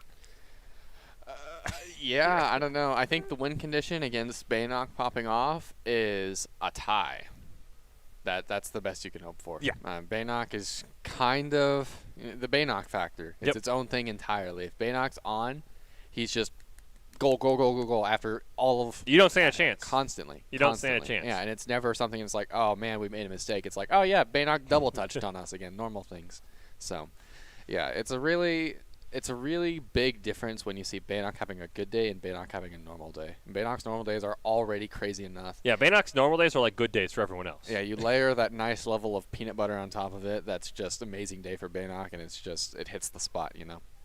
I mean, Instinct, he had a pretty good game in our first series against Alabama, and he was no slouch in that last one. And I mean, Ace he slots in and does exactly what Ace has done for the last few semesters. He's going to make solid defensive plays. He's going to set up Bannock and Instinct now, and sometimes he's going to find an open goal for himself. I mean, it is just so hard to crack this team with how well they play when they are all at their best level, and that's what they've seemed like today in the 2 series we've watched.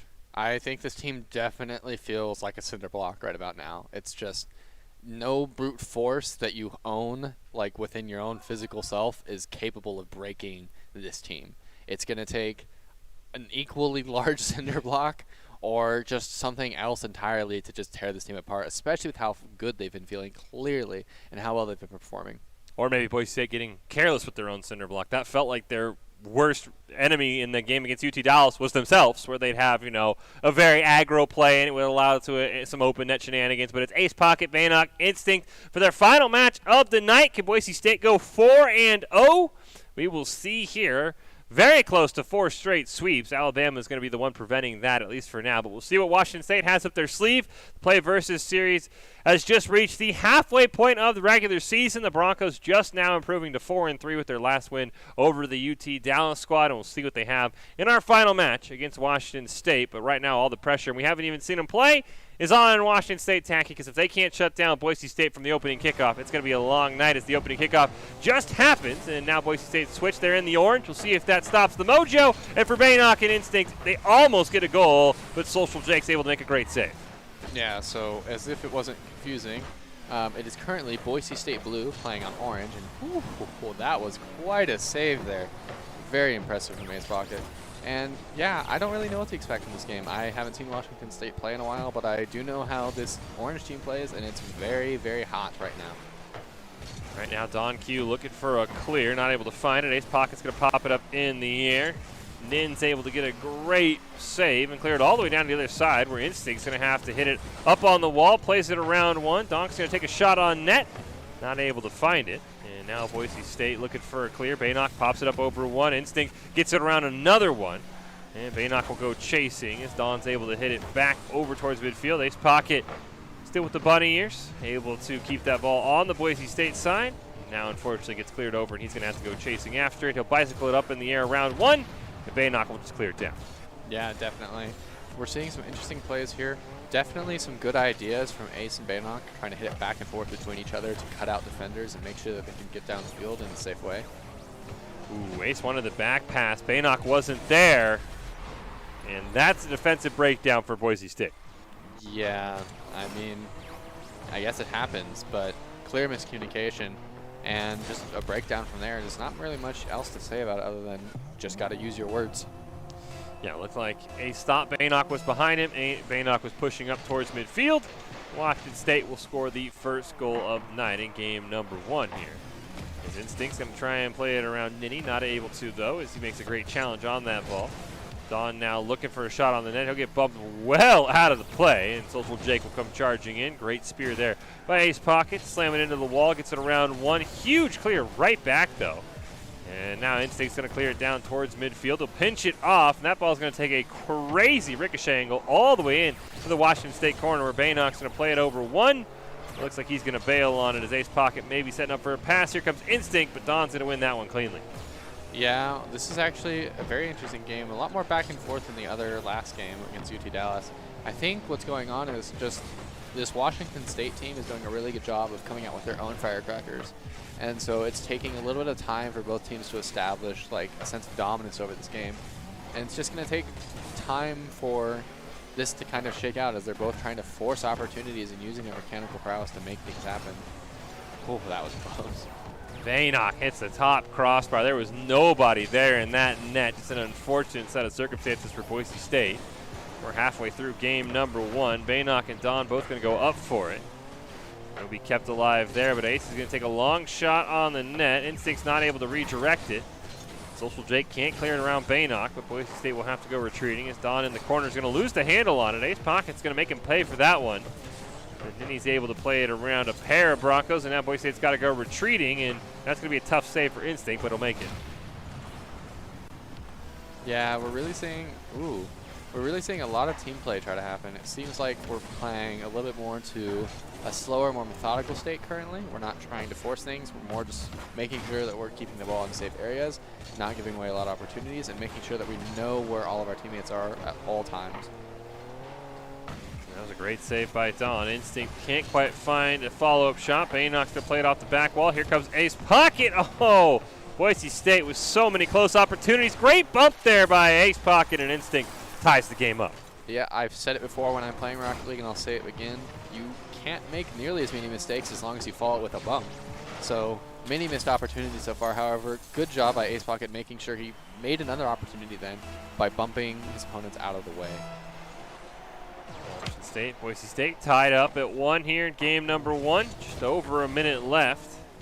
We'll see if either team can win it in regulation. As Ace Pocket gets bumped out of the way, Baynock able to clear around a pair of Washington State players. And now Instinct going to bounce it off the wall. Baynock will take control from there. Going to pass it over to Instinct. They wanted the shot, but Ninny was able to read that one perfectly. And now Dawn looking for a shot, not able to find it. Ball gets hit all the way to the other corner for Washington State with 1 minute left. Boise State has quite a bit of pressure. Baynock's going to clear it all the way over to Ace Pocket. He wasn't quite able to find it.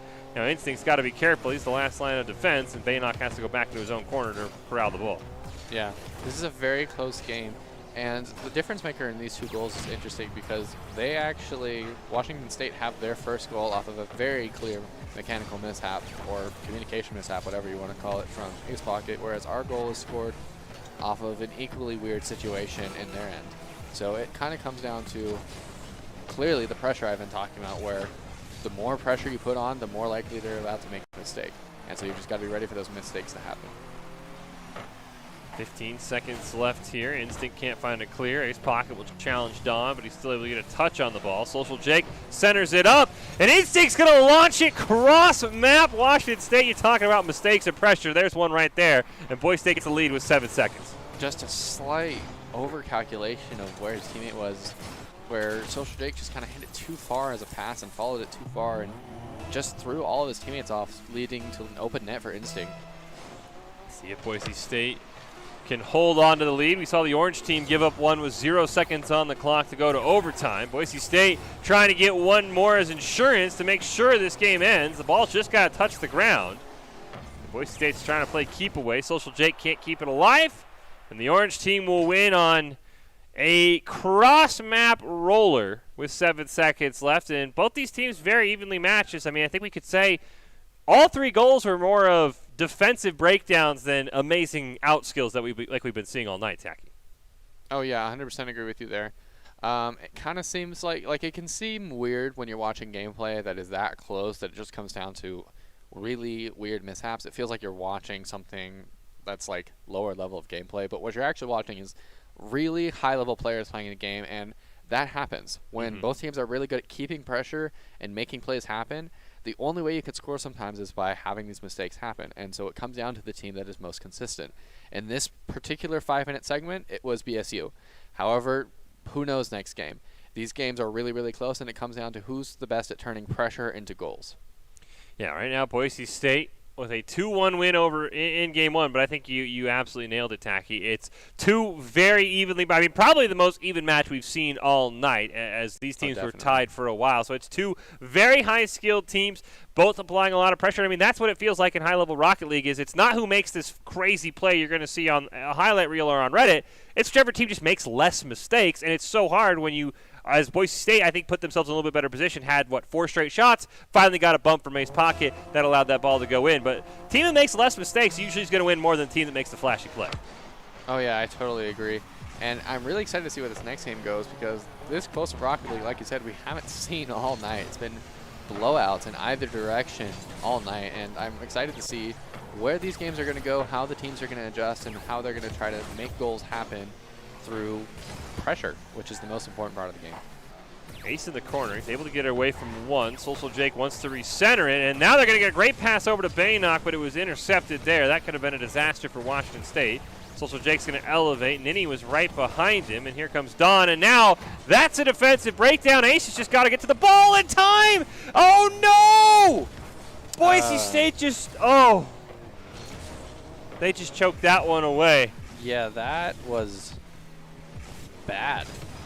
That's bad. Sometimes the Don't do that easiest again. goals are the hardest. Oh yeah, I said that our first series. Sometimes the easiest goals are the hardest. However, it doesn't make it less bad. No. That is, we'll see if Boise State's able to rebound. Baynock gets a great pass to Instinct.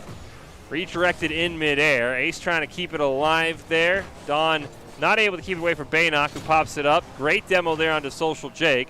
Insect has a great chance, and Ace Pocket will end up taking that one.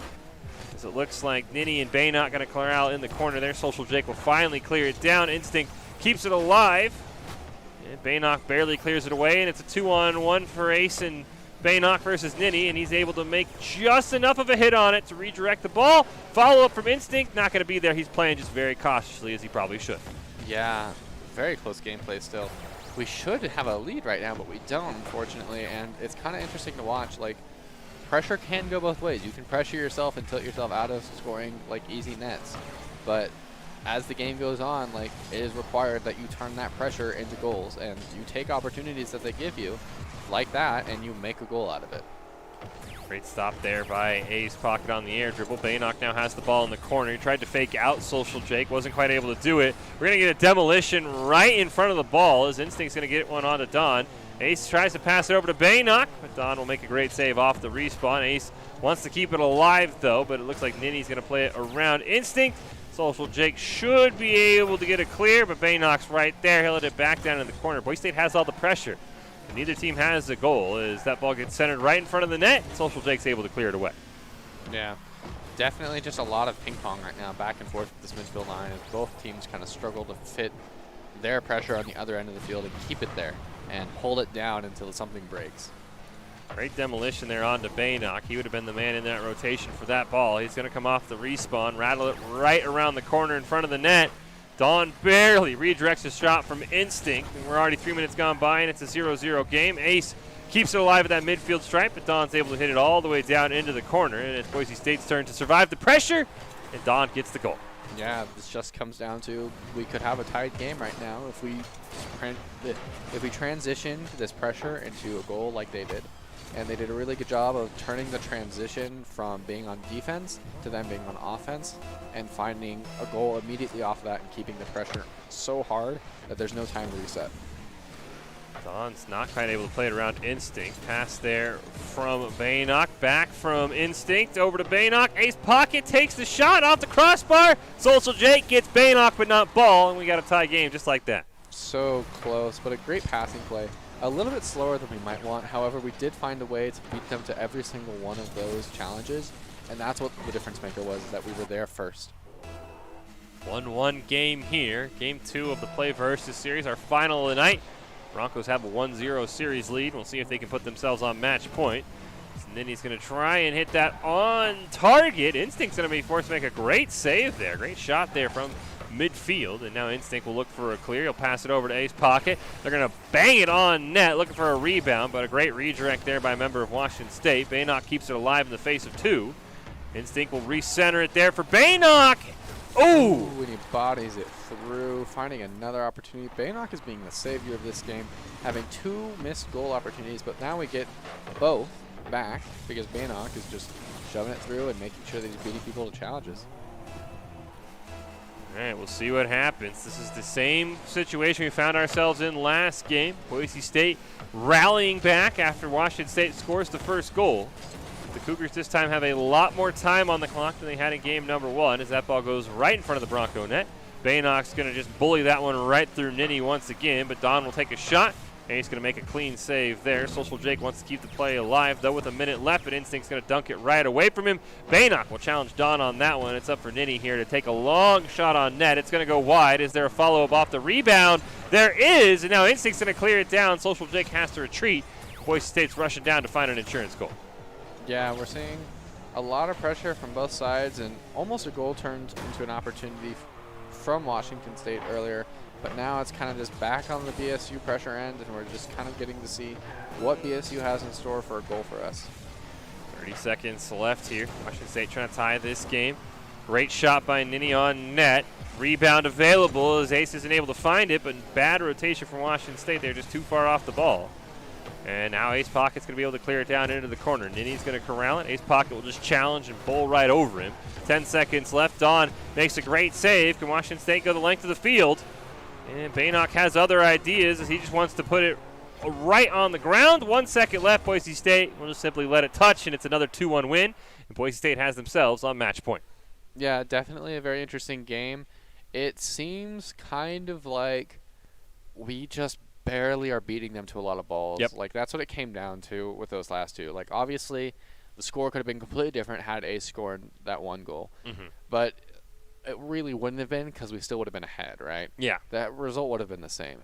So it feels like the biggest difference right now is that we're just playing the game faster. We're predicting the game better, and we're being able to get to the ball faster than they are because we're paying more attention to what's going on around us, who's got the ball next, how good their touch is going to be, and just playing from there. Yeah, and I mean, the reason Boise State's having so many missed opportunities is because they're having so many opportunities. Washington State just isn't getting as many shots, so there's not really times for us to point out about how they're making mistakes because Boise State's applying so much pressure. Washington State's goal was one of the very few quality shots they even had that entire game. Oh, yeah, definitely. And it just came from a situation where they managed to transition from defense on the offense really fast and take advantage of it.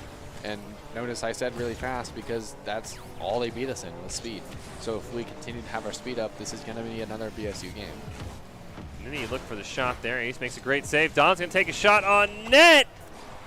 Boise State, unfortunately, not able to make the save. So the third game in a row, Washington State will strike first. Yeah, this is pretty much just a complete flip in that we just weren't playing our normal, consistent selves that time. We couldn't have anyone back posting if they shot at back post. If you're ever on defense and no one's playing back post, you're probably going to get scored on. Ooh, Ace Pocket nearly had a chance for a nice shot on goal, but Social Jake got a huge demolition to allow Washington State to put up some more pressure. Don's looking for a shot. He's going to hit it around Baynock, but Ace, thought he had the clear, and then he kind of surprised him, and now Instinct will launch it down. Social Jake's going to hit it right back, but Instinct was ready for it. He'll pass it over to Baynock to get the shot just wide of the net. Can Ace Pocket redirect it? It's right above. Don's able to make a save, but Instinct wants to make him pay. He's going to play it off the backboard, and Nini will redirect it. Ace Pocket's turn now. Waterfall down in front of him in the corner. Couple of misses. Ooh, not the touch he won if you're Don. And it's going to allow Instinct maybe carry this one in the back of the net, but Social Jake will make a great save. Yeah, and Ace is going to follow it up, so it really wasn't that much of a bad play from BSU at all, even if it wasn't a very eventful touch from Instinct in the air. And it stemmed from Don just not making the best touch overall in the net. And I think that's what's going to bite them in the butt eventually, is not having quality clears every time. Don will challenge Ace Pocket on the clear, but it'll still end up in the lap of Instinct. He plays it around one man to beat, and Nini doesn't fall for any of his shenanigans, challenges him, and just clears it all the way down to the orange side. Plays it around one, but Ace Pocket going to stop him. Baynock ends up hitting the ball right in front of the Boise State net. And now him and Nini going to collide. Ball still stuck in the corner there before Instinct and Social Jake run into each other, and that's going to allow Ace Pocket to launch it all the way down to the blue side. Nice little fancy 180 there from Nini. He's going to try and pass it over to Social Jake. Yeah, and you can see they're going for a pinch of their own there, trying to get it all the way downfield and in, but barely saved there by Baynock. And now we're just kind of looking forward to how BSU is going to get out of their end and how they're going to transition to a goal. And this is a great opportunity for Instinct as he gets it downfield, but it is saved by Ninu. See a nice pass over to Ace Pocket. Ball's over in the corner. Ball goes over Baynock, though. Him and Don going to collide into each other. They'll pop it up in the air. Nini will at least keep it on the orange side for now, and then Instinct's going to launch it over. Baynock will go chasing, but Social Jake gets it past one. Instinct will just have none of that. He'll clear it all the way to the other side, but that's a great shot from Nini, and it's 2-0 Washington State. Oh, yeah, 100%. This is a great play from them. They did a really good job of beating us, which is the most important key, as I pointed out last time. Beating us is very important. If you beat us to the ball, you can find opportunities because then we're just thrown all over the place. Biggest lead of the night for Washington State. Will they be able to hold on to it for the final 2.5 minutes of game number 3? We'll find out right off the kickoff. Instinct has it in the corner. Unfortunately, going to lose it a little bit there. Baynock will challenge, and so will Ace Pocket. Don's going to end up centering that one perfectly for Instinct. Social J's going to be able to make a great save on that one. Ace Pocket will deny any follow-up shot, though, and now Ninny has to retreat over into the corner. Instinct going to play it around him. Only one man to beat, but Ninny's been a defensive force for Washington State. Makes a great save. Yeah, a really close game so far. Even though it is a goal down, 2 goals down actually for BSU, it is a really close game. A lot of good pressure from both sides, and a lot of opportunities just shut down by Washington State. So they're doing a much better job this time on defense of finding the consistency they need to shut down this pressure and then turn it into goals. Don's able to get the ball past Instinct, who was charging in to try and get Boise State back within 1. Only a minute and a half left, so Boise State does have to start finding a goal here quickly. Washington State will have us to a game number 4 as his pocket looks to clear it, not able to find it. Instinct makes a clutch save right in front of Don, and now Baynock will pass it over, but a great intercept there by Ninny, and now Ace Pocket looks for a clear. Instinct's going to try and... Not really sure what Instinct was going for on that one. Well, I'm not really sure either. Like a fake out, maybe? Maybe a fake out. I'm not really sure. They probably could explain it to us if they were here. However, it did not go well. No, Washington State will balloon this lead up to 3-0. Still a minute and 9 seconds left. And we know Boise State in the past has proven to be able to come back from this. Definitely not a hill that they can't climb. However, at this point, you might be thinking towards the next game, because this Washington State defense has been quite notably something to write home about this game. Yeah, they have been greatly improved, especially Ninny, who's sitting on 3 saves. Who his name right now is a couple of Broncos are going to miss on it. Ninny's going to try and drive it home. Baynock will get the demo, though, and now is when Boise State needs to kick it into high gear, and that one will seal it. We're headed to a game 4. Yeah, Social Jake scoring a lot of goals this time. He's doing a good job of putting pressure on and then taking the opportunities that he's given and turning them into goals. It's an open net that he's given if he does hit it, and lo and behold, he does hit it. Timer on screen, just a little bit quick. There's more about like 28-ish seconds left. So unfortunately for Boise State, that is probably not enough time. I know crazy things can happen in Rocket League as Baynock tries to get a shot, but I mean, as you mentioned, this is almost a how do we crack the Washington State defense for game 4 kind of final seconds for Boise State, because they have been absolutely shut down in this game. I mean, they weren't scoring goals in bunches before, but this has been a total stonewall performance for Washington State. Yeah, and at this point, if I'm thinking about what we need to change for next game, I feel like I say this every time, but deep breaths. Something was working for us before, and so it'll work for us again. We just have to take a deep breath and get back into our groove. Feels like we might have slowed down a little bit. We're getting beat to a lot of balls that we usually don't get beaten to. And so now it's just going to take getting back into our groove, finding our comfortable zone, and then turning it into goals. We see a couple opportunities there to at least avoid the shutout. Not quite able to get it done, though, in Washington State. Much like Alabama, will come alive for game 3, but we'll see if Boise State can quash those hopes heading into game number 4. This is Boise State, Washington State. Final game of the night, play versus series. Boise State looking to go to 5-3 here on the season. And everything was going well, but as you mentioned, it just felt like Washington State came out a little bit faster and defensively just absolutely shut down Boise State. But, I mean, there were plenty of chances. Boise State had 2-3 balls just go right out the crossbar. If they're an inch lower, inch to the right, Boise State could have easily tied that game up. Oh, there was at least 1 or 2 just like that. It was very close. But still, it was a 3-0 advantage for Washington State. So even if we had scored, 2 that were, Rocket League servers levels away of being a goal, then it still wouldn't have mattered. Game was decided by that scoreline. And so I think it's just something that you have to throw out of your mind at this point. If it's not something where we need to make an adjustment to change and win the game, if it's something that we can do because we have been doing it, then it's something that we just need to refocus on, throw out all those other games in our head, and just play our game like we were before. Well, we'll see. Does Washington State have a chance at a reverse sweep, or will Boise State go home 4-0 on the night? Game 4 kicks off now, and Ninny in the corner. He was excellent defensively. Going to lose the handle on the ball. They wanted the pass from Ace to Baynock, but not quite on the same page. They end up colliding right in front of the net for Washington State. Social Jake looking for a clear, not able to get it. Baynock tries to slow down Dawn's clear, not able to find it though, and Ace Pocket will challenge them in a 1-on-2. Instinct will elevate, can't quite get it around Ninny though, and Ace Pocket has to play it off the wall. Barely can't quite get it around Dawn, who reads that one perfectly. Recentered up here for Ninny. He'll hit the first shot, and it's going to go high, but there's a rebound chance here for Washington State, but there's nobody in the scene. Yeah, now we're just looking to get down the field. Kind of a bad clear from Instinct that is then backed off by Ace. Oh. Well, this is not what we were expecting.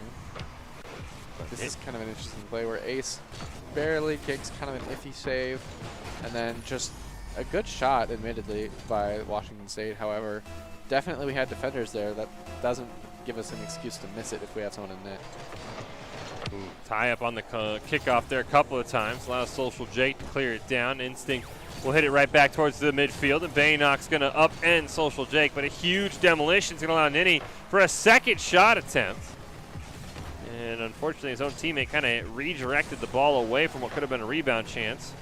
Social Jake's going to try and take one. Ace Pocket will just kind of pinball it against the wall, and now Instinct with an opportunity. He's in a 1-on-1. He's going to have to bail on it, but Ninny ends up missing on it, and Baynock can't quite get there in time. Yeah, I feel like what we're missing right now in terms of our offensive pressure is Instinct. I feel like he's doing a good job of making sure we don't get scored on too often on defense. However, I don't see him a lot on offense right now. I see him kind of covering angles, and what I want to see is I want to see Instinct getting in their face and using his mechanical advantage to put goals into the back of the net again and again and again like he was earlier today. Ace Pocket's going to clear that one down. Instinct chasing in the corner. Ooh, rolls that one perfectly around Ninny. Pops it up in the air. Baynock had a wide open shot. Just goes wide of the net. And Ace Pocket trying to get something towards the center. Ninny's going to make a great clear. Baynock plays it around one. Gets a demolition onto the goalie. But Don was able to clear that one away. And Washington State should be able to hold on to this lead with a huge clear down there from Ninny. Yeah, this is, again, another back-and-forth game. It's close still with the Washington State lead, but it's not something that we can't overcome. We just need to put all the pieces back together, and we need to make sure we're speeding up and we're getting everyone involved and we're finding the back of the net together as a team. Another close shot there for Baynock. Oh, missed opportunity by Ace. Ace also rolls it close, and then he's able to clear that one away. And Boise State will have to retreat once again. Dawn has a great opportunity here, but Instinct's going to be able to make a great save. Plays it around one. Can't quite get around Social Jake, but here's Ace Pocket. He'll hit it all the way down to the other corner. He wants to try and follow up on that one. Him and Baynock will both commit to it. Baynock will end up winning it in the corner. Try the pass over to Instinct. Ball's just too far in front of him. Yeah, and that was actually a really good pass from Instinct to hit it intentionally into the corner of the wall, which allowed it to bounce out instead of roll down or roll up, making it much easier to score and giving Ace a much better opportunity to score the goal. Ace barely behind that one on what would have been a wide open net chance here, but Boise State's applying a ton of pressure. Washington State hasn't cracked yet, though, as Ninny's able to get a minor clear away. Baynock will play it around one. Ooh, can't quite get it underneath Don, though, and Social Jake's going to launch it all the way to the other side, but Baynock's right there and waiting. He'll rattle it around in the corner. Nice spike down by Ninny to play it around him, but Instinct wants the pressure. You see Ace Pocket was charging in. That was a great touch there, and now Social Jake's able to clear it all the way down, and Boise State's only got a minute and a half left. Yeah, definitely an interesting game we've got going here. This is much closer. We've lasted much longer without seeing that second goal come out yet.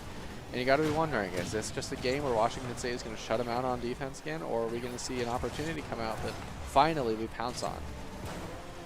Don's going to take a shot on net. Instinct's able to make that save relatively easily, and now he's going to carry it down into the corner. He'll run out of boost, and that's going to allow Ninny to just volleyball it right back over to the Boise State side.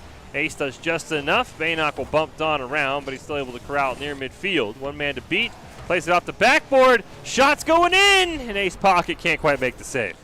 Yeah, I don't know what's going on here. Clearly some kind of disconnect as Ace had to actually jump Instinct just to rotate normally. This is like a double commit for the back boost, which is definitely not what we're going for in terms of turning this game around and playing to how we know how to play. 50 seconds left. Still plenty of time for Boise State to tie this one, but they've got to get probably a shot here in the next 10-15 seconds, and unfortunately that ball's still just bouncing around the midfield. Finally, Social Jake will hit it down into the corner. He's looking for one more to guarantee Washington State getting a Game 5. That ball will be cleared down. It's on cue, able to hit it back. He gets a demo, but Ace is unfortunately unable to stop it near the midfield line. And 30 seconds left. Social Jake's shot barely turned away by Baynock at the last moment. But a bad touch there by Dawn might open something up for Boise State. Baynock with the ball, but he can't get around Ninny, who has been just awesome defensively for Washington State. And looks like we're heading to a game number 5 here unless something crazy happens. Yeah, so this did not go how BSU wanted it to go at all. This is kind of the same story. And, oh, it looks like they'll find one consolation goal. And that's actually a big deal. After going almost essentially 2 games without scoring a goal, that can be very hurtful to one's mental and kind of get you down and kind of feel like you're running out of speed. Now, this goal is great because it means they're going to come into this next game, most likely, if nothing happens in these next 2 seconds of play.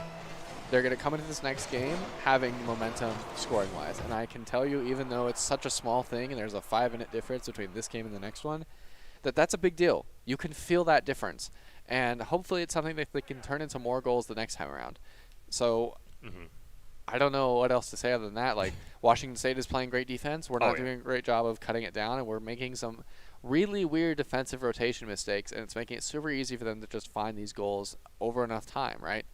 So it's just something that needs to come down to playing the game we know how to play. Clearly we play this game well. Just comes down to taking a deep breath, remembering what we need to do, looking for each other, and making sure we're not rotating on top of each other is a big one, and making sure we're focused on playing what we know how to do, because we clearly know we can do this.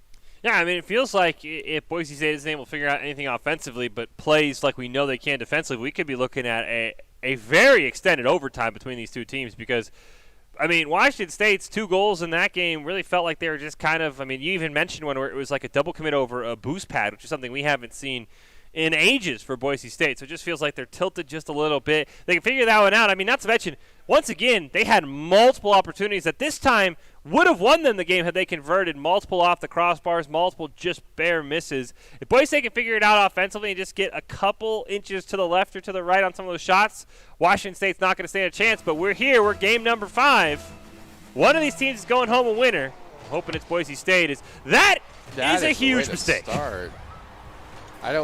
Well, I mean, obviously a goal is nice right off the bat. I'm not really sure why this developed in the way it did. Yeah, that's just a... Yeah, so Social Jake missed and Donk turned away from the ball and drove around it. So that was weird, but we're just going to move on because I don't know how to guess that. Yeah, that was, I mean, Social Jake was to the ball first. He just missed on it, and now Boise State has all the pressure. Oh, so close. Nearly An double opportunity thrown away. So close, though. Those shots are really hard to do. Instinct is now going to try to carry it out. And this is what I was talking about. Instinct is doing a really good job of finding holes and getting it out of their end. It's just a matter of let's get him more involved on offense. It feels like a lot of these opportunities that we have are kind of just 1 or 2 people making things happen. And not that Instinct can't do it. It's more just that we're not using all of our available resources to make goals happen.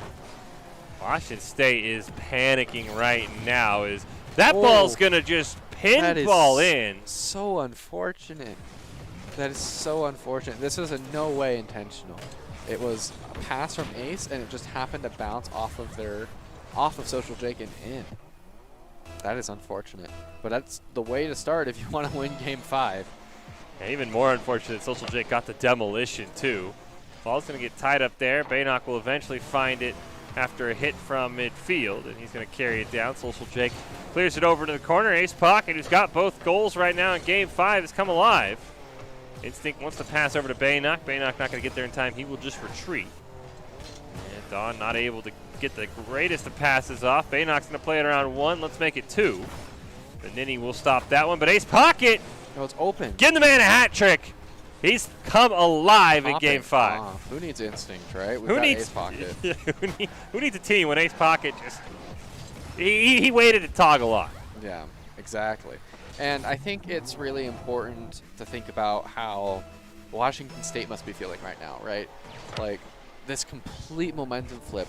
It's so hard. It's even harder from one game to the next to flip a switch and be like, okay, this game's going to go better. It's even harder to, within a game, change the mindset and be like, we're down 0-3, but we can do this. Let's turn it around. It's so hard to do that. And it's just putting them in such a rough spot after these 2 unfortunate goals in the start, and then followed by a really great play by Ace Pocket. Like, it's do or die time, and this is not the time that you want to be struggling with the mental part of the game. Hey, you have all that momentum. You have all that, you're feeling, all right, we've got Boise State on the ropes. They scored 1 goal in 10 minutes of play, and just right off the kickoff, Ace Pocket just completely silences that. And it feels like Washington State has never recovered, as that's going to take an awkward hop towards the Boise State goal. Ace Pocket makes 1 save. Won't get credited for another one, and his Instinct's now going to try and clear that down. Baynock's racing. Close. Barely saved. And Ninny misses on it. So does Instinct. And now Don has a chance at a comeback goal, but there's Ace Pocket. He's doing it all in Game 5. Baynock also makes a great save, and Washington State finally getting some pressure, but they just haven't been able to find the back of the net. As Instinct will join in, they'll all make a save for Boise State. Yeah, and if you look at our sidebars with the stats, you can see that farmer's market of different attributes to Ace Pocket right now. All those saves and shots and everything, really. He's really taken this game on his shoulders and is just finding ways to make plays happen. I really like seeing Ace step up to make plays happen here. And like I said earlier today, when Ace is feeling hot, it's going to be a good game for BSU. Well, they picked the perfect game to turn things up. Now Baynock trying to pinch it off the wall. Looks like he wanted it over to Instinct there, but Ninny going to be able to clear it down. Now's a great opportunity. Ace Pocket will just blast it into the corner. Instinct was waiting on the cherry pick. There's a pass. I think Ace wanted to take the shot, but he'll get credit for the pass, and Baynock will hit it in. Yeah, this is unfortunate. It kind of was a panic situation from the Washington State defense. As you can see, Ninny kind of just hoped that he would hit it hard in, and so he just threw himself in front of the net. And so Baynock just hit it slow and high. Boise State's goal scoring has come alive here in game number 5. 4-0 lead. There's still just under 2 minutes here for Washington State if they want to start mounting a comeback. It's definitely possible. Ace, he wants to end it right here. He gets a great pass over to Instinct. I just don't think Instinct was ready for that rebound, unfortunately.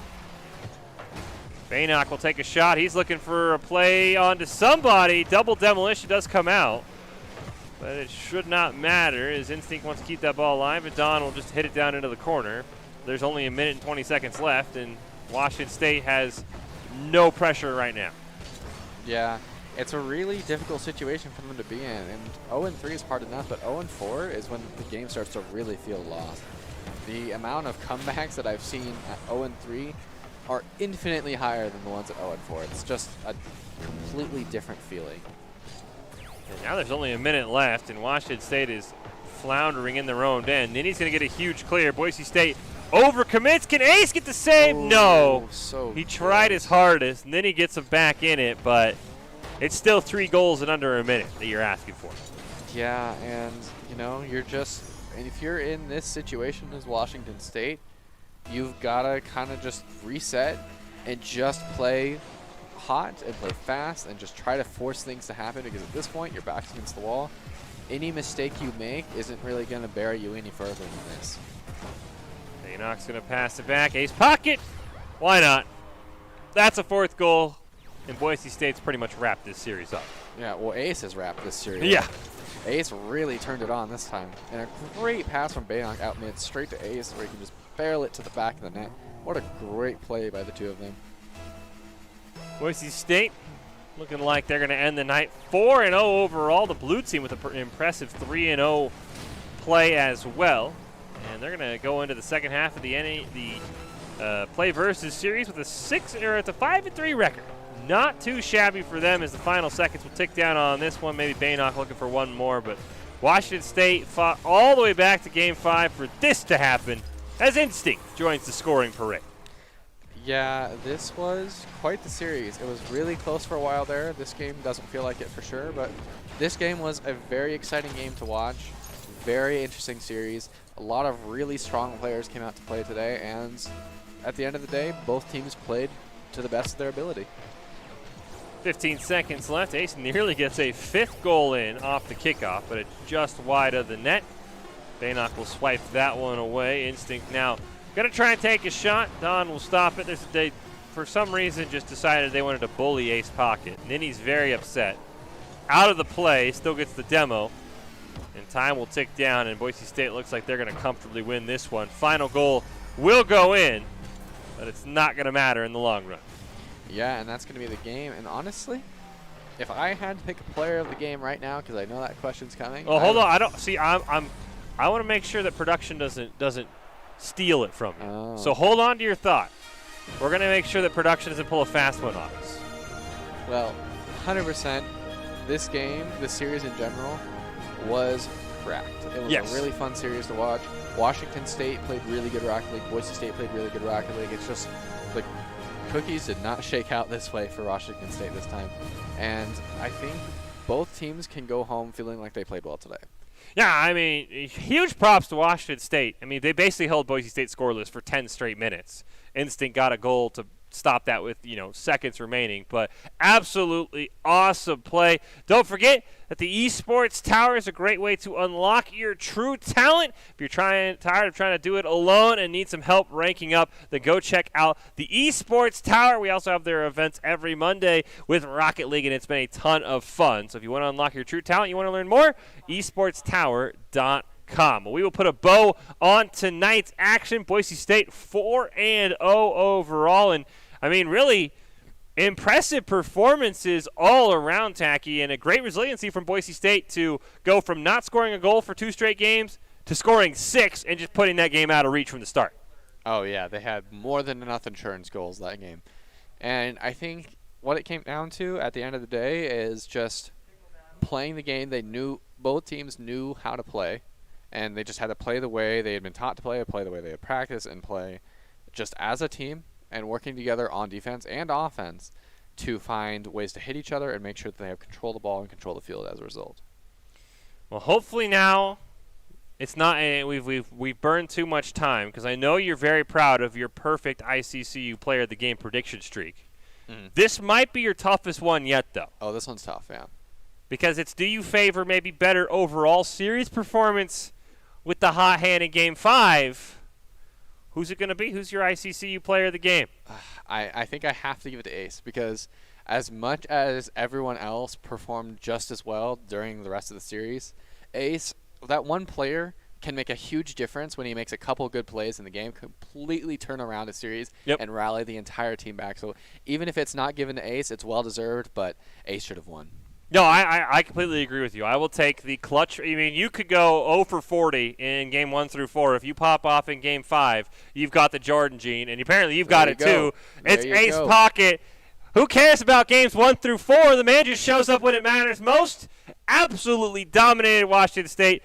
4 goals in game number 5, and he's your ICCU player of the game. That is the guy to go with. That was an amazing showing from Ace Pocket. Even on the games where the other two were popping, he was doing a really good job. He's always that silent killer where he's making plays happen, and he's an opportunist for sure. He had a couple missed open nets, but we forget about those because he played really well at the end of the day, and he found a really good niche play for him right at the end of that series where he was locked it in and just carried that team to victory. Yeah, we don't care about the ones you miss when the ones you make are that important. A hat trick, 4 goals overall in game number 5. And you know what they say, big-time players make big-time plays at big-time games. There's not a bigger one than an elimination game or a win-or-go-home game, and that's why Ace Pocket's your ICCU player of the game. And the hats will fall on Tacky as well. And your final thoughts here for this night of Boise State. Really dominant Rocket League for the most part, and impressive Rocket League all around. Final thoughts. They were good. I have to keep saying that. They keep playing really well. Yep. They're giving us no reason to doubt them in any series they play. And it's a really impressive team we've got together. And even the games that they're playing bad, they're playing some really impressive Rocket League at the highest level of Rocket League. And this is just an astonishing thing to watch when they just lock it all together and it just becomes this solid, concrete block of unbeatable Rocket League.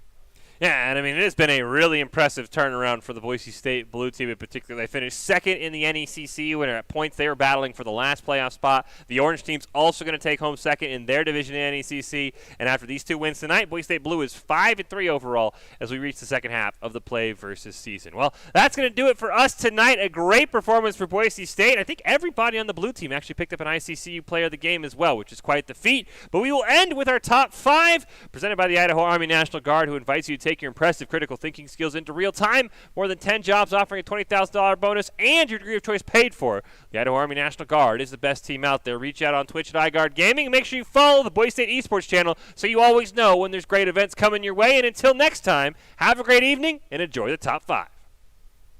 point of the regular season. The Broncos just now improving to 4-3 with their last win over the UT Dallas squad, and we'll see what they have in our final match against Washington State. But right now, challenged on, but he's still able to get a touch on the ball. Social Jake centers it up, and Instinct's going to launch it cross map. Washington State, you're talking about mistakes and pressure. There's one right there, and Boise State gets the lead with 7 seconds. Just a slight overcalculation of where his teammate was. A rebound, but a great redirect there by a member of Washington State. Baynock keeps it alive in the face of 2. Instinct will recenter it there for Baynock. Ooh! And he bodies it through, finding another opportunity. Baynock is being the savior of this game, having 2 missed goal opportunities, but now we get both back because Baynock is just... 5. One of these teams is going home a winner. I'm hoping it's Boise State. That is a huge mistake. Start. Well, I mean, obviously a goal is nice right off the bat. I'm not really sure why this developed in the way it did. Yeah, that's just a... Yeah. Resources to make goals happen. Washington State is panicking right now. That ball's going to just pinball in. So unfortunate. That is so unfortunate. This was in no way intentional. It was a pass from Ace, and it just happened to bounce off of Social Jake and in. Able to get the greatest of passes off. Baynock's going to play it around 1. Let's make it 2. And then he will stop that one. But Ace Pocket. No, it's open. Give the man a hat trick. He's come alive in Game 5. Who needs instinct, right? Who needs Ace Pocket? Who needs a team when Ace Pocket just he waited to toggle off?